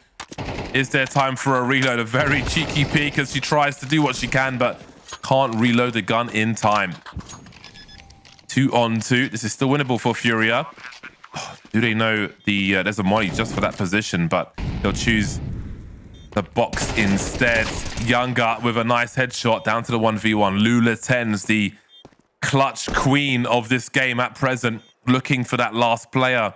Again, her sends is so high, but she won't be able to 180 on this occasion as Gabby is very patient indeed. Opts not for the BM on this occasion as the comeback is still to be done. 5 rounds behind our MIBR.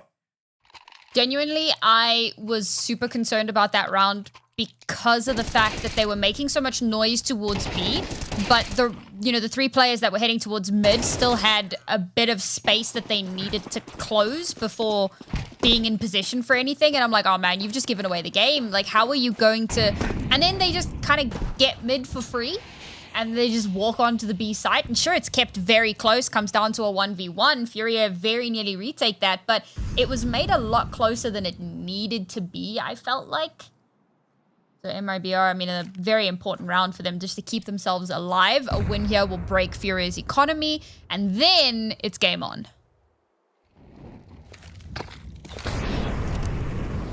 That Molly commits the CTs for the time being. But there's no one there to swing on them. Oh, Carr needs to get out of there and quick.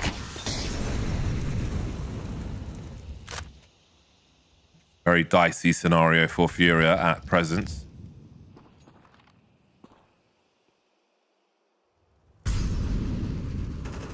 I love a quiet, tense game like this. 2 dangerous opponents, MIBR, who cannot put a foot wrong at present.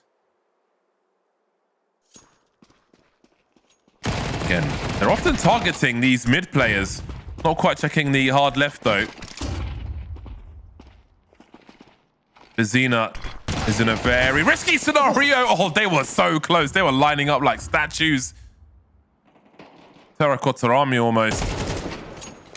Lutens and Carr remain. So some teams have, on the CT side of Dust 2, if you've got one player playing around those mid doors, some teams, some CT teams, when that player is lost, will always respond the same way. And that might be part of the reason that MIBR are often looking for that player. Or it might be that they're just looking to seize that area. And if depending on their read, go for the B split, which can set up for different plays later. If they kill that player in that CT spawn area and pull A players out of position and go for a split of the A bomb site. So we'll see how their rounds develop, but they have been targeting that area round after round, and they found success here and forced Furia to save what they can. 4 rounds before they tie the score, though. Finding a chink in the armor is always a good thing to do. The question becomes, how does the armor bearer compensate for that? What change are we going to see from Furia here? Do they reinforce that B site a little bit more? Maybe they don't play it as aggressively. Maybe they take a bit more proactivity towards mid, kind of outdoors, or possibly, send some people up short to try to flank around. There's a few options here. And obviously into this round, we won't see too much of that adaptation as Furia now in a very tough situation economically. But as we move into the next few rounds, we need to see something give. Because as I said, winning that last round, game on. Lordy. Carr's turn for revenge with that scout. There are some very sneaky positions for Furia. I like how Lunatens almost has an angle to trade that pistol as well. Well thought out by Furia. So here's a distraction. Oh my word! Vizina got all 3! Right.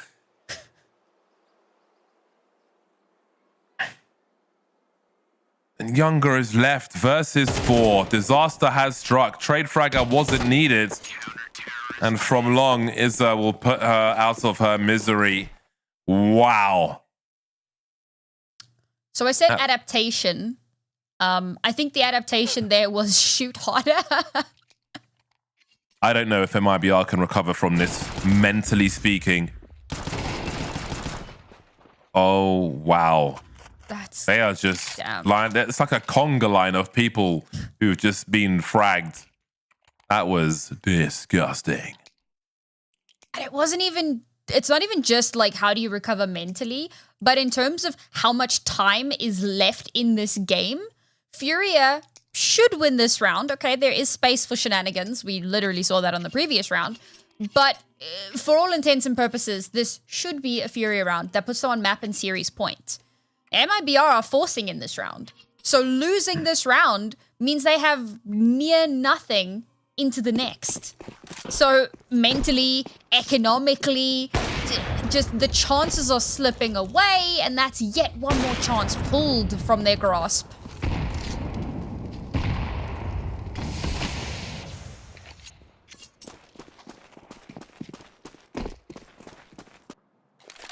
Car's having a great time on Dust 2.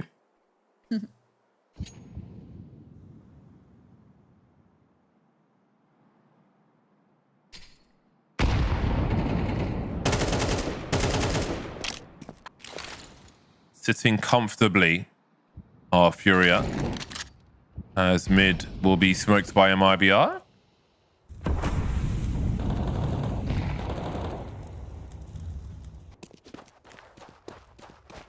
Very comfortably indeed. You can see Luluten's on the radar. Actually, there's no time for that right now because here comes the B push. So never mind. The chain flashes are here. Gabs is in trouble. She needs help. Is this got a flash that just could come into the back of the CT B bomb site? Might not be needed though. Oh, actually it did come in, and that will certainly help Gabs deliver those frags. So a stable hold after all. So what I was going to say, like if you've got an AWPer by the car on the A bomb site, then your player who's playing around the pit position on long or something might need to throw a flash. That's so nasty from Car. Might need to throw a flash behind her teammates. You see the flash pop there as well. So there was a flash from the CT in CT, which wasn't too needed, but it can often be a good support. MIBR firmly focused on this B bomb site as they are against match point now. The bragging rights are in the hands of Furia, but the bomb site is in the hands of MIBR. Bezina sees a fair amount. Got to be careful though. Will that land nicely? Indeed it will. Gabby down to 39. MIBR on the ropes. Possibly the end of the line for them because there's a well-equipped Furia who are coming in with 2 more incendiaries. Clearing out so many options, and they've got the flashes as well. Luluten's posted up, making noise in the tunnel, moving through. Will be domed by Gabby though, who looks for a second, but Bezina will cover. 2-on-2 now as Younger and Poppins try to hold on to this match, but they will be wiped out. Is there time to defuse this bomb though? There is indeed. Furia with a dominant 2-0 victory over MIBR, and they re-establish and reaffirm themselves as the queens of the region. Man, that was honestly a bit disappointing from MIBR. You know, obviously all credit to Furia. They deserve that win. The adaptations that we saw from them, the fact that they, you know, consistently were able to match whatever MIBR were doing. They had an answer to everything. They really had such a good showing here today, but I expected more from MIBR. I really was hoping. I mean, we hyped this up as the South American Derby. This was going to be, you know, the biggest game of the season, and for it to go out like that, Furia have not dropped a single map this entire season. Not one. They have just been so good from start to finish. And for MIBR, kind of feels like back to the drawing board to a certain extent. That was an exhibition from Car, I've got to say. Her frags were super spicy on that game of Dust 2, and AWPer's paradise, and it certainly was for her. That was a great game by Furia, both on Dust 2 and Nuke, but these are the numbers for that Dust 2. And again, they just powered through. They overpowered MIBR on many an occasion. They were dominant straight up and down, I would have to say. And again, you can see it's a team effort. It's a good average of the kills, and even Car a few below, like the impact and the style points for them as well, you know, were just as important. So on the MIBR side, you can see it is a very mixed bag, with Danny and Goddess coming up very short on this occasion versus Furia. Yeah, it's a bit unfortunate. I was talking a little bit earlier about how Furia, it really feels like they have no weak links. So, you know, really great for them to have everyone really stepping up in the way that they have. But for MIBR, it's not a case of weak links per se, but it's simply a case of occasional inconsistencies, which can happen on any of the players on any day. And it does show that they are very much human. And of course, we don't want to dog on that, but when you can have that consistency more often, when you are, you know, getting the kind of impact that you want to be getting round after round, game after game, like Furia have been recently, obviously we're going to talk about that. We're going to mention it. We're going to say Furia have looked good. Every single player really stepping up and going, keeping an even kilter and making sure that everyone's kind of doing their part. And when everyone on your team is doing that, of course you're going to find success. So very, very impressive from their side. But we also, we've had some standout players. We've had some players that have performed incredibly well, and we're going to talk a little bit more about that in a little bit. But I believe that we are getting prepped for our interview, and this I feel like is a really big one because, again, it's the end of that big derby. It's, Furia reinforcing their claim as the best team in South America. Yeah, for sure. I think there were definitely lessons in that series for MIBR to show them that there's higher levels for them to get to. And with the roster changes they made, it's they've gelled very quickly and very well in a short space of time. In many of their matches, we had lots to be excited about in the action we saw from MIBR. But when it comes to the very top, the cream of the crop in the region, there are higher levels and more work to be done. So there are certainly lessons in that. Again, a well-oiled machine on Nuke, but not enough once Furia started to adapt. And in that, there are lessons and they will grow from that experience. So let's take a look at our MVP for that series. And, we did struggle to actually get through talking about all of the players earlier because of Cat Brain. But one of the few players that I did actually get to mention was Luli Tens, who came into this match with a 1.42 rating throughout this season. And of course, she has to be our MVP again today. Such a strong performance from her, not just today, but throughout the entire season.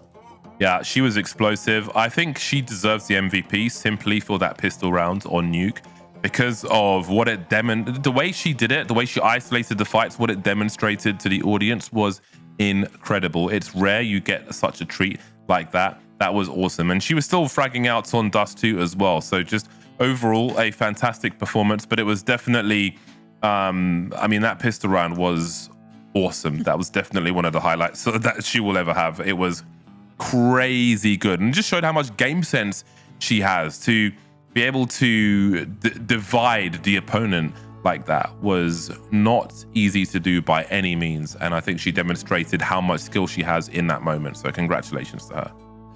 I certainly hope that ends up in our top 5 plays at the end of the day. Hint, hint, nudge, nudge. Oh, it better. It's got to be there. Very, very impressive, as you said. Just and listen, Sam. Listen. I don't care what happens earlier. I don't care what happens later. That's got to be number one. Otherwise, I'm gonna send some emails. I don't know who I'm gonna email, but I will be sending some emails. Okay, emails will be sent, maybe to myself. Okay, but I've got to get it out somehow. Just make sure I'm not on that mailing list. The fact that it's a 1v4 and, the style of it, like you can look at the technical aspect and getting in the head of the player, and that's all really cool. But the style points of just being able to watch that happening were incredibly impressive just in and of themselves. So well done there. Another player that I really want to talk about a bit more is Younger, because I feel like she had such a good performance on that first map, and then on map 2 she didn't really have the opportunities that could have ended on more successes. So hopefully we'll get to see a little bit more out of her in the future. Yes, I believe that. Oh, there we go. Interview ready just in time. And of course, it is going to be our MVP of this season. And dare I say it, MVP of the MVP of the match and MVP of the season, potentially. Congratulations on yet another win. You guys didn't drop a single map this entire season. What does your prep look like to be able to come into this and dominate everyone? Hello, thank you for having me. Really happy for the win. And our preparation, I think, it's to never stop hard work. Like it's never enough. And I think we want evolution. Mm-hmm. And I think that's the key, basically. So that game of Nuke, MIBR got off to a good start. And we can obviously we can see everything. We can see that they are very well prepared. They had good pacing. They were happy to play a slow round. They were happy to try a fast round if they thought they had an opportunity. Like when they went ramp, they didn't win that round, but they looked like they were very comfortable and very strong at the beginning. And then you guys, it felt like you adapted and started to pull away. But what was that like for you? Did you think it was difficult at the beginning? Were you adapting to what they were doing? Because when you started winning rounds, you didn't stop in that game of Nuke. Well, I think, yeah, they were really good, but we are so. And I think the most important thing is to not lose our mind and just play our game. And I think when we got to start making rounds, we were more comfortable in the game, and it's just round by round philosophy. Yeah, I mean, on that note, it really felt like to me, you know, here by about round 5 or so, I was saying it felt like you guys were playing a little scared. Like, you know, MIBR were getting a lot of rounds and maybe you were getting your own heads a little bit. Do you feel like that's what was happening? And how do you stop that? How do you get your heads back in the game? Well, for sure, that's the thing that we should fix, not to happen that way. Like, be confident all the rounds from the beginning. But I think that we were very capable, and we are always really capable to turn that for our way. So I'm very proud of my team for that. You guys have made the finals. Is there a team that, you know, obviously your team is definitely one of the favorites to take down the whole thing, but is there a particular team that you look forward to maybe fighting, or a team that you really want to play that are confirmed for the finals, or is it just whoever comes, we'll play them, we'll fight them?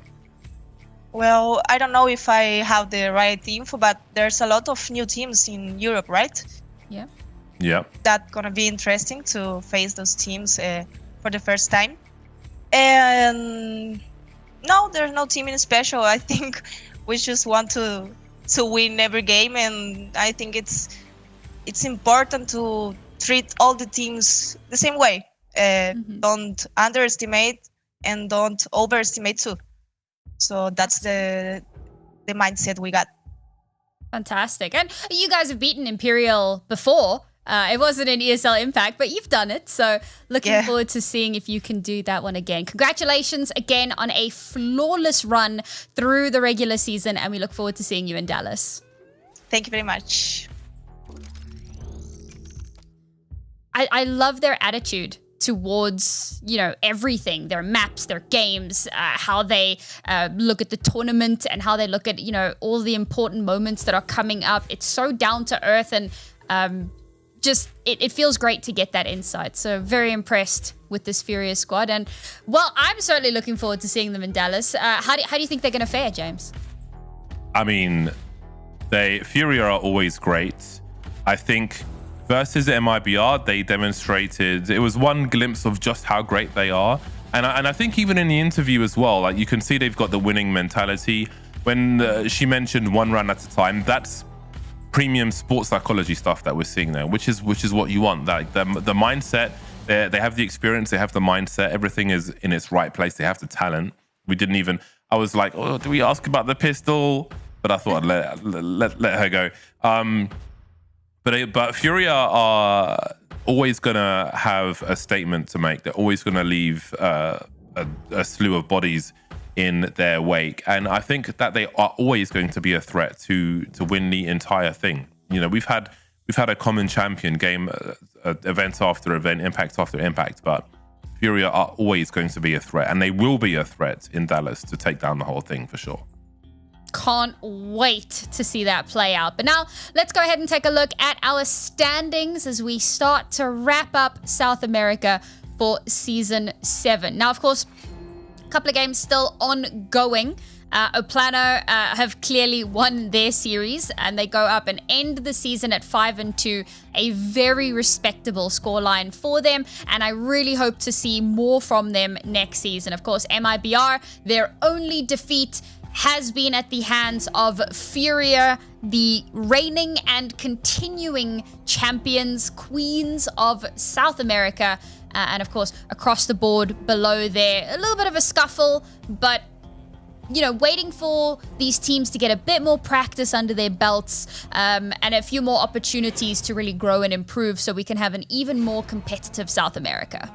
Yeah, I'm really happy with what Oplano have been doing, and I'm looking forward to seeing their growth in the future. I think Kemsao Alas as well have potential to do greater things in future, but Oplano is the standout. And that's not just from their statistics on this board, but from what we've seen them do in the server also. And I think there'll be plenty of lessons for the other teams to learn also. I think if you're getting stomped by a Furia or an MIBR, there aren't always lessons in that. But in the tighter games where there are fatal mistakes which make A or B happen, those things have the valuable takeaways that can lead you to developing as an individual and as a team for the future. Now, James, we are wrapping up towards the end of the season. Do you have any closing remarks before I send us all to North America? We saw some great highlights all season. I love what we saw with that ace. I think we finished the season in South America broadcast with an impeccable demonstration of skill, spatial awareness, and game sense. And that is a great way to close out a season. So I'm very happy and satisfied with that.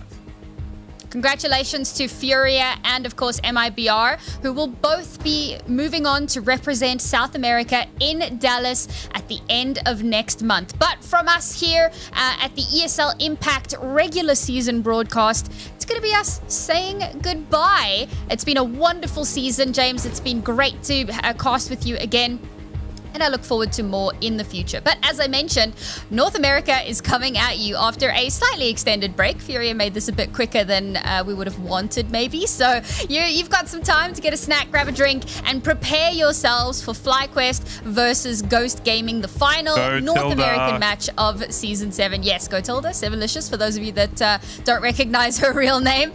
And we are so excited to see her play against the previous queens of North America. They'll be coming at you very shortly, folks. Don't go anywhere.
attention.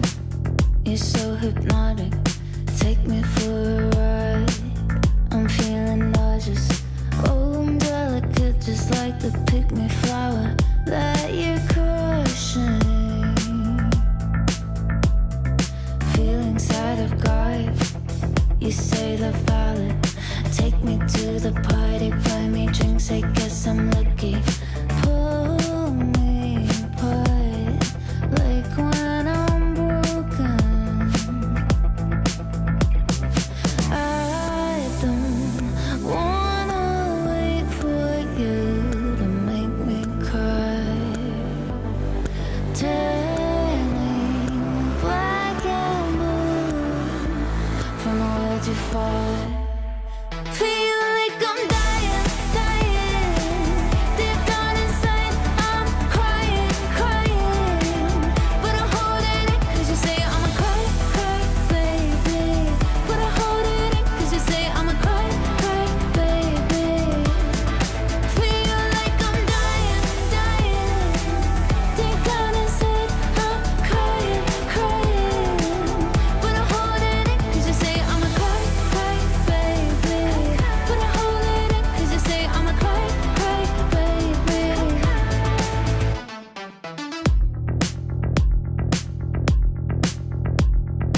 Making jokes at my expense. You say it's funny, but the irony is you're so broke emotionally damaged. Have the nerve to tell me you can't afford to love me.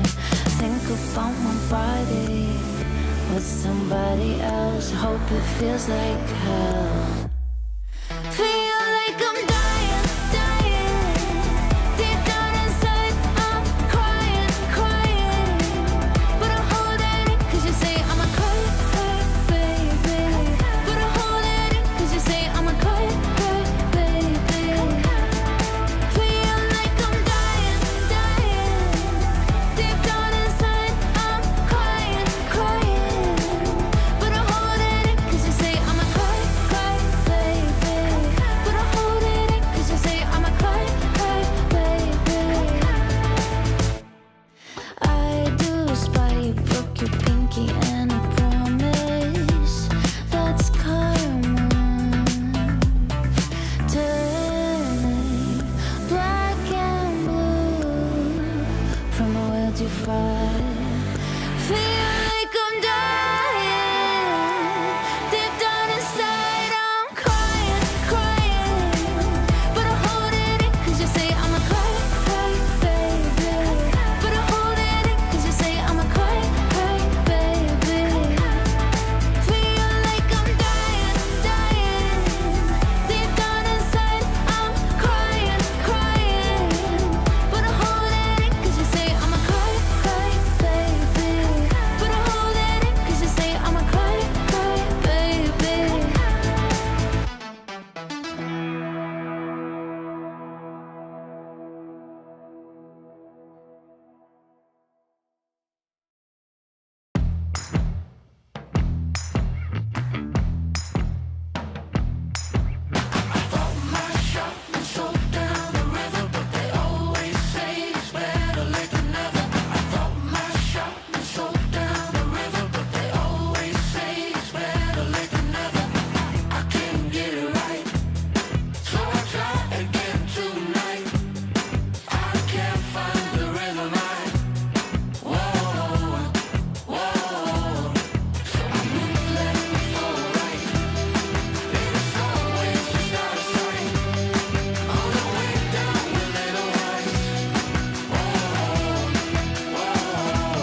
Cut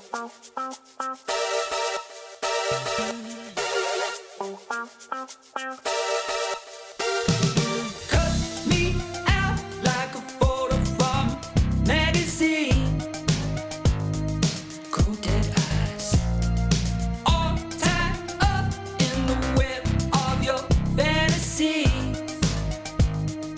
Little white lies, scandalous, scandalous, scandalous, you're scandalous.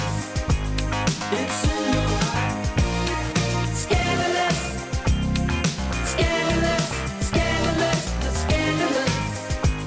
No big surprise. Headlights creeping up and down the boulevard. Dialing 666. Hey, can I speak to God? Helicopter spinning in the cold night sky. Underneath the stars, it's an eye for an eye. All tied up in the web of your fantasy. Scandalous, scandalous, scandalous, you're scandalous. It's in your eyes. Scandalous, scandalous, scandalous, you're scandalous. No big surprise. Hey, young boy, can I speak to God? Speak to God. Hey, young boy, can I speak to God? Speak to God. Scandalous, scandalous, scandalous, you're scandalous. It's in your eyes. Scandalous, scandalous, scandalous, you're scandalous. No big surprise. Scandalous, scandalous, scandalous, you're scandalous. It's in your eyes. Scandalous, scandalous, scandalous, you're scandalous. No big surprise. Speak to God. Speak to God. Speak to God. Speak to God. You called me the other night. Don't you know I've got no time? That's it, I'll never ride for you and I. Don't you call me babe? Thought you had a chance dropping DMs on my page. You can stay outside, you can park it on the pavement. Waiting, I don't need a man that's cheap and basic. I'm ranking. Back up, back up. I don't need another suitor, babe. Man up, man up. Put your pouting on a Twitter page, yeah. And I'd advise you to take a deep breath, cause you gon' hold it till the colors in your cheeks left. Whoa, child, I don't mind. You can follow if you like. Just know I got no time. Now for you and I, now for you and I. Call me if you like. Don't expect me to reply. Don't expect no ride or die. Now for you and I, now for you and I.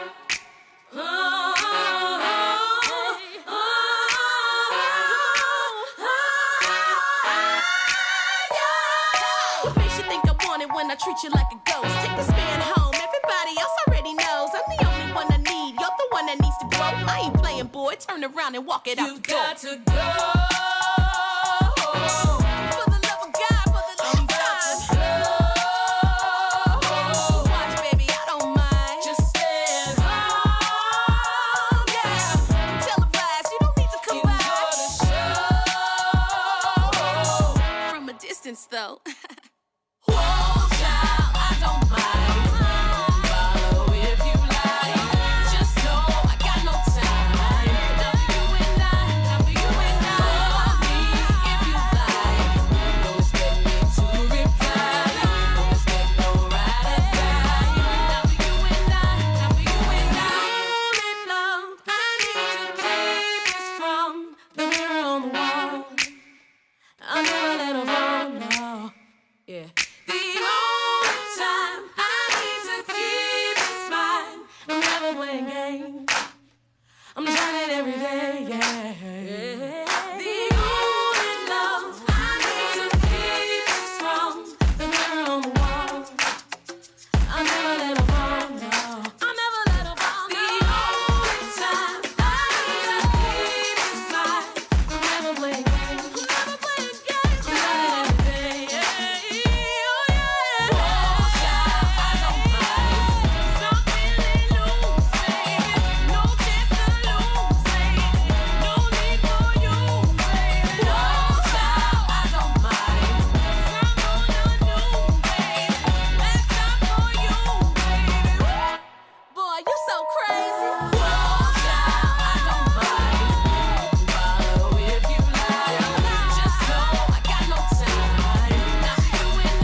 I ain't holding my breath, but something's gotta give. Settle for nothing less.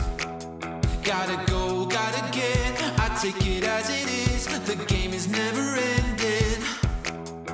We never signed it to life, but we're here for the ride. So hold on tight. We're moving fast and time don't slow, so we gotta let go. We already know we're just living for the good times. Nothing better than the good times. Stay living for the good times. We're living for the good times. I don't know if you noticed, but I ain't on it. If it don't got that buzz, stay awake, come alive, go hands up in the sky, and I love it how it was. We never signed it to life, but we're here for the ride. So hold on tight. We're moving fast and time don't slow, so we gotta let go. We already know we're just living for the good times. Nothing better than the good times. Stay living for the good times. We're living for the good times. We got it all. Got it all. Got it all. Got it all. We just living for the good times. Nothing better than the good times. Stay living for the good times. We're living for the good times. We just living for the good times. Good times. Good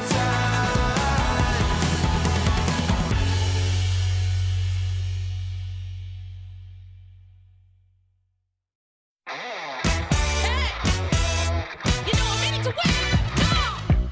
Had enough of these bros. Said they wanna play ball, but they always get mad anytime we beat that. They don't tell us so though. They pretend they got gold. We should put them on blast. The man can't stand such an upset. Your window's closing, you notice. You never lose so bad. Hey, you should expect it. You know I'm coming up. I'm coming up. Hey, no time to run, no games.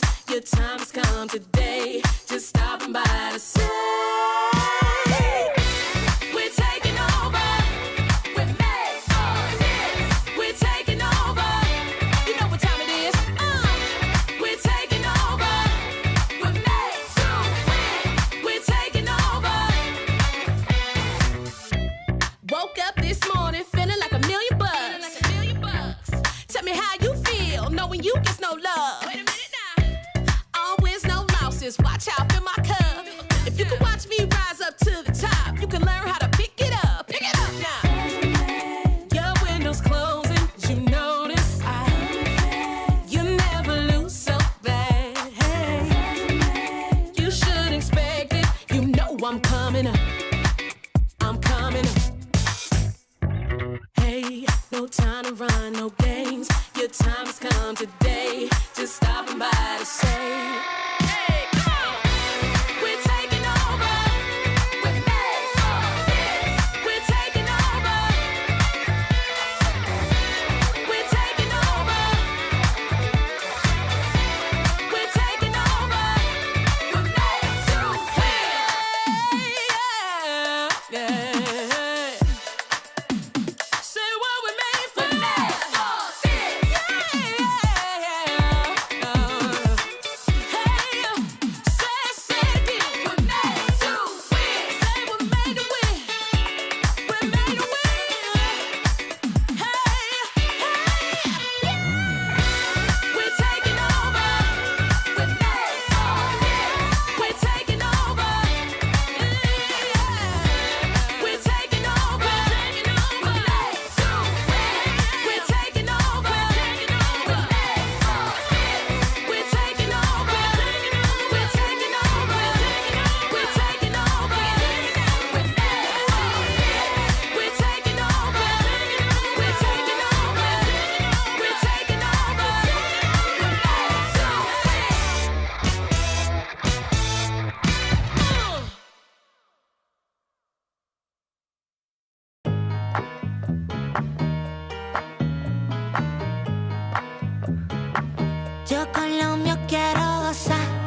ritmo está como es. Muévelo, ¿quién fue? No te despistes que es lo que vine con mi pana, con mi catamara, mi dominicana, colombiana y venezolana. ¿Dónde están las mexicanas? Muévelo, muévelo, no veo a mi boricua. Sacúdelo, oh, oh, oh, oh. El ambiente está fresco, el ritmo lo siento. Aquí se prendió el party, vente a mover el esqueleto. Yo quiero gozar, gozar, quiero gozar, gozar. Vívetela, vívela, vívete, vívela. Pues solo quiero disfrutar, la vida disfruta. Vente para mí, deja la pena, déjala, déjala, deja la pena, déjala, déjala, deja la pena. Y vente pa' acá, vente pa' acá, echa pa' allá, pa' acá, pa' allá, acá. Ya, really, de lunes a viernes pa' librar los fines. Pásame un shot que cobré estos chiles. La paso bien gastando los miles. Con mi combo no te metas. La familia no se toca, se respeta. Con mi combo no te metas. La familia no se toca, se respeta. Aquí estamos todos happy. La rutina siempre contra mí. Me relajo, cero estrés aquí. Vente a la fiesta, vente al party.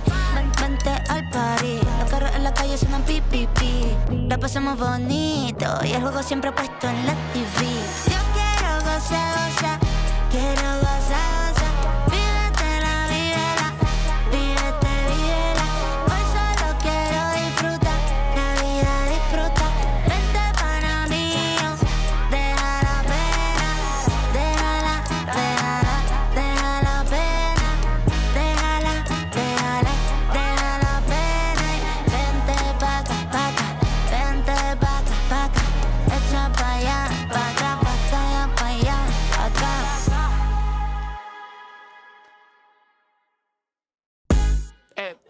Excuse me, señor. One moment, please. Yeah, disculpa. I know my English not good looking, but have you seen salt? Cause there's no flavor in this place. Dile al quien fue que cocinó sin el sazón que no se aguante. Ponle un poquito de cebolla y limón a ese picante. Ese mangú no me lo como. Le hace falta sal y huele a mojo.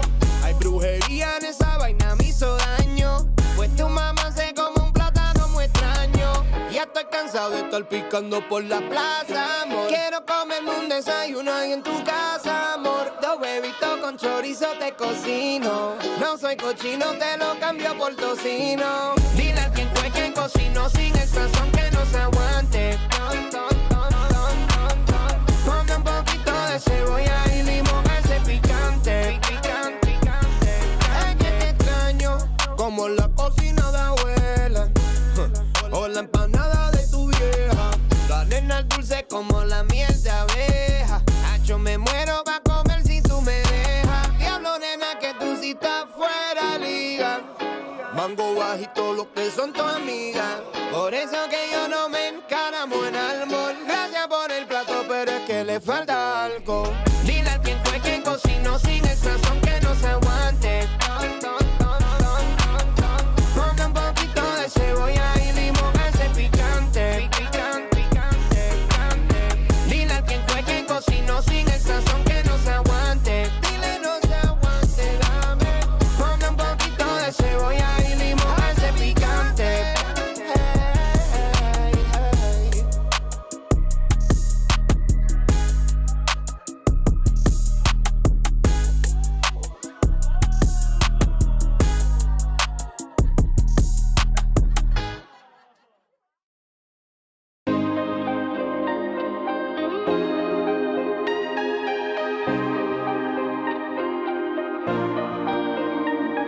Street lights turned on hours ago. You've been here 3 nights in a row. I feel like an afterthought, but still I open the door. No matter how much you adore me, right before the dawn.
for.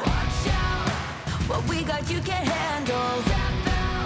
Cause we don't ever stand still. I'm ready for the gamble. I'm ready for the gamble. Ready for the gamble. I keep feeding the flame, chasing the fame. This war will never be enough for me. I feel it run through my veins. I sharpen my aim, soaking the fire under my feet. Soaking the fire under my feet.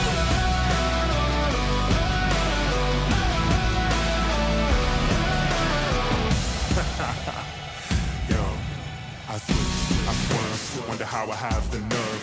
Leaving the heat on the track, too hot and I'm lighting the match now. Blasting off our rocket, grab the mic just to drop it. My Fahrenheit is shocking, amazed, dazed by the centigrade. Come now, don't be phased, follow the trail I blaze. First place, no second to waste.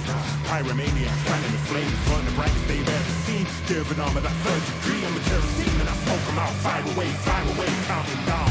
2, 1, ready for the gamble now. Feeding the flame, chasing the flame. This war will never be enough for me. I feel it run through my veins. I sharpen my aim, soaking the fire under my feet. Lights out, this is what we came for. Watch out, what we got you can handle. No, we don't ever stand still. No doubt, I'm ready for the gamble. I'm ready for the gamble now. Ready for the gamble. Reach out, top out, lights out,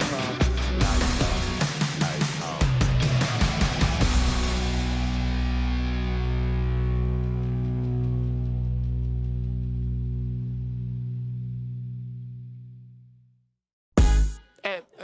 Excuse me, senor.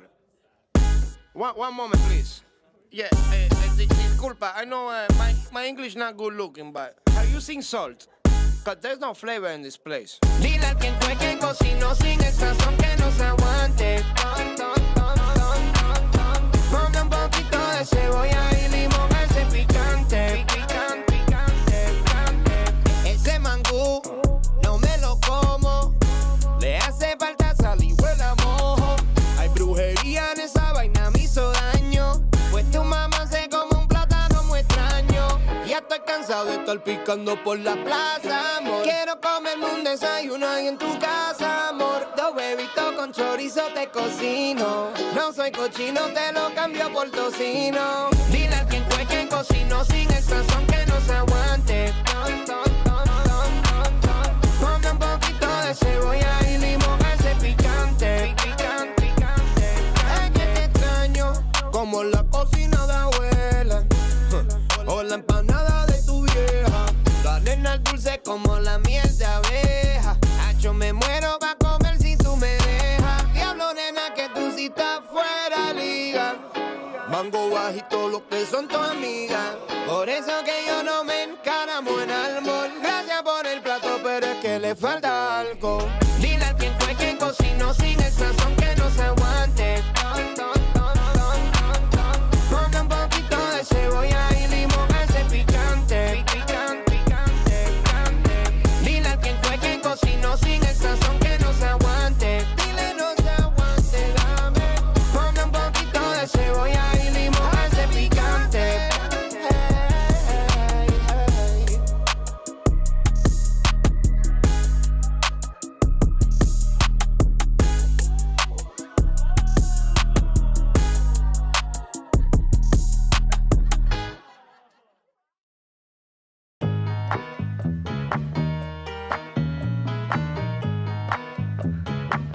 Yo con lo mío quiero gozar. Dale pa' acá, dale pa' allá. Se prendió la fiesta, se prendió la fiesta. Yo quiero esta noche gozar. Yo quiero gozar. Gózatelo una vez más, solo una vez más. Yo quiero con lo mío bailar. Echa pa' acá, echa pa' allá, bebé. Este ritmo está como es. Muévelo, ¿quién fue? No te despistes que es lo que Vine con mi pana, con mi catamara, mi dominicana, colombiana y venezolana. ¿Dónde están las mexicanas? Muévelo, muévelo, no veo a mi boricua. Sacúdelo, oh, oh, oh, oh. El ambiente está fresco, el ritmo lo siento. Aquí se prendió el party, vente a mover el esqueleto. Yo quiero gozar, gozar, quiero gozar, gozar. Vívetela, vívela, vívete, vívela. Pues solo quiero disfrutar, la vida disfruta. Vente para mí, deja la pena, déjala, déjala, deja la pena, déjala, déjala, deja la pena. Vente pa' acá, vente pa' acá, echa pa' allá, pa' acá, pa' allá, acá.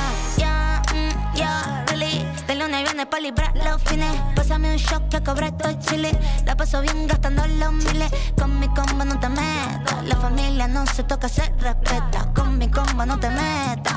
La familia no se toca, se respeta. Aquí estamos todos happy. La rutina siempre contra mí. Me relajo, cero estrés aquí. Vente a la fiesta, vente al party. Vente al party. Los carros en la calle suenan pi, pi, pi. La pasamos bonito y el juego siempre puesto en la TV.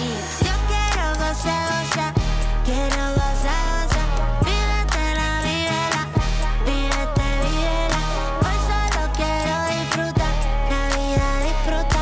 Vente para mí, deja la pena, déjala, déjala, deja la pena, déjala, déjala, deja la pena. Vente pa' acá, vente pa' acá, echa pa' allá, pa' acá, pa' allá, acá.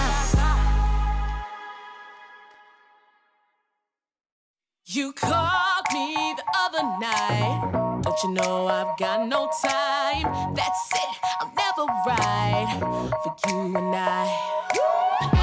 Don't you call me babe? Thought you had a chance dropping DMs on my page. You can stay outside, you can park it on the pavement. Waiting, I don't need a man that's cheap and basic. I'm ranking. Back up. I don't need another suitor, babe. Man up. Put your pouting on a Twitter page, yeah. And I advise you to take a deep breath, cause you gon' hold it till the colors in your cheeks left. Whoa, child, I don't mind. You can follow if you like. Just know I got no time.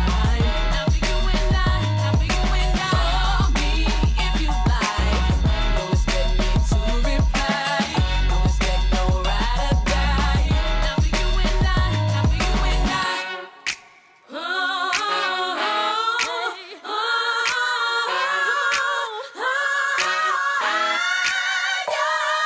What makes you think I want it when I treat you like a ghost? Take this man home, everybody else already knows. I'm the only one I need, you're the one that needs to grow. I ain't playing, boy, turn around and walk it out the door. You've got to go.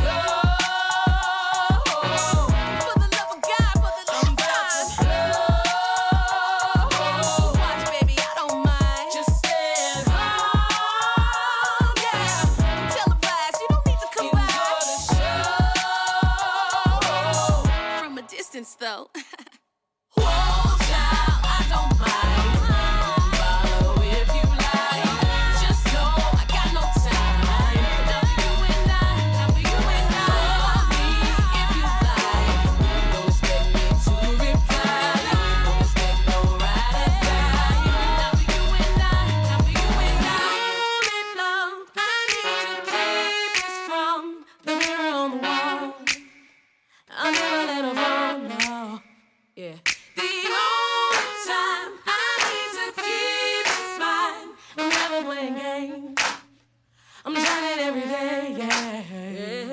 The only love I need to keep is from the mirror on the wall. I'll never let her fall, no. I'll never let her fall, no. The only time I need to keep it mine. I'm never playing games. I'm never playing games. I'm trying every day, yeah.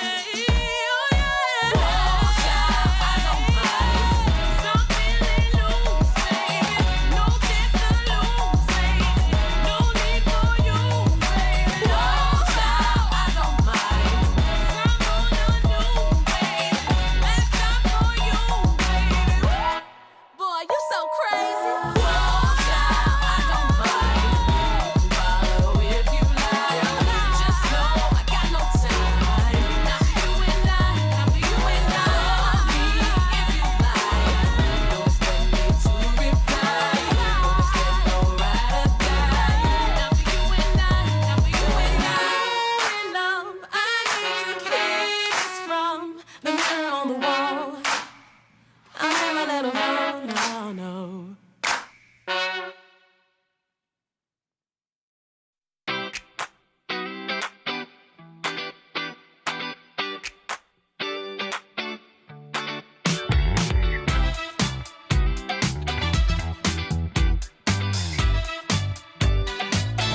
like an all-day party.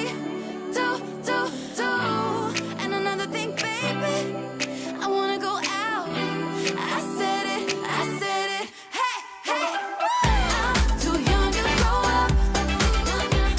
On Fridays I don't wanna show up.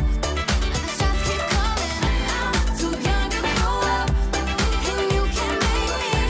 Somebody save me. I'm too young to grow up. Stayed out too late, we were clubbing. I lost my phone, so no one can call me. I know I'm forgetting something. Unqualified to be here, adulting. I got the feels, let's make a deal. Moments are moving faster. I got the feels, you take the wheel, got me a real disaster. I got the feels, I mean for real. Call up a Jedi master. Somebody bring the fun back. Can anybody do that? 'Cause I wanna be happy and I wanna get down like an all-day party. Do. And another thing, baby, I wanna go out. I said it. Hey. I'm too young to grow up. On Fridays I don't wanna show up. The shots keep coming. I'm too young to grow up. And you can make me. Somebody save me. Somebody save me. I'm too young to grow up. You can make me. I'm too young to grow up. I'm too young to grow up. And you can make me. Somebody save me. I'm too young to grow up.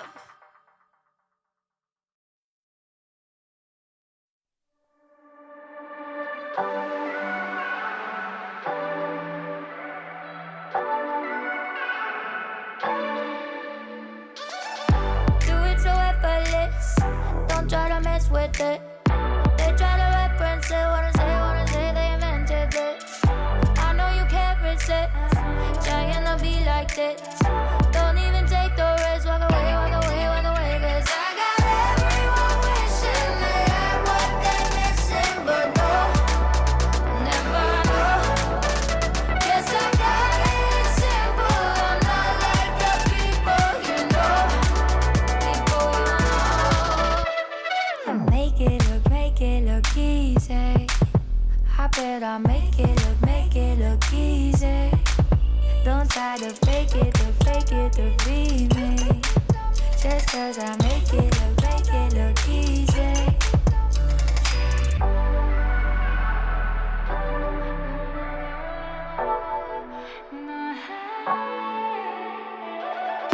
Make it look easy, I do it in my sleep at night. Don't try to get it right, gotta stay alive. I gotta win, nah. I'm making a name, nah. Winning again, nah. Wanna play. 'Cause I got everyone wishing they had what they're missing, but no, never know. Guess I got it simple. I'm not like the people you know. Make it look easy. I bet I make it look easy. Don't try to fake it to be me. Just 'cause I make it look easy. Don't even bother. Try to win a liar. Real like no other. It's in my veins, like in my DNA. My vibe is like no other. 'Cause I got everyone wishing they had what they're missing, but no, never know. Guess I got it simple. I'm not like the people you know. Make it look easy. I bet I make it look easy. Don't try to fake it to be me. Just 'cause I make it look easy.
find you and go on. And you might fall down a little, get back up again, fake it till you make it, and don't have to play pretend. Get into your flow, come on, let it show. There you go.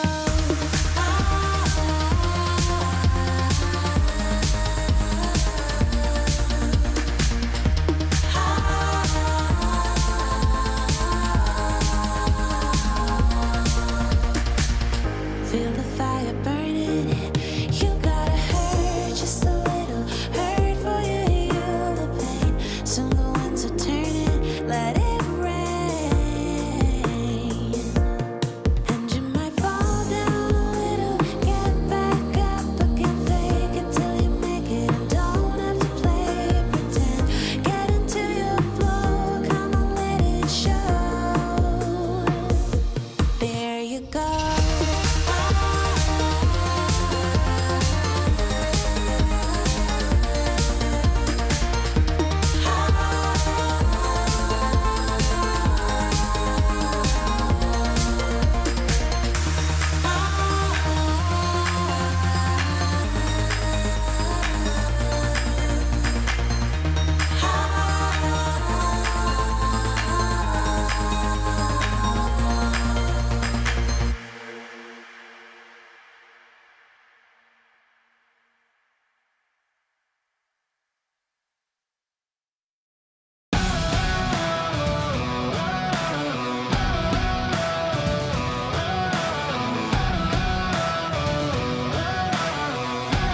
Soaking the fire under my feet. Soaking the fire under my feet.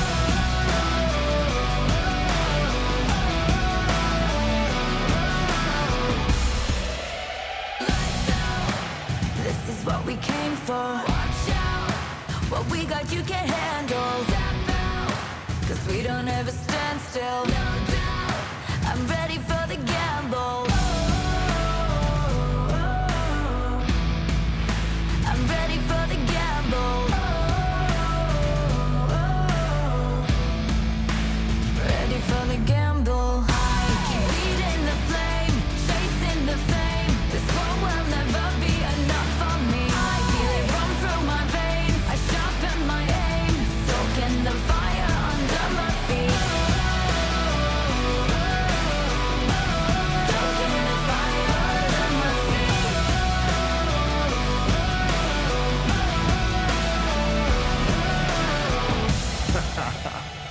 Yo, I switch, I swerve, wonder how I have the nerve. Leaving the heat on the track, too hot and I'm lighting the match now. Blasting off our rocket, grab the mic just to drop it. My Fahrenheit is shocking, amazed, dazed by the centigrade. Come now, don't be phased, follow the trail I blaze. First place, no second to waste. Pyromania, fanning the flames, burn the brightest they've ever seen. Give an armor that third degree on the kerosene, and I smoke them out. Fire away, counting down. 2, 1, Ready for the gamble. I keep feeding the flame, chasing the flame. This war will never be enough for me. I feel it run through my veins. I sharpen my aim, soaking the fire under my feet. Lights out. This is what we came for. Watch out. What we got you can handle. Step out. No, we don't ever stand still. No doubt. I'm ready for the gamble. I'm ready for the gamble now. Ready for the gamble. reach out, top out, lights out, lights out.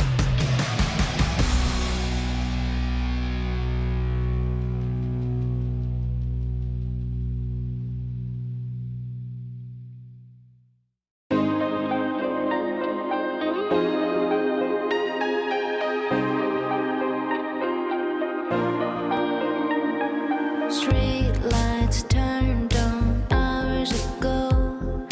You've been here 3 nights in a row. I feel like an afterthought, but still I open the door. No matter how much you adore me, oh baby, don't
you see me falling? In the red of day, can't you see me falling? In the red of ESL Impact is brought to you in part by Intel, DHL, and 1xBet.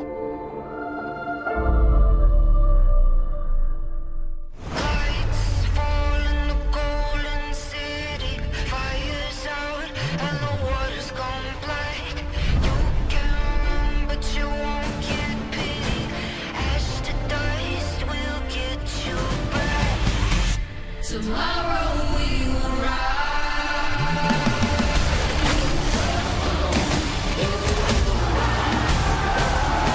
Tomorrow we will rise.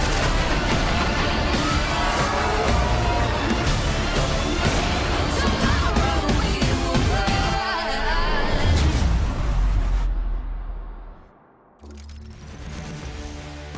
Hello, everyone, and welcome to ESL Impact. Welcome back. We now have North America on the ticket. Last game of the regular season on stream, and I am Apples, joined here alongside by Affinity. And how are you doing tonight, Affinity? I am so excited for tonight. It has been an incredible season, and it has all been leading up to this, the final week of the online stage, and every single match has been a banger. We have not had any underwhelming, any quiet matches. Every single round has been absolute fire, and I have no doubt that we're going to end on a high today. I completely agree with you. It has been an incredible season through all of the standings, all of the, oh my gosh, what am I blanking? Regions, there we go. Yeah. North American, South America, and over at EU. They had a lot of games happening today to go through all of the qualifyings to Dallas and to see who is going to be ending up on top of the standings. But let's take a look over at the qualified teams. We have them all set for the final here, except for two in Europe. Do you want to bring us through here, Affinity? Yeah, so of course we had Supernova Comets qualifying first from North America, and it was announced earlier today FlyQuest Red have also secured themselves a spot here as well. Imperial, they secured themselves last week, and NIP, they managed to qualify through today as well. South America, you have Furia and MIBR representing the region, and of course, as you said, there are 2 more slots available tomorrow for teams, and I believe it's Prototype Blaze, DMS, Bigger Keeper, and Eco Warriors are the 4 teams left fighting out for those, and I would not want to be any one of those teams. That is fierce competition. But as you said, there are lots of matches going on tonight, and our amazing community broadcasters, I think they've managed to pull together, and every single game is being streamed somewhere, which is so incredible to see. Such an incredible community coming together to support and represent and make sure that these games have the spotlight on them that these girls deserve. But let's take a look at how all of the standings look coming into this final day. Yes, so we have Supernova Comets still at the top, 6-0. They have been absolutely dominant this season. It's been incredible. FlyQuest Red right behind them, 5-1. Lumen, they're at the top, 4-2.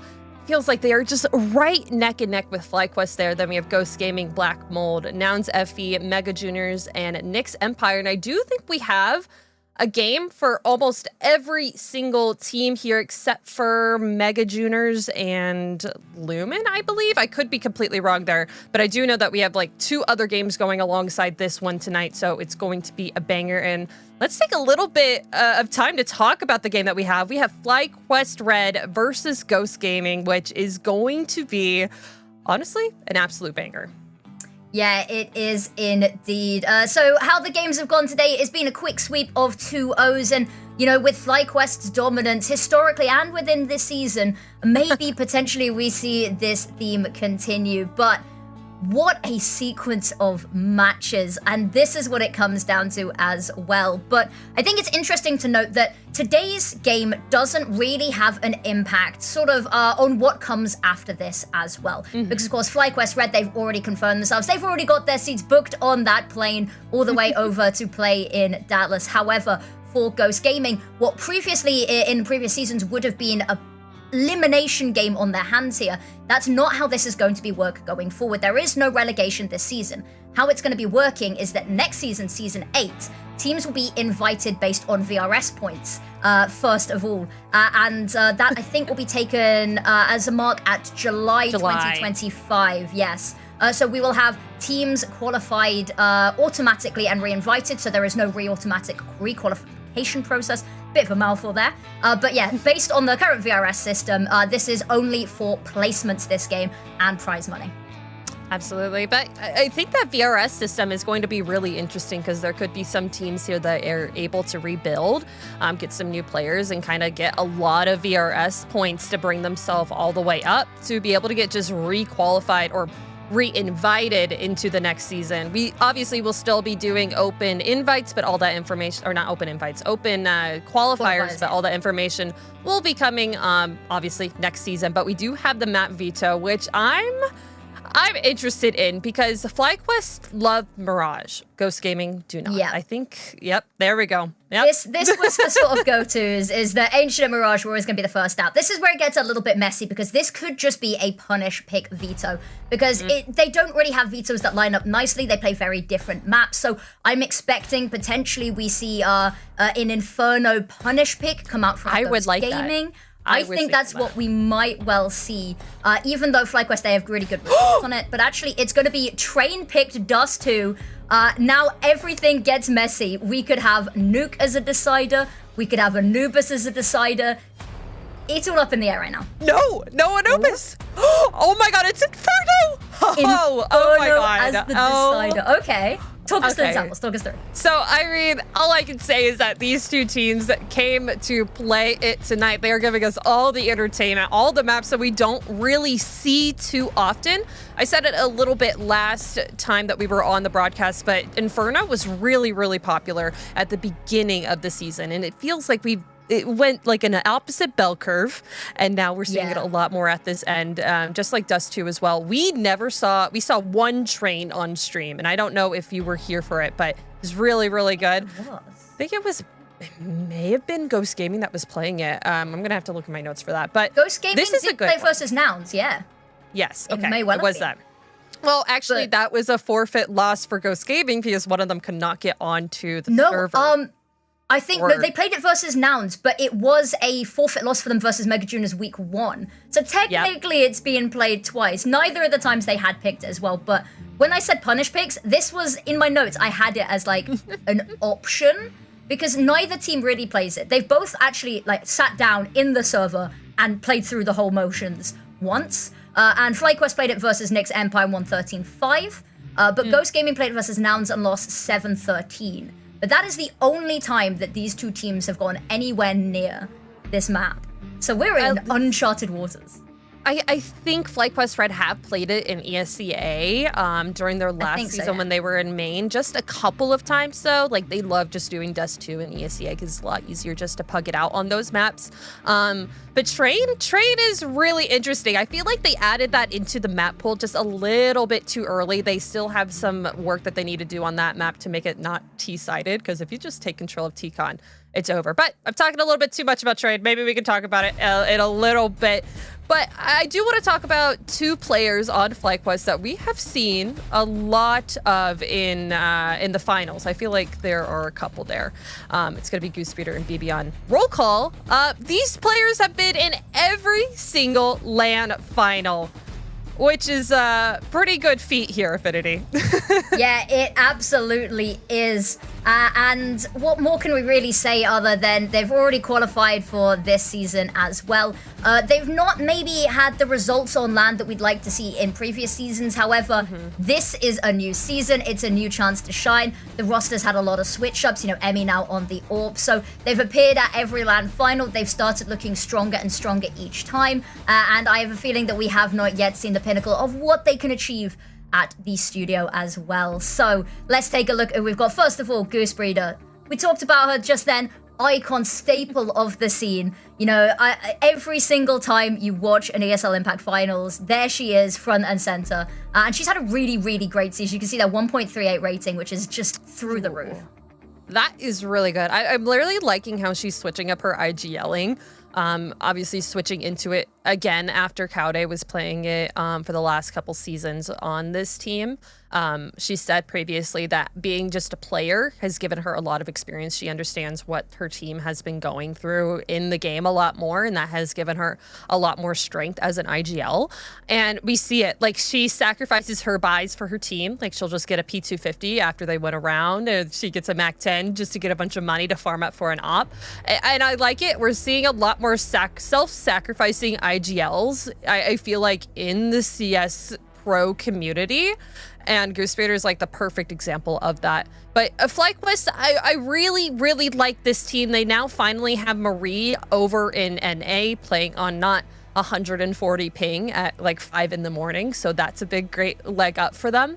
But I feel like sometimes they can get into their own heads and they're not able to kind of barrel down and be like, all right, let's just win this game out. Sometimes they just aren't able to really get those last, I guess, threads cut is the right way to say it. Oh, Marie coming in there with the fire as well. They look so pumped and ready to go. And also, 3 of the top 10 players in the North America region so far this season are FlyQuest Red players.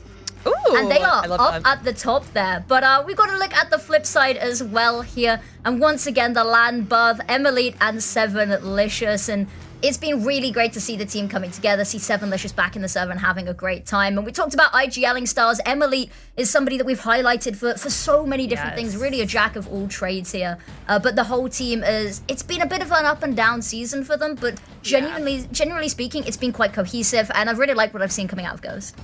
Yeah, I agree. I feel like this team, while they have really, really good pieces and it's a very, very strong individually team, sometimes it feels to me it's a coin flip if they're able to win a round. Like, if they're not able to kind of get their ideas centered, kind of a lot like FlyQuest.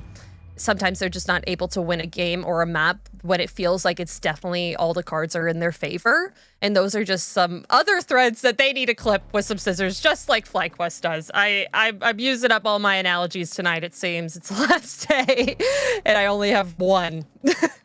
One more thing to highlight just at the end there as well. 7licious, 79% 1v1 win rate in the clutch. So we'll be looking forward to that as well. But predictions for today. I know what I've got to say. My heart is lying with FlyQuest. They've just looked so strong. But what about you, Apples? I'm gonna agree with you. I'm gonna go with FlyQuest as well. I'm gonna agree with you. Ghost have had a good season. They've had some nice upsets as well. But yeah, I think FlyQuest are just coming into this looking so strong.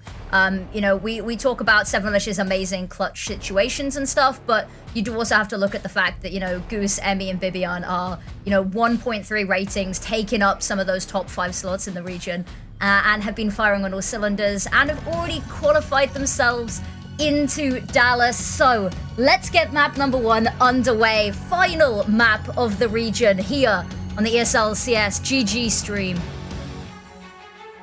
It's train. It's train. It's time. They've been training for this. Train. Beep beep. Do trains have a horn? Yeah, they go. They do, yeah.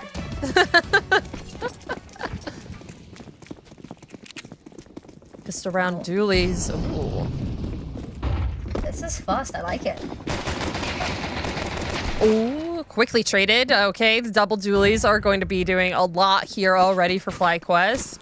Ellie's at least trying to gain control back here, but Goose Raider is already firing it off.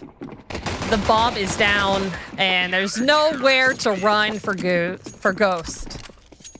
Yeah, that's a difficult one. That bomb gets dropped in such an awkward situation. Ellie's making so much noise. They know that she's there, and it's going to be very difficult to retrieve it at that point. But a clean round for FlyQuest, and we'll see them coming into this with full force. No bomb plant, and limited on the kills does mean that Ghost Gaming have to take a bit of a backseat. We will see the flashbang coming out from Mirror actually passed over to 7licious, who's going to be wielding all of their utility for this round.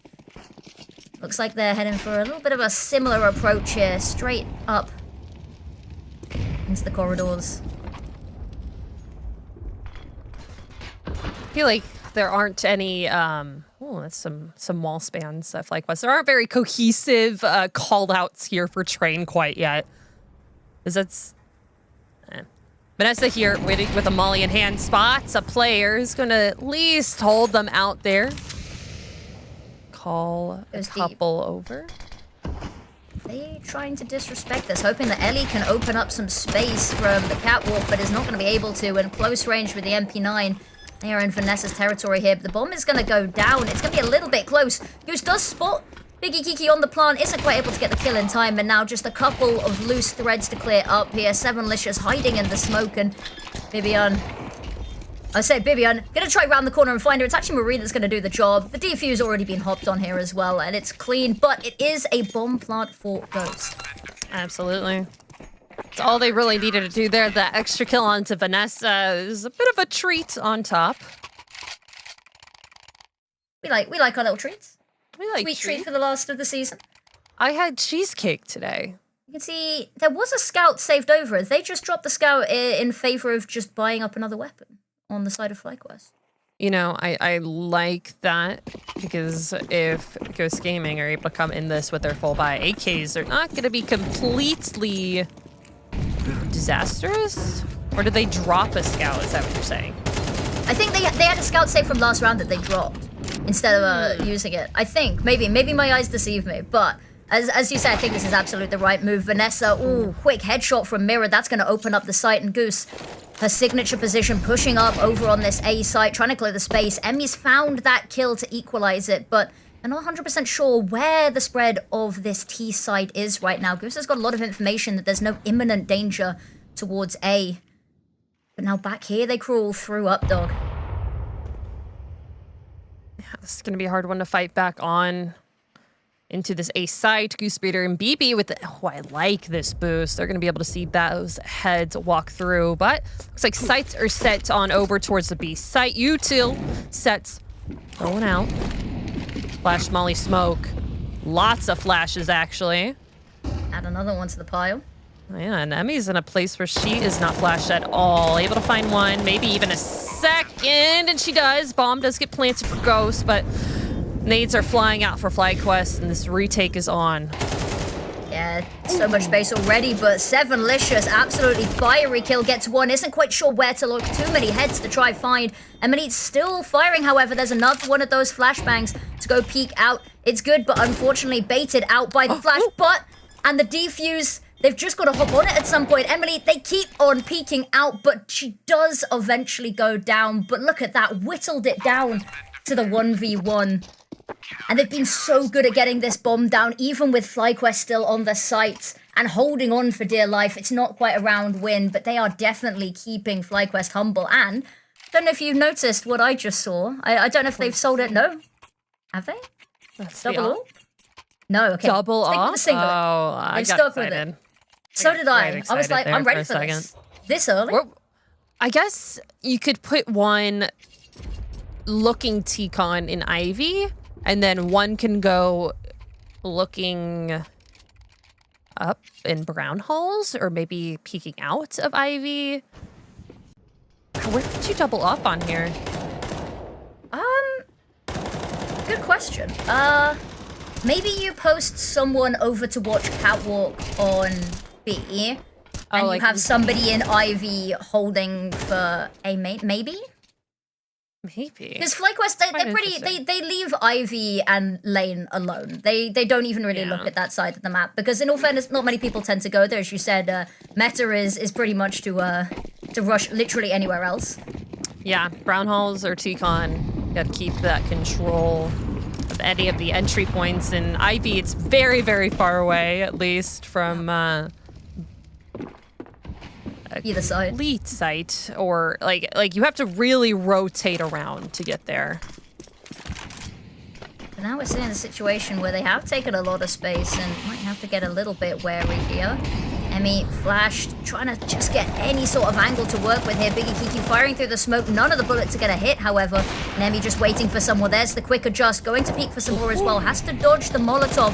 Look at this. Ellie trying to find anyone, and there's so much damage done. Emily firing wildly. There's so little HP to go around. There's the first spamming through the smoke. Gets the second. Low HP on Vanessa. And Bibian as well. But Maria slipped the net. Taking this very, very slow. Oh, and Marie's able to peek out. Grit one. Hiki does trade here onto BB. AK versus Galil. Oh, so much damage on Marie. Switch on over. Molly just to keep her safe and can't even pick up the bomb with that. But it's all that it needs. Just desperately hoping maybe that she's rotated, that she can find a window here. But Marie, in position, she knows that the timer is not on her head. It comes round to the corner, and there it is. One bullet's all that's needed, but the adjust, it's perfect. And a round on the board for Ghost, and all off the back of so many low HP bars.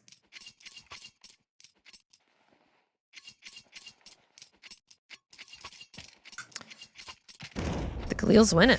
Galil OP is what it seems, and honestly, I completely agree with that. It just felt like FlyQuest, they got very, very trapped there in back yellow, especially with the Molly. They were kind of all on top of each other, not really using... There was no way that you could jump up on to the train without feeling like, all right, it's done. But now FlyQuest, I think to force buy into this, a couple of rifles. The Scout finally coming out for Emmy. There we go, Scout. Maybe sensing a shadow around the corner and just getting a little loose with this, trying to find a couple of opening kills, maybe to throw a weapon on over to a teammate. Look how aggressive they're getting with this control, trying to catch Seven Malicious out with utility, and they do in fact succeed, but the issue is they've vacated site, and that gives Mirror the opportunity to work here. Smoke comes out, and they've now got to reposition, but Vanessa on top of the train gets one, firing gets three. And the bomb.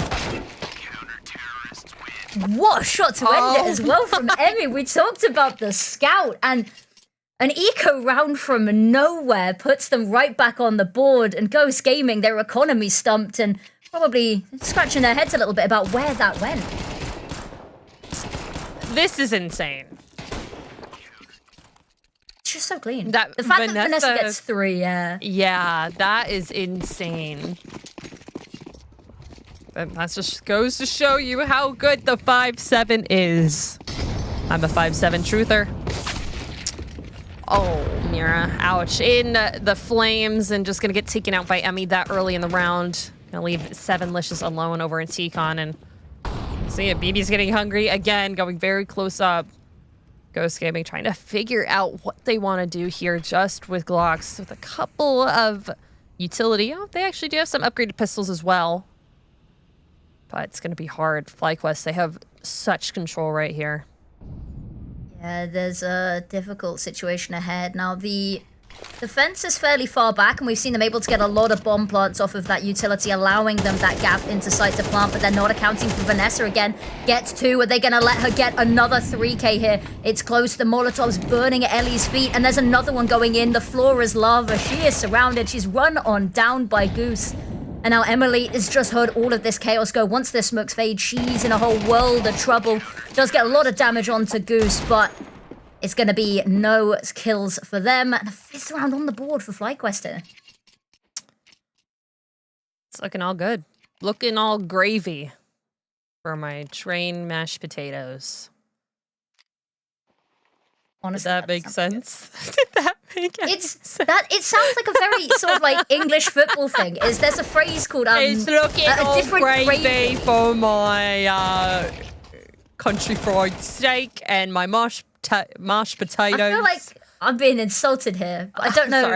I'm sorry. It's I fine, did the it's Cockney accent version of my British accent. I apologize. It just happens sometimes when you cast it. I haven't slipped into an American accent just yet. It's going to happen one of these days. One day. One day. One day left of this season as well. Oh, so if it's going to happen, it's got to happen now. Oh, the train. I can hear it. Train somewhere. On the map, train. They aptly named this. There's the horn. I guess. I mean, I haven't noticed any trains. They're pretty incognito. Anyways. Ghost Gaming with their full AKs this round, and a disconnect. I do believe that it's early enough that we may get a round restart here. There was not any utility damage or anything. Yeah, okay. Given that everyone sort of sat still, I'm having a feeling potentially maybe might have that called, which is unfortunate. We've seen it happen a couple of times. Did you see the clip from the other day? with, I'm trying to remember which team it was, where they got body blocked on Anubis trying to plant and then the disconnect. And it was like a 1v4 that they fumbled or something. Oh, I'll have to find you the clip. I'm trying to remember which team it was. I'll have to. There you go. Looks like a little bit of a server reset. Everyone gonna be getting back in and rebuying on up here.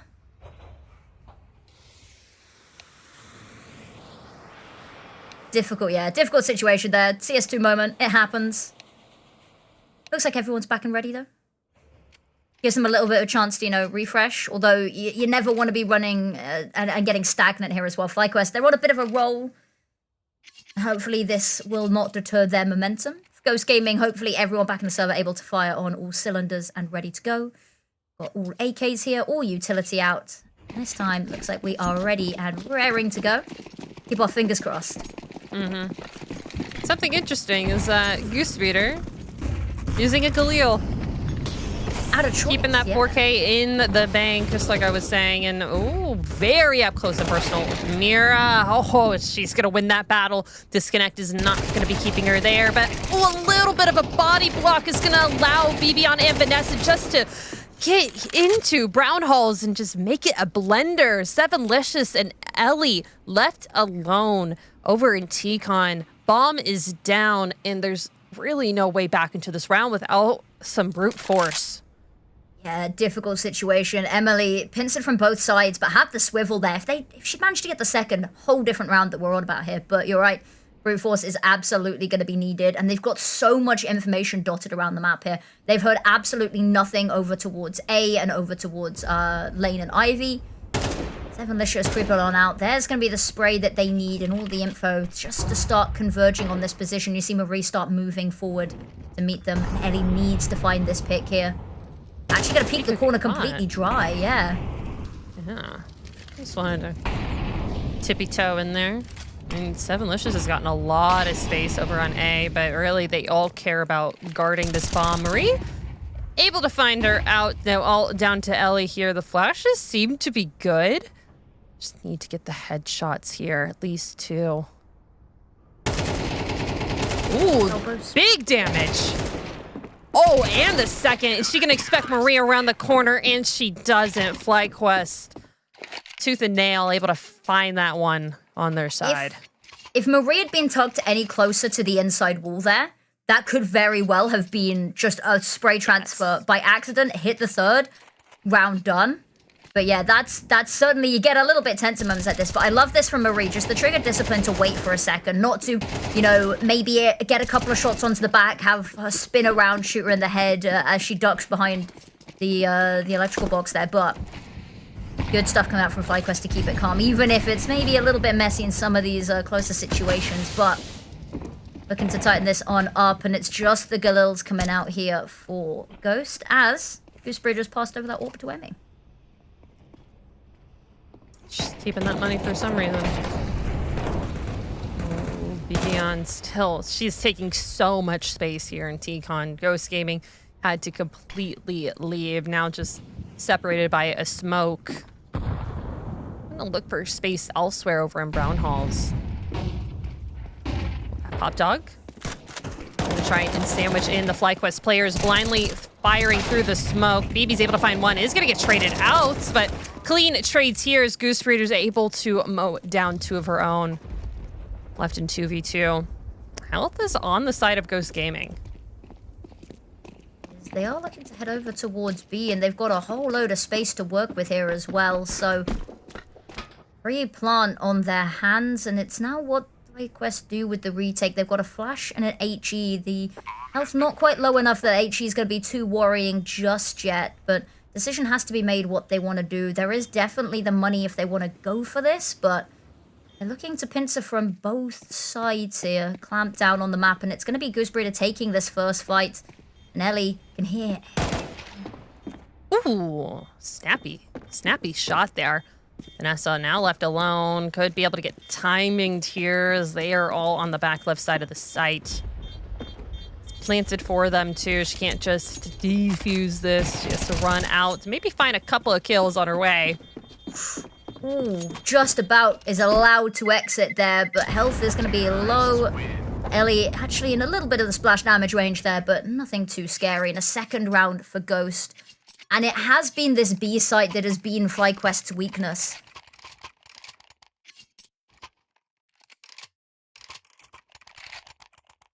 It's my weaknesses. Good ESL Counter-Strike. Impact.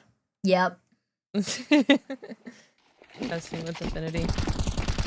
Honestly, this season's been incredible. Absolutely love casting with you, Apples. Absolutely love seeing the Galittles coming out as well. You see, I'm a Galittle, I don't know what to say, apologist as well, but I've been a big fan of them for a while. They're a supporter. They're a really, really good weapon. They're the same kind of fire rate as the M4A4. It's like 2 bullets to kill. Like, I really like the Galil. I usually opt for it sometimes, other than the AK, but... Okay. Advantageous position for Emmy just to get a heavy hitter for Ghost out of the gate. Emily down. Mira having to pick up the pieces here, but BBion's so close. Ooh, a dink, but Mira's gonna find that one. That is hers. Who's hiding here, tucked in, could be peeked from any and all angles. Manages to find Ellie, but the trade is instantaneous. Marie now also hiding the Molotov. Actually doesn't quite go deep enough to affect her, so she can just hold this position, but Mira's waiting for Emmy, can hear everything. There's gonna be have to super quick round the corner, toying with her food here. Goes for the peek, but unfortunately unable to find the shot. Gonna be Kiki finds the pick, and now Marie has to just back away. Their money no longer in a good position, and there is a kit available. There's a lot of utility on Vanessa, but it's whether they want to commit with this. Goes, tries to bait out the defuse, does, and unfortunately it all backfires. Vanessa not really sure what to do, finds 1 kill. Has to just get out here, picks up the A4, runs away, but Piggy Kiki's chasing here. Different directions, though. Really, really good round for Piggy Kiki. I feel like she got a lot of very impactful kills for FlyQuest. Only 2, but they were ones that got them the site, got them the positions to make them not be able to get that retake. She was able to get the kill on Emmy coming in through Z, even though Emmy, she saw Mira just trying to get this, but see, she was able to find that headshot quite first, and now over in Z against Marie as well. So we'll see how it goes here. FlyQuest on another eco, and Ghost Gaming a little bit more wind beneath their feet, I would say, and up on Emily. That's what we like to see. Finally being able to pull out a little bit more of this arsenal, and it looks like Marie's gonna go for a bit of a different fight here, but even though there's not really been too much contest over in this part of the map, they're still being wary, they're still doing their due diligence, and Marie has not really got much to defend this with. Tucks in nicely, but expecting She's it. really tucked in. Okay. That could have gone completely differently. Maybe with a 5-7. We do like the 5-7s. I feel like FlyQuest trying to stay in pairs at least with a partner. We stay around Vanessa. A little bit of chip damage onto Ellie here, and this is an interesting one. FlyQuest is just kind of hiding around them, moving where they're moving, not fighting, and now sensing that they're all going to be. They are all here. Goosebiter with the first kill with a USP. They've completely read this correctly. This is really interesting.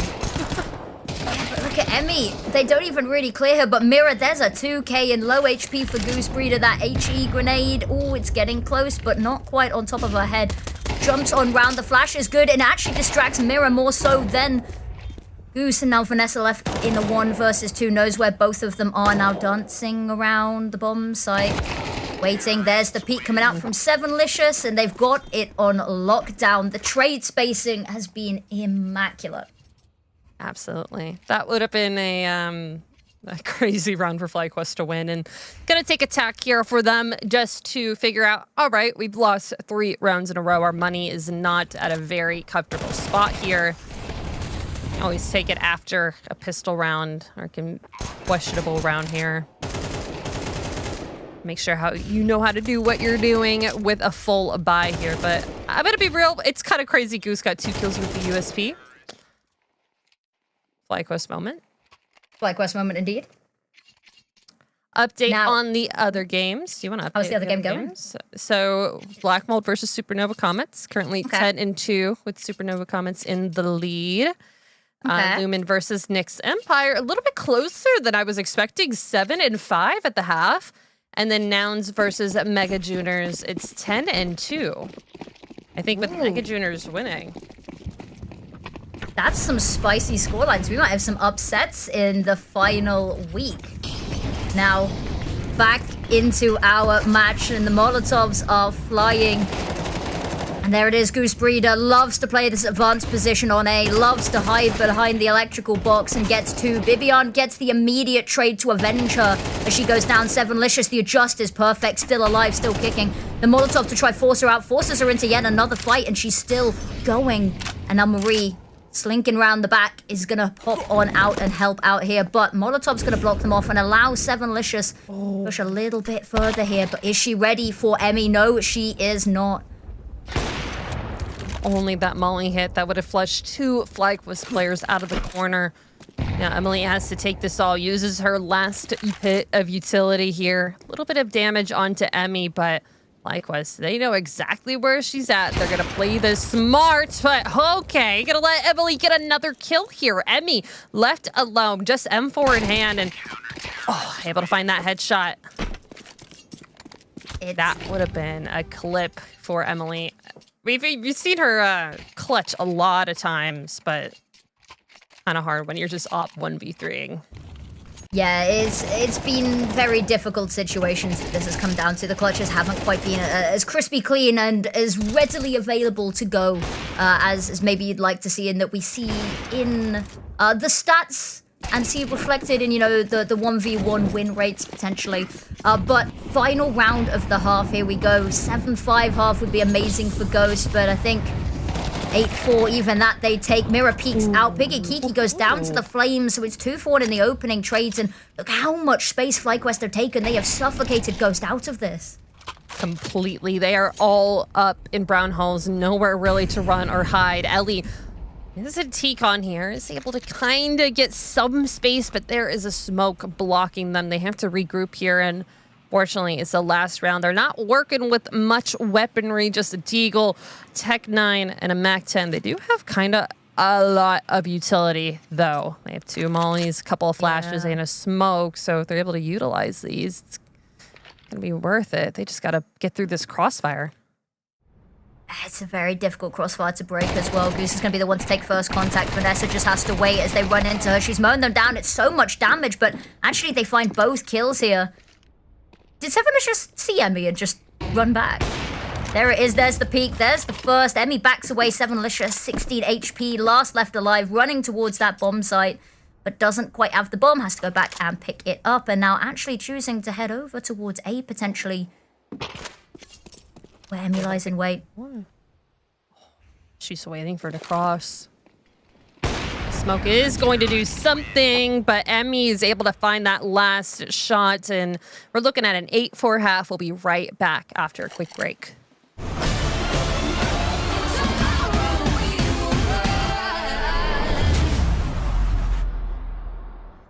Press play.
welcome back, wonderful people. 8-4 half is where we're going to be picking back off here. FlyQuest Red, lovely start, slowed down a little bit towards the end of the first half, but they're back and they are swinging. But unfortunately, Evolution swings harder, and there is the first pick to them.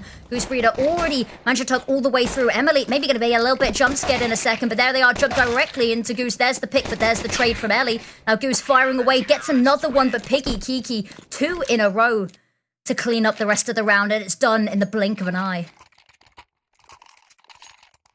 All right. Easy peasy. Pistol round for Ghost Gaming to win that. You can trade pistol rounds.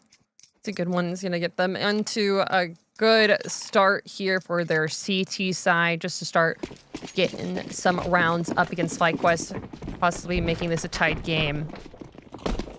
Full save except for a flash on Marie, and they are going the Brown Hall's approach as well.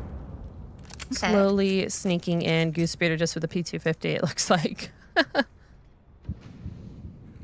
This is the quiet one. Mirror's Molotov here could cause so much damage as well. Just waiting for the right second, but there it is. In exchange, sees the flashbang, and fully flashed, they still end up peeking. It's a bit messy, but Molotov takes down one. Mirror takes down the other two with the gun. Emily's found one of her own, and Marie trying desperately to find this kill. It's so messy, runs out of bullets, and it's a good attempt, but Mirror, what a 4K to start off that round.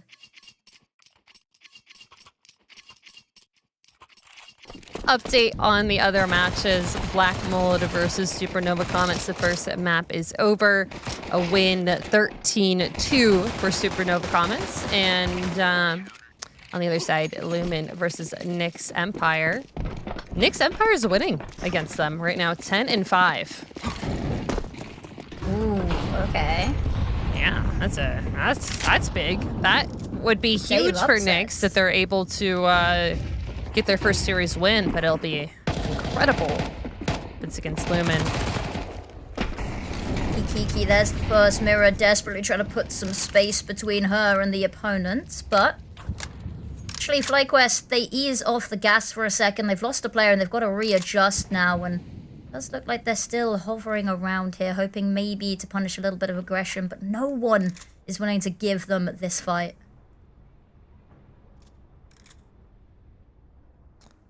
FlyQuest just looking for space elsewhere.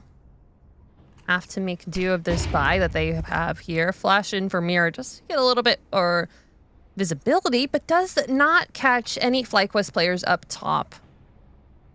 Ooh, Vanessa spots ahead. Spots some bullets her way. Is gonna fall back from this equation. Gonna let Goose Breeder kind of go a little bit interesting here, but I don't think she sees or senses Pikiki around the corner and able to find her. That is a huge kill. Yeah, now Vanessa really needs to find some picks to alleviate any of the pressure here. There's the Molotov into Defender from Piggy Kiki. The drop on down, but has to find Mirror. There's the first. Now, as that Molotov wears off, the rest of the team is there to support her, to keep this bomb plant safe, and they have to be very wary. Emmy's going to have to quickly tuck on in here before she gets caught. Piggy Kiki, is she expecting to get jump scared? No, but she still finds the kill anyway. Runs on down, and Marie can hear this stomping. Runs, and there it is. Jumps around the corner, gets one, turns around immediately. There's a second now. Ellie slowly creeping round. And the issue that they have is Marie's quite far away from this situation. Trying to bait out peek here. Not spotting anything. Has to know potentially catwalk's an option. But there it is. Not really looking back turned. And a 9th round to FlyQuest. Get themselves on the board in this half. Really smart reposition there from Marie. Last information gained by Ellie was on site and over in that con area.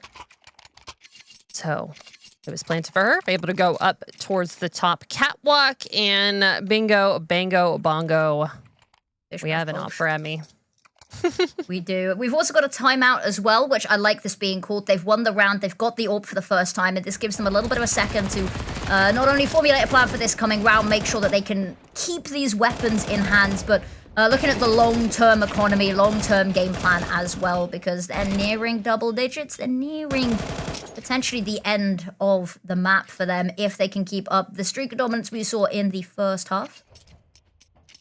But they're lacking quite a bit of utility across Goose and Emmy here. They don't need it. Exactly. Everyone's been dry swinging everything anyway, so. They really have, and it looks like very quick decision. All right, Vanessa is going to go in for a lot more utility there instead of an AK. Is going to sacrifice a little bit of early visibility, but Emmy is very close up and personal here over in T-Con. Just going to see if she can catch anyone with that AWP. FlyQuest, they're taking it slow, not showing their cards quite yet. Not much utility really even to spread, but I'm gonna throw a couple things in. Goose Breeder is gonna get flashed in over and towards Pop Dog. Nothing's connecting. Ghosts are hiding, and hiding well. The elusive ghosts. But, yep, I think it's really smart of them. They've managed to whittle down a minute off the clock already and not shown anything whatsoever. Mirror's taken a little bit of damage, but everybody else on the map, unknown entities, and it looks like they just want to hit this A site, but look how many people are here waiting for them already. Emmy with the first pick, Piggy Kiki swings out, but Bibian has got her covered, and now they keep on going, but their numbers starting to fall. Ellie holding on, flashed off sight, misses Goose crossing onto connect, and might still be able to catch Vanessa, spots the shoulder, isn't able to find the kill, however, and now 2 versus 5. There's a couple of low HP bars, and Emily's going to take down Bibian, but spam through the smoke's going to give away her location. Goosebreed is going to capitalize, and now just Emily sat here waiting, and I think probably going to want to try hold on to this AWP, because there's not going to be much else for the team next round.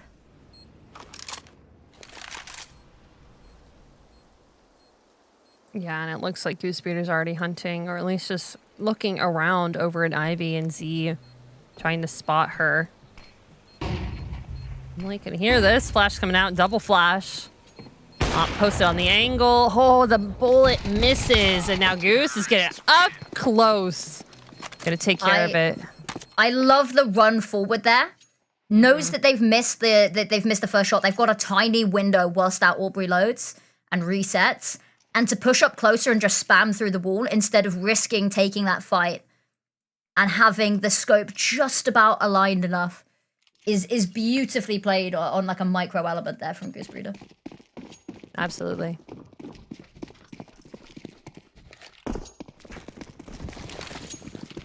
She's been so aggressive, and it's paid off. Paid off greatly. Now, Bibian very aggressively able to run all the way into this A site. Vanessa going to get a very early pick on the Pikiki, just by molly damage, and it's just pistols that FlyQuest are fighting up against, but USPs could do a bit of damage. Just depends on where you place them, and Mira looks like she wants to do a lot of damage with her pistol. At least it's able to find a 1. That's a nice trade and a pickup of a Galil. Could be able to disrupt a little bit more on FlyQuest with their economy. Yeah, and as bomb goes down, that timer's really starting to weigh on them. Mira, Ellie, not much left between them. A flash and limited weaponry, and Emmy's got the angle already. Just Mira left now, maybe hoping for an exit. And will not probably even be awarded that luxury. There's no kit, so no opportunity for a last-minute Hail Mary jump onto the bomb here. Just has to sit and wait this out and hope maybe she can find a consolation prize, a participation trophy, but even that's not looking certain. Goes for a little bit more information, and there we go, just backs away, and unfortunately, nothing really to show for it. A Galil. True. It's a weapon they don't have to buy. That's more utility that they get to keep.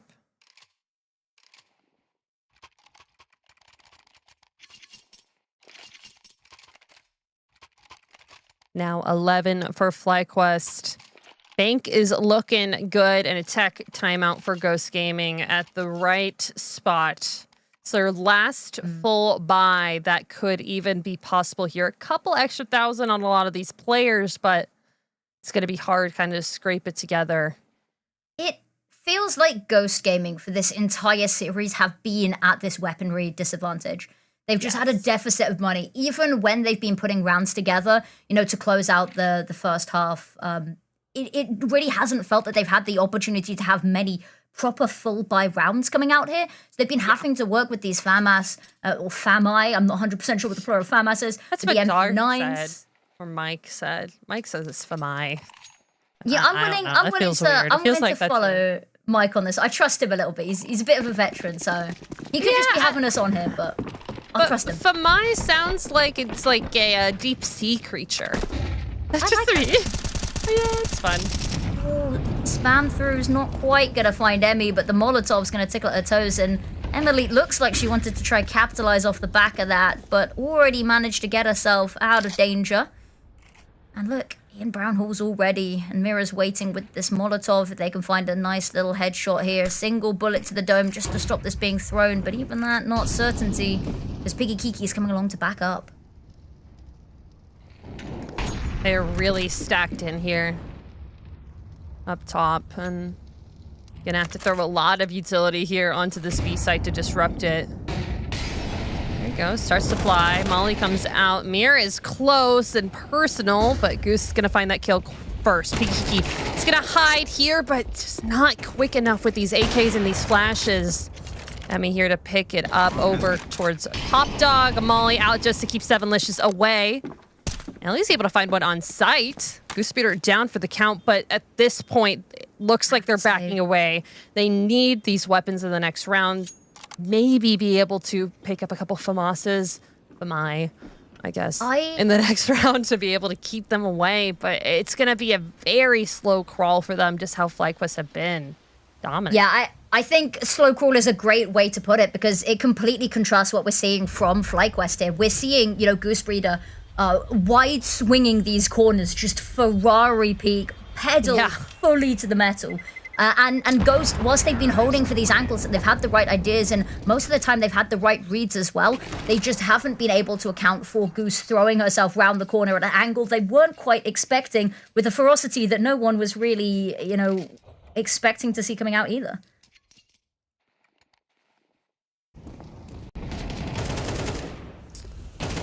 I like train. Honk honk. I like trains. That is a core fundamental of the internet. What's really interesting to me is that Ghost Gaming chose this map. Yeah. They had a couple of really strong rounds over on their T side, but FlyQuest, they've been absolutely dominant here. Flash out. Gonna get onto site. Goose Speeder may have slipped the net just a little bit, but a lot of these players are just sitting in smoke. Sevenlicious gets one traded out quickly. Just trying to find these CTs. They're all hiding here. Flash is gonna help, but they're able to find them first. And a second. All down to Bibian and Vanessa. And that bomb is in such an uncomfortable position to try pick up, desperately trying to find angles on both sides, and that's going to be the round secured for them. Bomb dropped, and luckily Ghost Gaming able to swarm and keep them at bay. Slap their hand away from the cookie jar for one more round at least, but it needs to be another 5 in a row here. But the ferocity that we've seen coming out here, that's what we need to see them keep up. They have the weaponry, they have the utility, they've got everything they need to keep going here. We need to just see them try hold off FlyQuest. They win this round, and even then FlyQuest money's still in a pretty decent spot, so there's going to be no leniency, no freebie rounds here.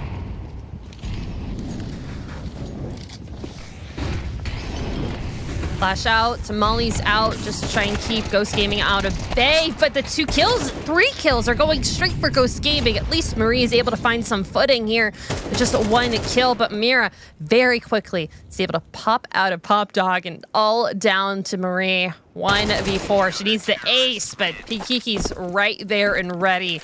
Looks like Ghost Gaming, they have a lot more fire underneath their feet right now, and it's looking good. That round felt a little bit messy, a little bit like they jumped the gun there. They knew they wanted to go for something fast, but the issue they have is that Goose doesn't find that initial kill. There's a Molotov that's kind of sort of a worry in the corner of their eye and in the back of their minds.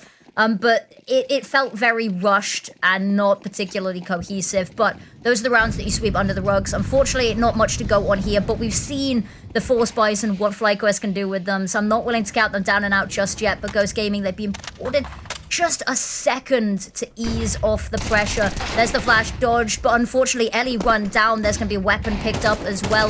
Vicky Kiki trying to find something, but doesn't. Ooh. And they've all found their marks, and now it's a 2v5, and this has spiraled. The catastrophizing in the back of their minds, it's come to life.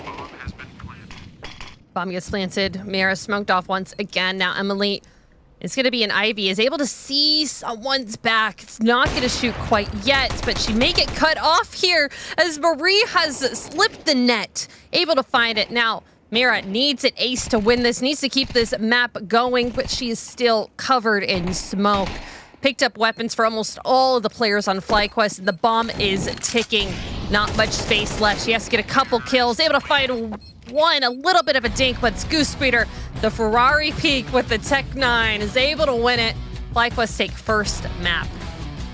That is... When I said we can see them do these crazy things with the ecos, they always come to play. They heard us and they provided. And it's amazing to see as well that they've managed to keep this up, because it means that they're such a deadly opponent that even on a round, you know, you see that they have deagles, you still can't relax. You still can't worry that they are just going to give you this round rollover for free. But that's it. Map number 1. They steal away Ghost Gaming's pick, and it was a punish pick. It was definitely a weird, odd, extraneous map pick for Ghost Gaming, and it backfires. And now Dust 2. That's where this lies. And FlyQuest had a little bit of a rough turmoil towards the end of the first half, but back in style to end this out. Yeah, it felt like Ghost Gaming, once they got their footing over on CT side, they got a couple picks, they got a couple rounds, and it felt like, all right, maybe they will be able to claw this back up like we were saying. It just did not work out. They are not able to compete against the FlyQuest Deco. It is kind of insane how they're just able to run in and get the picks that they want. All right, let's clean this up. Let's end it now. And GG, it goes for them for this. But I do want to say, the little bit of time that it took for FlyQuest to finish out that map is the bit of loose ends that they need to tie up once they get over to land, because they had 12. They had the chance to be able to close it out there and finish the map and keep the rounds away from Ghost Gaming. But that's just the way the cookie crumbles for now. Let's take a look over at the scoreboard, and oh my god, the entry kills on Emmy. Insane. 4. Absolutely. And the fact that she was able to have that orb online so much. We talked about how Goose is this sort of very selfless IGL. We saw her rocking that Galil for ages to be able to afford to put that orb in Emmy's hand. And look what she did with it. Absolutely stellar stuff coming out from it as well. And look at the number of assists from Emmy, mind you, which is a stat you don't get to see from Orpus a lot. But let's narrow our focus down a little bit and have a look at our head-to-head. We talked a lot about Goose Breeder, but we've got to find someone to pair her up against, and we're going to be looking at her compared to Piggy Kiki, because both of these players, even though it doesn't say very much on the entry kills, it felt that they were both very heavily involved in those opening duels. Absolutely, and I feel like both of them had the same kind of play style, especially on their respective T sides, going in and getting the picks that were needed and being very, very aggressive. Kiki got a big amount of impact kills that changed the tides for Ghost Gaming to get them to win a round. And we saw that from Goose Breeder. But the difference here is that we saw it from Goose Breeder on T side and CT side. Piggy Kiki was a little bit more reserved on her CT side playing. It felt like she was just trying to play a little bit, I guess, far back, not as aggressive. Passive, I guess, is the word I'm looking for. Yeah. It just was not up to par with how Goose Breeder was just being so aggressive, so dominant for FlyQuest on both ends, both sides, and just Ghost Gaming not able to come up to par with that.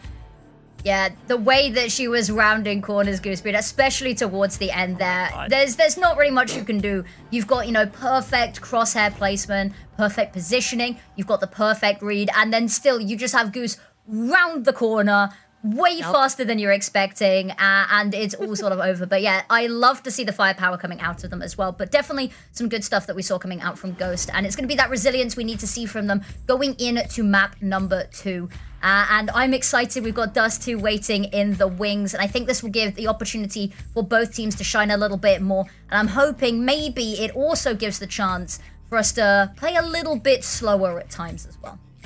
Yeah, Dust 2 is interesting, an interesting pick for FlyQuest. I think this is the map that they have lost twice here in ESL Impact.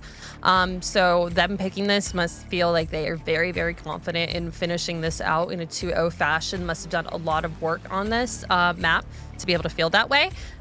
Ghost Gaming, they also didn't ban it straight out as well, so they must feel that they have that same kind of vibe as well. And I don't know, it could go both ways. I feel like Ghost Gaming, they just don't have the amount of experience on train that FlyQuest saw, or FlyQuest showed. So it could be a little bit more of a 3-map affair from my side. Ooh, okay. I like this. Okay, you know what? I'll hear you out on that one, but I think it is about time that we head to a short little bit of a break to see whether Dust 2 does in fact lead us to a 3rd map, or whether FlyQuest end the season and book their plane tickets on a high. So don't go anywhere. Dust 2's coming up shortly.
attention.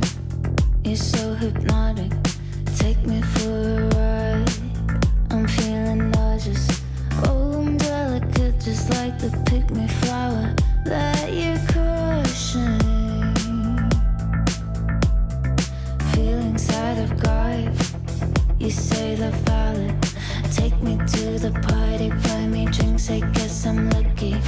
Pull me apart, like when I'm broken. I don't wanna wait for you to make me cry. Turning black and blue from where to fall. Feel like I'm dying, dying. Deep down inside, I'm crying, crying. But I'm holding it, cause you say I'm a cry, cry, baby. But I'm holding it, cause you say I'm a cry, cry, baby. Feel like I'm dying, dying. Deep down inside, I'm crying, crying. But I'm holding it, cause you say I'm a cry, cry, baby. But I'm holding it, cause you say I'm a cry, cry, baby.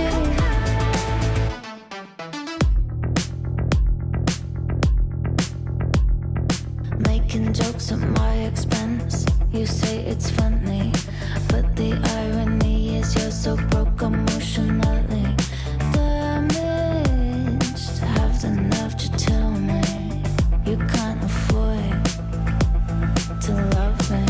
Think about my body with somebody else. Hope it feels like hell.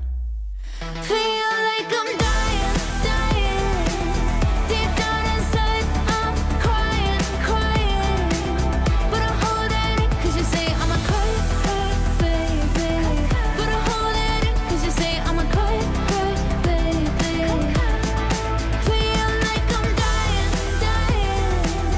Deep down inside, I'm crying, crying.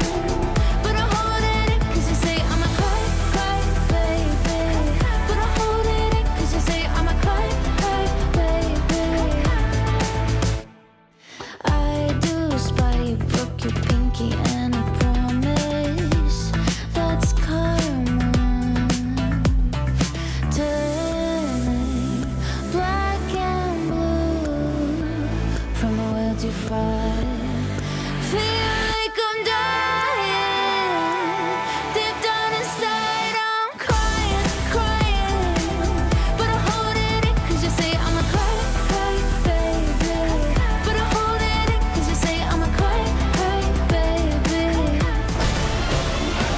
Tomorrow we will rise.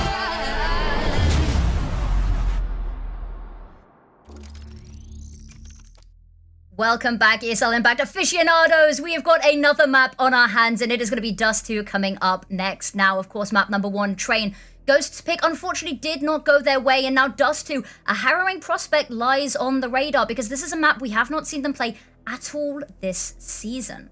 Yeah, we were talking about it a little bit in the green room, and we agreed that this is usually their second ban. This is not a map that they usually play at all. Maybe a little bit over in their ESCA league and everything there, but honestly, this is a big question mark for Ghost. That's all you gotta know here. We don't know what they have set up here at all, and it's a little bit strange to me, and I feel like to Affinity, that they let this through into the pick without any preparation. So they have to have something here, have to have something against FlyQuest. So I'm excited for them, but I'm also very questionable. It could go either way, but I feel like FlyQuest, they have a lot more experience here. It's gonna be a brawl to the finish, and it's gonna be on Dust 2. It is. I think it's interesting you say that, though, because the only maps that we've really seen FlyQuest lose have been Dust 2. They've lost it twice this season. Twice out of the 3 that they've played it, and I don't think they're going to be eager to make it a third. So here we go, kicking off the pistol round. And usually we've got one person with a kit. It's going to be Bibi on this round, and it's going to be Marie, however, taking this tunnels control early on. It's Messi gets the first. Dink on the second. There it is, closing up the third, potentially coming her way, and there it is. That's a bomb down. Yeah, they've got Emily pinned in mid as well. Not really much she can do here. Smoke's not going to cover all of the way to the exit, and Goose is watching this. Oh, this is going to be a tough one. Kiki, if she gets a kill here, it's going to be incredible, and she does. She gets Emmy. That is at least a little bit of pressure alleviated away from Emily. She's able to find one of her own, but FlyQuest, they're going to start running up mid at this point, just going to try and get these kills, gun them down, and all they got to worry about is Kiki on Cat. She finds another kill of her own and a third, and now 1v1. She finds the 4K to win the round for Ghost Gaming. First round on the board, and it's the around the world through long. She's able to find it. At every single point of that, it looked like Ghost Gaming, they were hanging in the balance. It was a matter of seconds, a matter of HP until that round was over. The bomb was dropped down towards tunnels. It looked pretty hopeless, but the fact that they all peek one by one and allow her to isolate every fight, she gets every single kill. It's perfect, and they're looking to immediately capitalize on this. End up mid. Emily's got the scout. She looks away at just the wrong second to miss the timing, and Goose has already slipped ahead. Biggie Kiki's there with the AK to try find a bit more. Emily's got one. Biggie Kiki's found two. There's a dink and a kill from Bibian, but Emily waiting to punish. They do run her on down, and suddenly this is starting to get a little bit messy for them. Mirror pokes her head on round, sprays down one, and Ellie's got the second. It gets a little bit dicey, but under wraps nonetheless. Not too expensive. Only going to be 2 kills at FlyQuest. They're able to find that one. Could have been another insane FlyQuest pistol to win against Ghost Gaming, but they win the conversion. They keep the rifles, and Galils are going to be coming in. Third round AWP coming up my from Emmy, however. This is fiery. It's a missed shot, and that's going to be the signal that she's there, that she is here to play. Marie actually going to fall way back here, lining up the utility to try stop them pushing up any further through long, but that doors control is well and truly lost, and now just has to try hold on to Cars. What's the rest of her team? They're poking and prodding. They've not heard anything at all. I like that Vanessa and Bibian are getting a little bit aggressive towards mid. They might catch out Biggie Kiki, but actually, trouble is brewing a paradise elsewhere on the map. Oh yeah, Piggy Kiki gets this kill. That's gonna completely set FlyQuest off on a question mark tangent, but through the smoke, Emmy's able to find one. Ghost Gaming, they're not gonna be going through it with this, with all of their numbers, and a quick shot from Marie's gonna take it down just a little bit more. Galils have to sing just a bit, and going through the smoke is how you get the kills, is what it seems like, and trades are there, all down to Kiki, the lurker from last round who was able to win the 1v3. Can she do it again with the AK this time? Everyone's going to be looking at her, and it's Emmy able to find it. It's a difficult situation there. Biggie Kiki finds one kill, but the issue is, finds it just too close to when the execute over towards A happens, right? If the execute over towards A is, 10 seconds later than this kill is found, maybe that's when FlyQuest start to peel off some of the rotates. But the fact that that kill is found at the same time that FlyQuest see a barrage of utility, they know that there's no danger, they know there's just a single solitary flanker. And so they don't redirect their attention. They focus on A, so it's an all-out ball. And suddenly you've got a player that's too far away to contribute. But now, talking of contributing, Vanessa, fully blinded through the smoke, gets one. And actually forces them to back away up in towards mid, and there's nobody really watching Catwalk. They've been given a lot of respect here. Kiki on a flank as well again. I guess not really a flank now, as Ghost Gaming's going to meet up with them. Emmy, oh my god, a Colette through the door, able to find Emily and Ellie. That is disastrous here. Bibian very close up, is able to hear all of this movement. A flash in, but the MAC-10 wins the race. Emmy's there once again just to hold them back for now. It's all down to the MAC-10 that could, but she cannot this round. That's an interesting one. I don't know if the Piggy Kiki's drop wasn't heard because of the Molotov, potentially.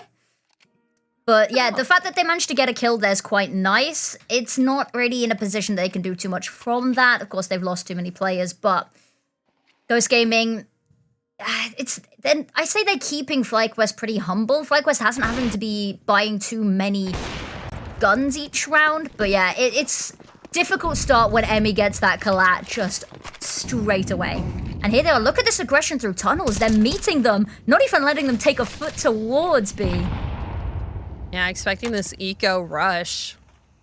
Nate is going to slow them down, and Ghost Gaming looks like they're trying to wait out the aggression, see if FlyQuest gets interested in something else, and could get interested over in Sevenlicious's territory. Sevenlish. Oh my god, Emmy's able to see her just by her arm. Now the solo flank is gone.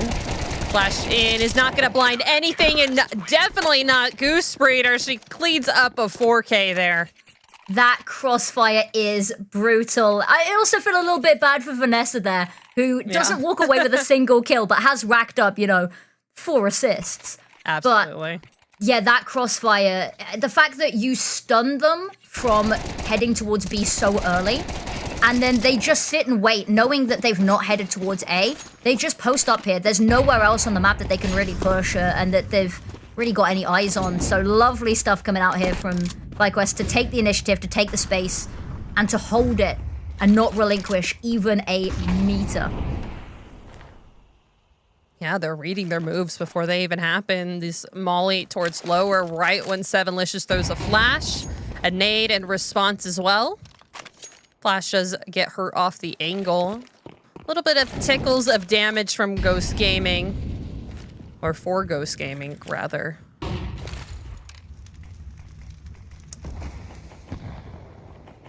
Minute left in the clock, and really they only have door control here, but it's the smokes. Oh my god, those are some insane smokes. It's gonna be brute force up catwalk here. Crossfire, Goosefear is gonna meet them first. Marie's gonna be able to pounce, but the trade is good. Mirror and Emily come victorious out of this equation, and now Emmy could get pinched here.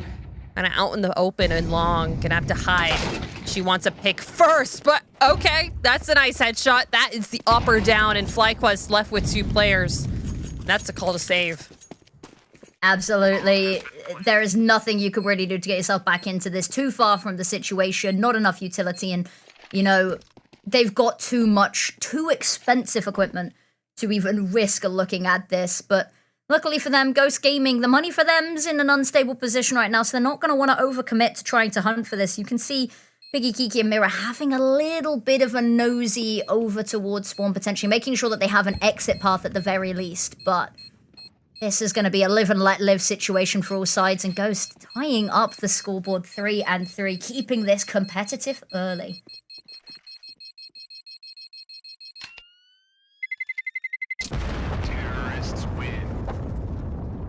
Now, money looking good on the side of Ghost Gaming. Sevenlicious really the only one that's going to have to rebuy here. Yop going back on over to Emily as they picked up some weaponry from FlyQuest. But, look at that money spread they got. They could rebuy into this, and the Yop is also going to go back in the hands of Emmy.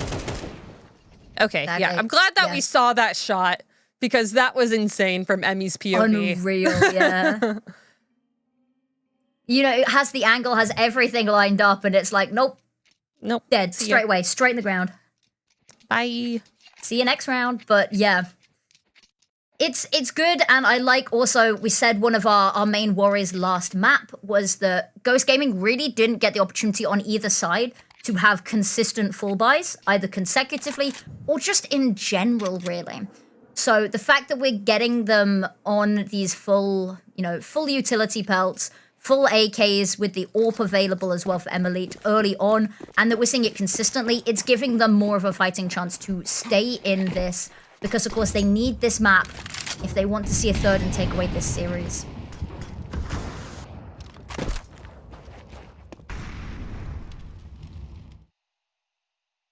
Okay, this is an interesting boost with an AWP there from Emmy and Goose. Excited to see how that turns out, but BB gonna be, that's a view, and that would have been an insane kill to get if it hit. But the molly in response just to keep Ghost out of lower tons, and that's just the bomb. There's 3 players over towards long, and okay, go ahead. The issue with this is that I love the setup from FlyQuest, but the issue is that Ghost Gaming have not got any presence long. If they'd pushed long, that setup kind of starts to fall apart a little bit. But now they're getting the long push, and everyone can just rotate immediately over. And the bomb has joined them over at long as well. Out in the open. needs to get the first, has the backup of Goose as well here. Luckily, it's going to be trades, but that's all they're going to be able to get here. But Goose holds down the trigger, gets 2, and Marie from afar, ever the savior, and now Ellie, last left alive, so far from the bomb. They know that there was utility thrown over towards B. They know that she is that fake presence, and now they can cut her off in the middle. And there it is. There it is.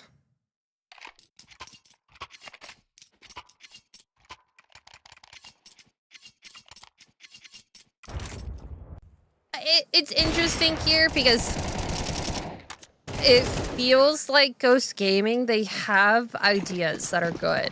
Like, if they executed 3 players long, got all 3 rotates on over to the A site, left, if FlyQuest like left 1 player over on B, they could have gotten a free bomb plant there. Yeah, true. If they got the opening kill.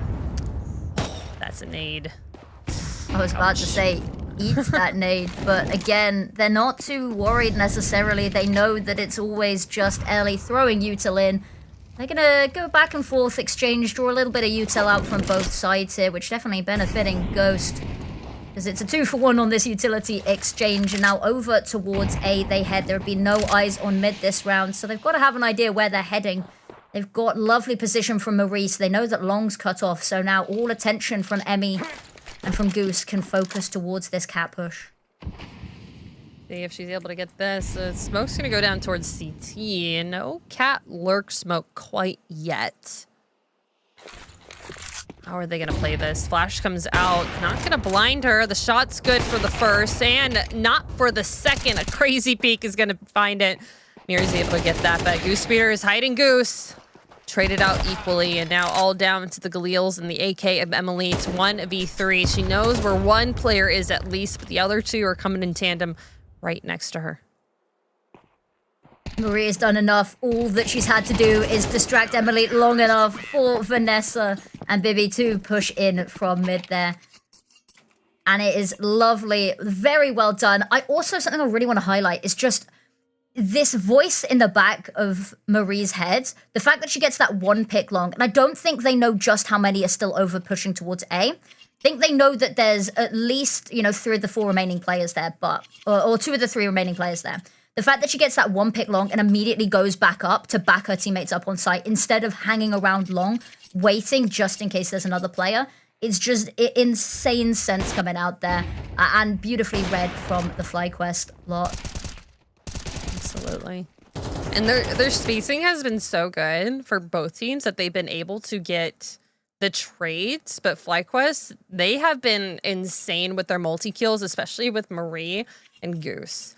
This game has been multi-kill aplenty for them, and with the way that they're rotating, it's hard for Goose Gaming just to really get in anywhere quickly. Maybe we'll get something quick. Emily does not have a gun. When will she notice? When will she notice? When? Yep, there we go. There it is, the run back. Oops. That's definitely going to put a damper on their step. However, it does mean that the team isn't pushed far enough into doors to be hit by the nade, so maybe serendipity, a miracle in disguise for them there. But here they go, back away. And I like that Emmy's pushing further away. They've got Marie hiding, and this is a difficult angle for them to push. They've not got a flash for it either. So it's going to have to be them swinging all together and hoping that they don't get caught in their own crossfire. Oh, the firing squad is here. Emmy is trying to help Marie out, but Ellie is sharp shooting here 2 deagles and feeling fly, it seems. Going to be able to pick up a little bit of weaponry. Emily at least able to get it. An M4 for the constellation, but if you see here, they are kind of trapped in this spot. The flank's coming in, and there's a player, it's Goose Speeder on site, that they don't really want to mess with just quite yet. They want to clear out this flank right now. That they do. So Alicia's going to hear the shot. Actually going to get a little bit aggressive and toy with the idea of it. Ellie trying to fight forward and buy themselves somewhere a path out of being trapped in car, which seems to be a recurring theme. Emmy gets trapped in car and this whole round starts to spiral, but now they themselves, 20 seconds left on the clock Molotov isn't going to damage Goose, and now they've just got to run for it. And look at this, Bibby already posted up on the angle. Goose trying to cut off. They've got one either side. Here's one planting. Sevenlicious has found the pick. They're not able to stop the plant. Vivian gets one, tapping away. It's Messi gets the second, but both players find their respective marks and clear it up. It's definitely Messi, and it gets a little bit closer than they would have liked, but the round nonetheless back under control and secured. Secured indeed. Little bit messy, but they were really able to isolate Ghost Gaming into a spot where they had to fight out in brute force to be able to get that. The bomb plant comes through. The money is trickling in a bit on over to the Ghost Gaming side, and the ops coming out for Emilite. What we like to see, and whether we're going to get another battle of the mids, are we going to see maybe? Oh, she's going cat, it looks. Not early peeking here, but Ellie's going to be the one that's going to be early aggression out towards long, and Marie's just going to give up that space for now. FlyQuest, they've got to realize pretty quickly that there's nothing going on towards B. If Goose goes down here, then they're in a world of trouble, but sees the utility. Are they expecting her as close as they are? We don't end up peeking off the back of this. There it is. The flash come over.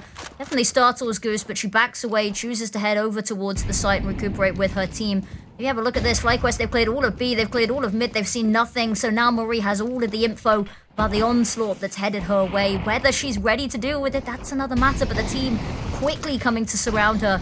There's the first pick, dancing around the smoke in the boxes. They know where she is, they've got her trapped, but the issue is they can't quite find her. Sevenlicious, there's the peek out, finds Goose, and there is the reload caught by Marie, and now 3 versus 3, but Sevenlicious 1 health, and that's all it takes. Emmy, random spray through the smoke, 1 bullet does the job, and now they've managed to lock them out of sight, and that bomb, he's in a ludicrous position, and Emmy is just going to hit shot after shot. Nade's going to do a bit of damage, but Mira just going to have to fire dance over with this op. 2 players going to start looking, and it looks like Vanessa is going to get some low ground against her. She heard the drop, pinchered in, finds the first kill, almost the second. Just trying to peek out at this right timing. A molly out just to keep her at bay from jumping up there. Isolate the location, and the headshot's good. Ooh, the clutches have been coming in hot and spicy today, haven't they, Apples? And it's been Ghost Gaming predominantly coming out with these immense, 1 versus 2, 3, 4 situations. And that's a difficult one. All you really have to do there, I think you just tuck in. There's 16 seconds left on the clock, and you try pay for that post plant instead. You've baited out the last of the utility. But no, they give Mira the fights, and you know what happens when you give Mira the fights? Ooh. Give Emmy the fight. She's ready for it every day of the week. That's an opening pick. That's an opening pick. Hiki has the most kills on the server right now for Ghost Gaming, and she's out of the gate. The entry fragger is gone for Ghost Gaming. They have to get their wits about them now. Nade clear, not going to be completely up there for FlyQuest quite yet, but Goosebeard does not want to back out of this fight right now. She wants to catch someone. She does. She catches Mira. Could catch Emily. She is here with backup with Marie. They're both ping-ponging back and forth, but the firing squad with the AKs are starting to mow them down. MP9 switched to USP, able to find one, and now it's a 2v2. Health on the side of FlyQuest. And they're afraid of the flank still. It's so messy. They're all out in the open. They all get caught. One missed shot, and they're all stood in front of each other, and it's going to be little moments like that we need to see them clean up, but there's the bomb slowly retrieved. But you could tell FlyQuest, now that they've had the information cut, they know there's been definitely enough time for a rotate, and so you can have a look at them taking a peek at mid. Nothing's going to be seen, and this is just going to be them passing each other ships in the night.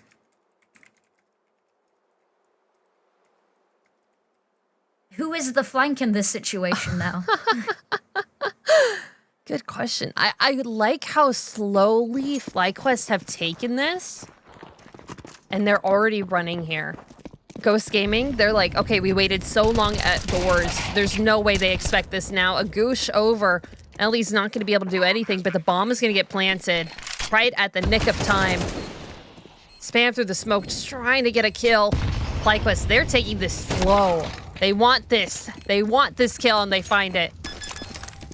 Around the world does the job there, but difficult situation. I loved what I saw coming out there. The smoke at the end, it's a little bit desperate, a little bit frantic. The firing of the AK is going to give away the location completely, but of course, HE doesn't blow up the smoke. She can hide for a little bit longer, but yeah, there wasn't really anywhere to reposition safely, kind of just trapped inside. But the fact that she gets the plant down is going to give her team just a tiny bit more money in a round that they desperately need it, going into final round of the half.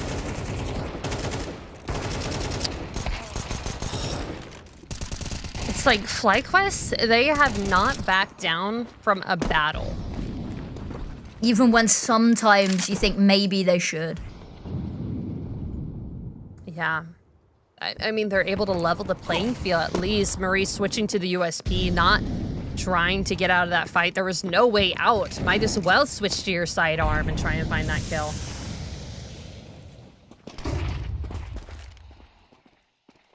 Aggressive outdoors.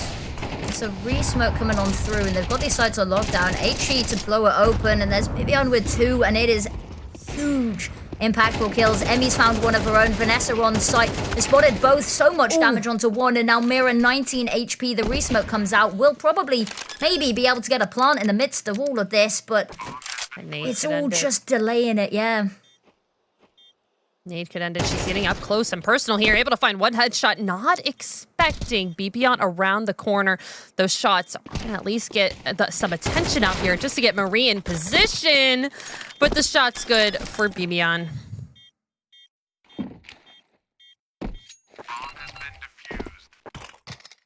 That's going to be 8-4 going into the half.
welcome back, one and all, for what could be potentially the last welcome back of the season here.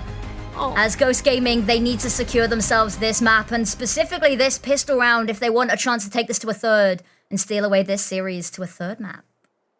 Steal away, indeed. Their map pick, and now FlyQuest. Looking to go out long here. Ellie with a lot of chip damage early on. Does have a kit on her, but depends on where they all die, if that's even retrievable. FlyQuest have the entire site as Ghost Gaming's just retreated here for now, and it looks like it's going to be a 5-player retake from Cat. Oh, 2 from Cat, 3 from Long. This is... Oh, 3 from Cat, 2 from Long. Going to decide differently here. Emily and Sevenlicious going out towards, and now it's on. I feel like the clock has already ticked, but they have a lot of time to work with as the kit is still alive. But FlyQuest have now managed to get themselves into post-plant positions, and Goose Speeders all the way in pit, but 2 kills are going the way. But Vanessa is able to find a third all alone, along with Marie, 2v2, and the clock's ticking down. Ooh, the kills almost there? Yep, and there's going to be the bomb going off. Vanessa, dangerous range, but actually does manage just to get away in time. But I think a little bit of a difficulty they had there was that when they chose to split, and you were saying it as well, you know, 3 long, wait, no, 3 cat, no, wait, 3 long, is the fact that those long players took so long to rotate round and activate that by the time that they were able to get on site, that bomb timer already so low, and they only had 1 kit available. I'd also like to point out the gun that both Vivian and Emmy are wielding. We've seen Virtus Pro at a top level use the run and gun strat, and I'm curious to see whether it's going to work again. Straight onto sight. There's damage. It's not quite a kill, not able to control the spray, and there's a lovely nade, leaves Ellie on 1 HP, but they've managed to get the sight with them.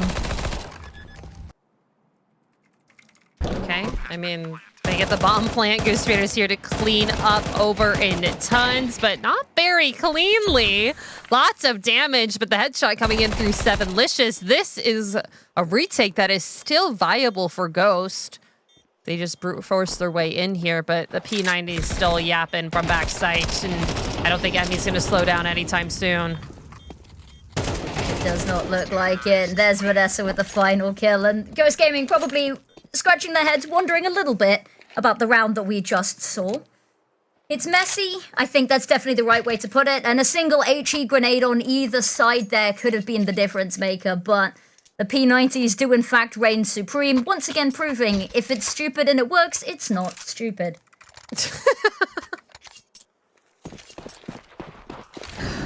And, okay, I have a question, which may make me sound like a noob, but the P90, it's technically an SMG kill as well, so it's $600 a kill with that?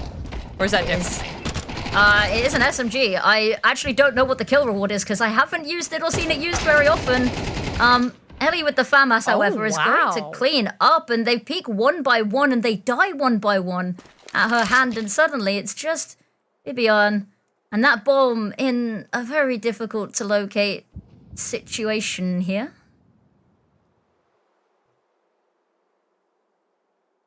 Okay, the kill reward for P90 is just 300. I am kind of glad, because we don't need to incentivize people to use this more. No, I like that. BB is in a hard spot here. Could be able to just do as much damage as she can over towards Ghost Gaming and their economy.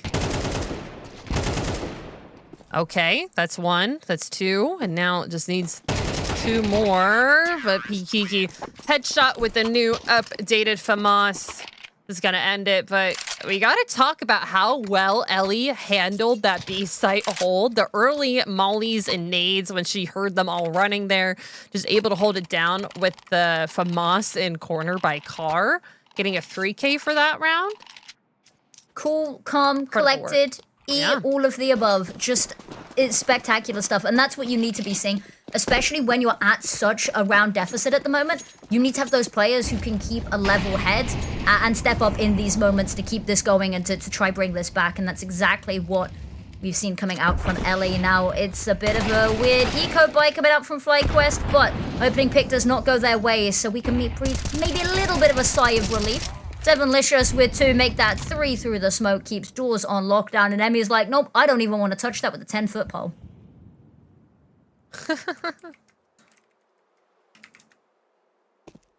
I feel like we gotta...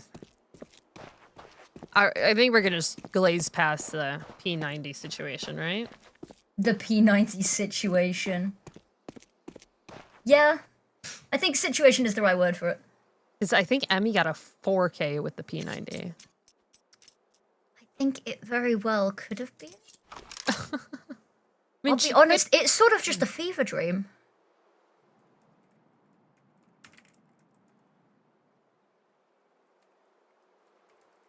It's very slow here. 45 seconds, there's only 2 players on the site. The rest of the rotates are fairly far away. If you can isolate these fights, a little bit of damage onto the first, but the issue is smoke not actually going to blossom. I think maybe mismade majorly there, but the flash at least is good from Mirror, and Ellie's going to peek off the back of it.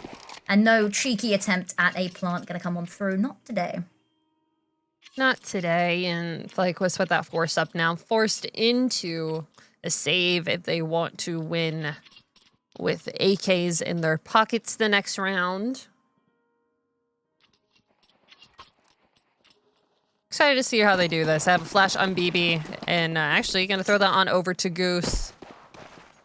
Oh, she's going to go off on her own adventure over towards mid as FlyQuest trail their way towards tons.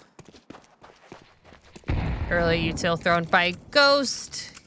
Easy peasy for them so far, but I feel like the lack of information that they're gaining from FlyQuest is giving them a lot of question marks for the flash through doors. Not gonna happen, actually. Gonna change their minds here. No one is really looking towards mid except for Ellie. They could catch her on a timing. Nice dink found. Well, the clocks start to sing.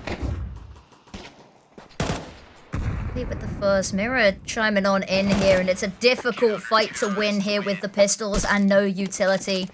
And Ghost Gaming, they are gonna survive this flawlessly, keep them penned in, and take them down. But yeah, that's you're right. There was only really one person looking towards mid, but the issue is, even though they get mid, that fight through doors, you've got to be wary about A site and B site, right?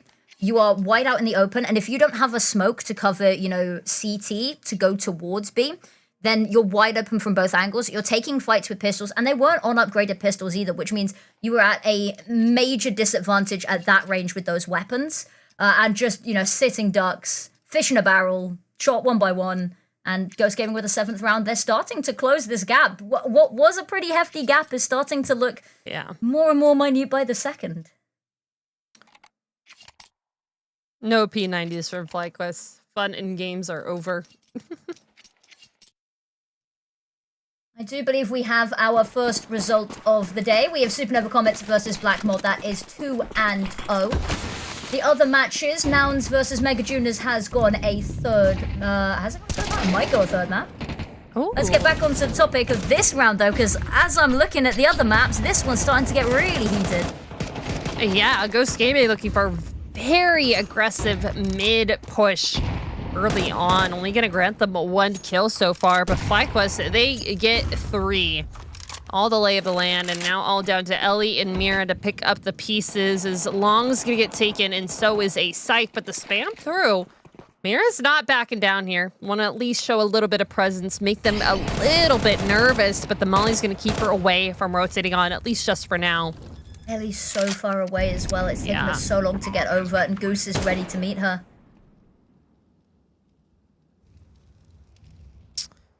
It's like they entered into this round with so much fire, and Ghost Gaming, they were not able to match FlyQuest's fire here.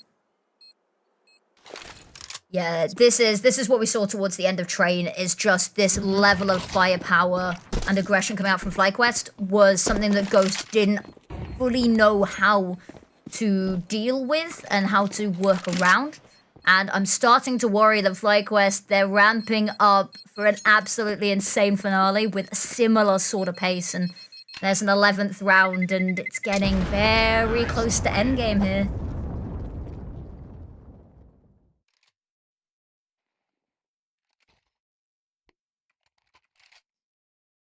Thing is, Goose Gaming, with all the rounds that they've won, they've gotten a pretty good bank on their shoulders here.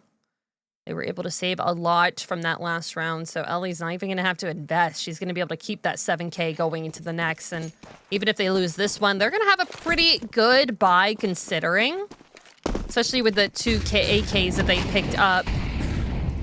Now they're looking towards early, long aggression just to keep FlyQuest away from that spot, but with that, they give up mid. FlyQuest need to just decide what they're going to do with it. Goose Speeder going on a hunt. Trying to find something, but Sevelish is still propped up here over towards the long doors. Hefty nade in response to Eddie Goose Speeder aggression. Can just shoot out.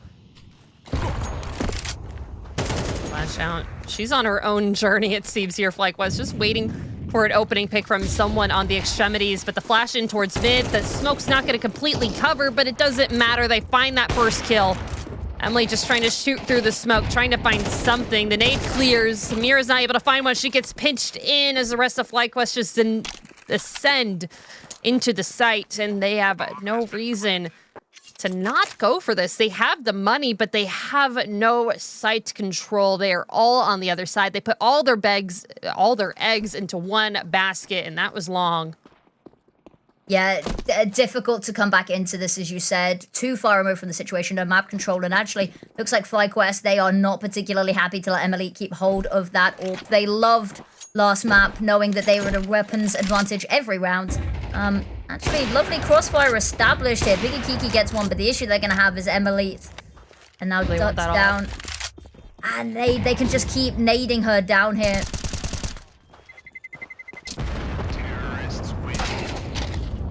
Ooh, what a shot from Marie. Oh, and that's the op out of the hands. That's the op out of the hands. And 12. That orb would have been a lifeline in this round because they're not going to be able to buy it back in. So they have to do this with just the rifles. And even then, going to be seeing a couple of Deagles, potentially some MP9s. Nope. It's just going to be Piggy Kiki here on this Deagle.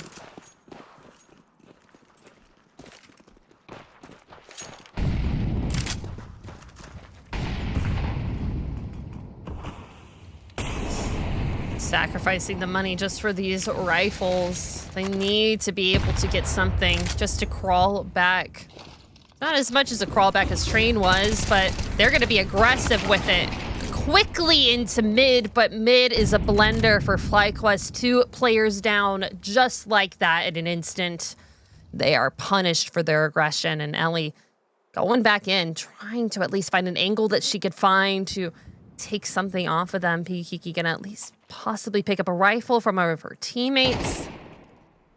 Beyond's too quick with it. The headshots are right there, and the trade doesn't come through. All down to Mira, 1v5. First, but there it is. Emmy, long distance with the sniper, is going to close out their final series of the online stage, 13-7. And in absolute style, mind you. Absolutely. Stylish indeed. It seems FlyQuest not going to be backing down from this fight. And I think this is the first Dust 2 that they've won on the online season, if that was correct. I think you talked about that before we started. Did beat Mega Juniors on it, but out of the 3 times they'd played it before today, they'd lost to Lumen and Black Mold, but won versus Mega Juniors. So this is now them tying up 50-50, yeah. 50% win rate on Dust 2. That's not bad at all. You take that. That is a series win and looking pretty good for them. Incredible game and all through. P90 definitely a choice, but we'll see a little bit of the highlights here from them. I feel like Marie, now that she's not on 140 ping, has really come into this team very strongly. We've seen her get a lot of really great kills. Yeah, really I couldn't agree more, yeah. I think definitely being able to play, in the same continent and on a normal level of ping has ascended her beyond what we saw And it's a shame that the earlier stages, maybe we see some of the maps, some of the series go a little bit of a different way if she'd been there the whole time. But the fact that she's there now and the fact that they are finishing at this level makes me so excited to see what comes next. I mean, they're going to LAN. They're going to LAN. Let's take over at the scoreboard. Impressive from FlyQuest here, but I want to talk about how Ghost Gaming, 4 of their players had 2 entry kills each. Yep. Even spread? Yep. Even kill? Spread. Even spread. Unfortunately, not for 7licious. I think there were a lot. She kind of slowly got into this game. I think by the 7th round is when she got her first 2 kills on the server. So just her not able to really enter into this, I feel like was Ghost Gaming's kind of fault line here. She is a really, really strong player. And when she wasn't there, unfortunate, but really, really good from the side of FlyQuest Red. You can see 9 assists from Ellie, but let's take a look over at the MVP for our match. Infinity, you want to bring us through it? It's going to be the one, the only Emmy. There is nobody else that it could have been this series. She was on it with the entry kills, somehow racking up that many assists despite being on that AWP fairly consistently, and just a constant force for good for her team. And that is why she is going to be our MVP of this series. Absolutely. I feel like her op was so on today. We saw that collat over on CT side of Dust 2. I feel like every time she peeked in, there were just 2 times that she was not able to hit the shot, but every other time it was on. Sharp shooter from her, and congratulations to Emmy for being the MVP. Congratulations for FlyQuest for winning the series. The last one on stream. Very sad. I'm not ready to say goodbye, but there are still a couple of things we have to do. And first of all, we have an interview on our way, and it is our pleasure to have Goose back on the microphone. First of all, congratulations, and what a way to end your series. But I do have to ask, coming into this, a couple of times we had some really strong leads and it slowed down a little bit. Was there anything really behind that, or was that sort of missed round, economy catching up to you? Or did you feel pretty on top of this the whole time? I think we were in control of the game pretty much the whole time. We did kind of get a little bit sloppy on like just little micros that we were doing. Like some of the rounds were a little messy in the beginning, but I mean, it just happens sometimes. I think it's good to not like think too hard about it and just like go to the next rounds, because I mean, we knew what they were doing. We just needed to like do what we were doing right. So yeah, and I mean, sometimes that's definitely like on me to make sure that the rounds are clean when they are messy, to adjust properly. So it does happen, but at the end of the day, we had control of the game. So it's just a matter of closing it out. So control of the game, but did you have control over this veto? Because having Train come out for the first map was kind of a surprise for me and Affinity. Like, how did that go with the team? I mean, it's in our map pool, so they tried to punish pick, then, you know, they found out the hard way, you know? So, yeah, I mean, they thought it was a weakness and they wanted to abuse it, and we came out swinging. Absolutely a lesson to all of the teams you're going to be coming up against in Dallas as well. Now, I do have to ask, we've talked a lot about these eco rounds that you come into, where maybe the team's running Tech 9s and Deagles, and you walk away so consistently punishing on these eco buys. What is the secret? What is the magic behind these, the insane stats behind taking away these eco rounds? Like our ecos or theirs? Theirs, right? Your ecos, yeah. Oh, I don't know. I think it's a bit of it is getting creative. A bit of it is just like knowing what their weaknesses are or where you think you can get kills and snowball. I think it can get out of control pretty fast if like the other team isn't managing their risks appropriately, or they just have like sloppy anti-ecos. I don't know. I think we're just cracked, so that's probably why. Can't deny that. Yeah. Speaking of cracked, so there was 2 rounds on your T side of Dust 2 where P90s were bought. Can you talk a little bit about that? What was the choice behind that? There is a P90 lore between the teams here, and my team asked me, Goose, can I buy these? Most of the time I'd be like, guys, come on, you know? But I was like, you know, let the girls have some fun. So I gave the green light. I said, YOLO, do it if you want to do it. and they just bought it, YOLO. Exactly. Yeah. Now, I've got one more question for you, because this is, of course, the end of the online season. You're heading over towards Dallas to play as well. Your take back of this season, because, of course, you have been in the top team attending every single LAN since the start of ESL Impact. How does this season of the online stage in North America compare to previous seasons?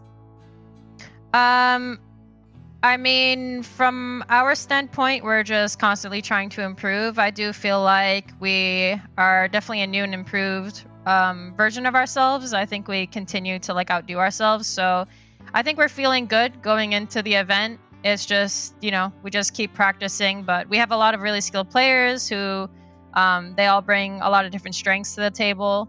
I think NA as a region is improving, but yeah, I think we're just feeling strong.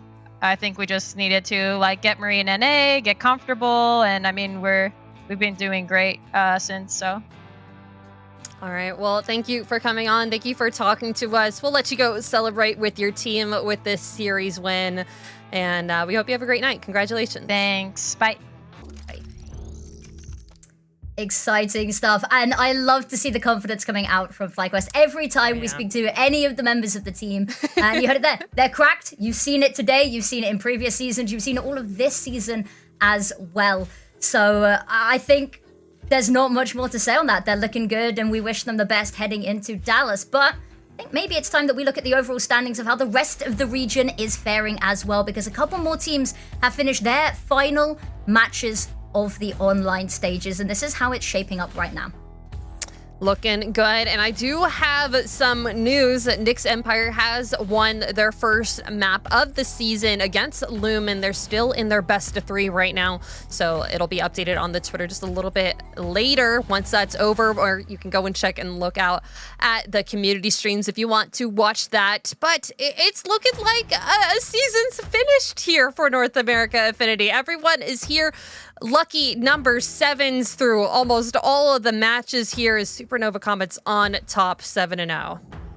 That they are finishing flawless, and that's a little bit different from what we've seen in previous seasons. So those will be the two teams that we will be seeing a little bit more of going forwards.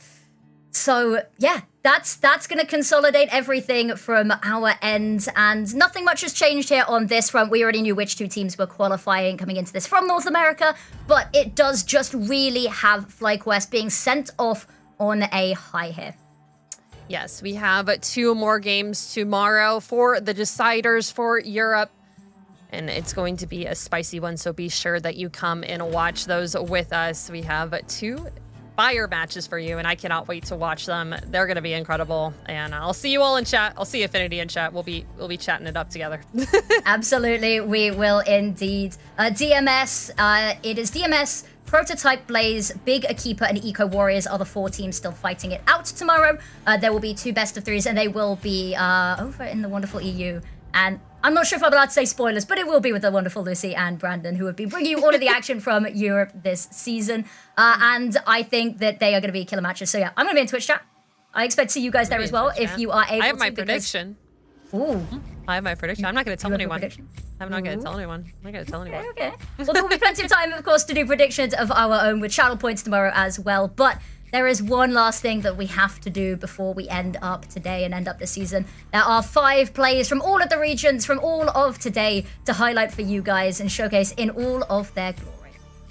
Take a look over at the top 5 plays. Number 5 coming in through with VQ. It's a 4K on Dust 2.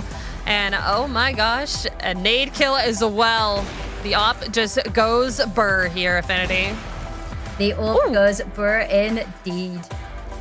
Now, at number 4, we're going to see Vilga's 4K over on Dust on the CT side here. There's the first, there's the second. Lining up for the third, and the fourth comes around the corner any second now. There we go. 4, line them up, take them down. Number 3, we have Viku again. It's a 4K over on Inferno this time, and running it down, able to get the kills, switching it over and switching to the USP to get the final one, and we get to see your smile once again. At number 2, and it's crazy to say this is number 2 only, an ace coming out from Giuliano over on the CT side. All 5 in the round die by her hand. Oh, and the cheer. I love seeing the cheer. Number 1 for all the regions is Lulatins. Another ace and a 1v3 clutch over on Nuke. I love seeing clutches over in the top 5 plays, and that is incredible from her. The fact that we have 2 aces in the top 5 once again. It's been an amazing day for it, but this is the sad moment that has been inevitable. We've known it's been coming. And Apples, I'm gonna let you go first. Do you have any parting words for this? Can we stretch it out? Just keep it going. Yeah, go for it. Go for it. You know, the floor is yours. This has been such an incredible season from North America. We've seen so many players come back from old seasons on new teams, create new comps, create new things. And we have a new team on the top of the standings, and everything's going to be changing, I feel, for North America coming on into the next season, but we still have finals to go. I'm sad. It was incredible being here every single week. Wednesday, Thursday, I was always here. Talking, and it was incredible being with you, Affinity. I loved this. This was incredible. Thank you for being here. And thank you to production for always being with us for all the late nights that we had. They have been absolute troopers throughout this. They've put on a shift this season, our wonderful production team. Now, there's too many people to thank in their entirety, but at the end of every single day, there is a wonderful credit scene, and I implore you to sit and watch it and see all of the amazing people that bring ESL Impact together. You got the little sign there, ESL Impact, much love. But yeah, it has been one of the most hyped seasons, if not the most hyped season, especially that I have watched and casted. North America, every single game has been competitive. It has been exciting. We've been on the edge of our seats. We came into week 6 with, you know, a 4-way tie for who could get that second slot at the finals. So it has been an absolute pleasure to be here, to be with you, to be with the wonderful community as well. But that is going to be us signing off for this season. Make sure to stick around for tomorrow for all of the Europe games for their deciders, and to come and watch the finals. We have it on the stage as well at IEM Dallas. It's going to be amazing. The fun doesn't stop just because the online season does. But have a wonderful evening, and it has been a blast.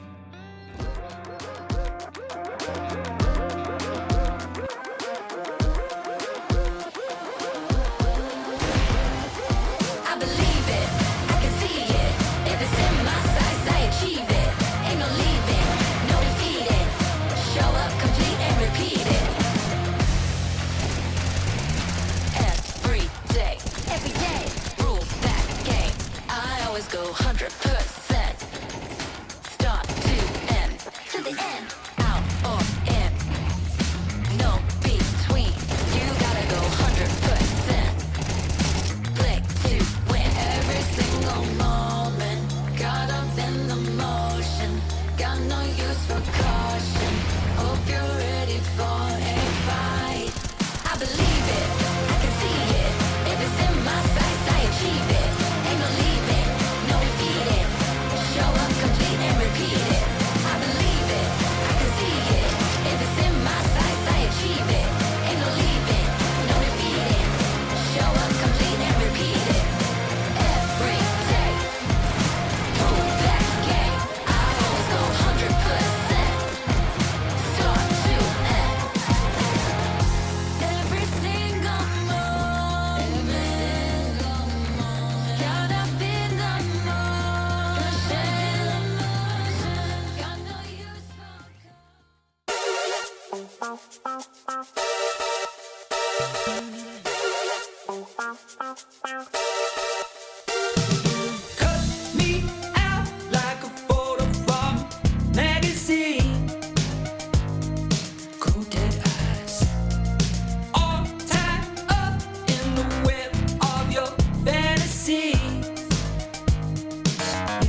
I ain't holding my breath, but something's gotta give. Settle for nothing less.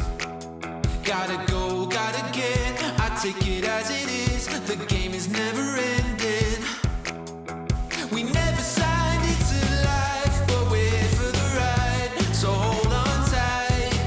We're moving fast and time don't slow, so we gotta let go.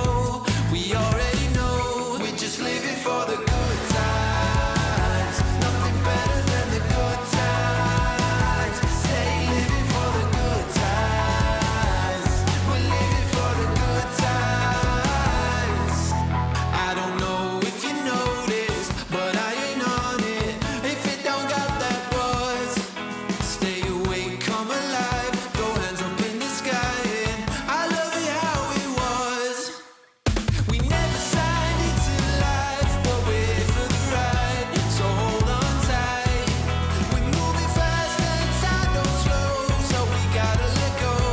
We already know we're just living for the good times. Nothing better than the good times. Stay living for the good times.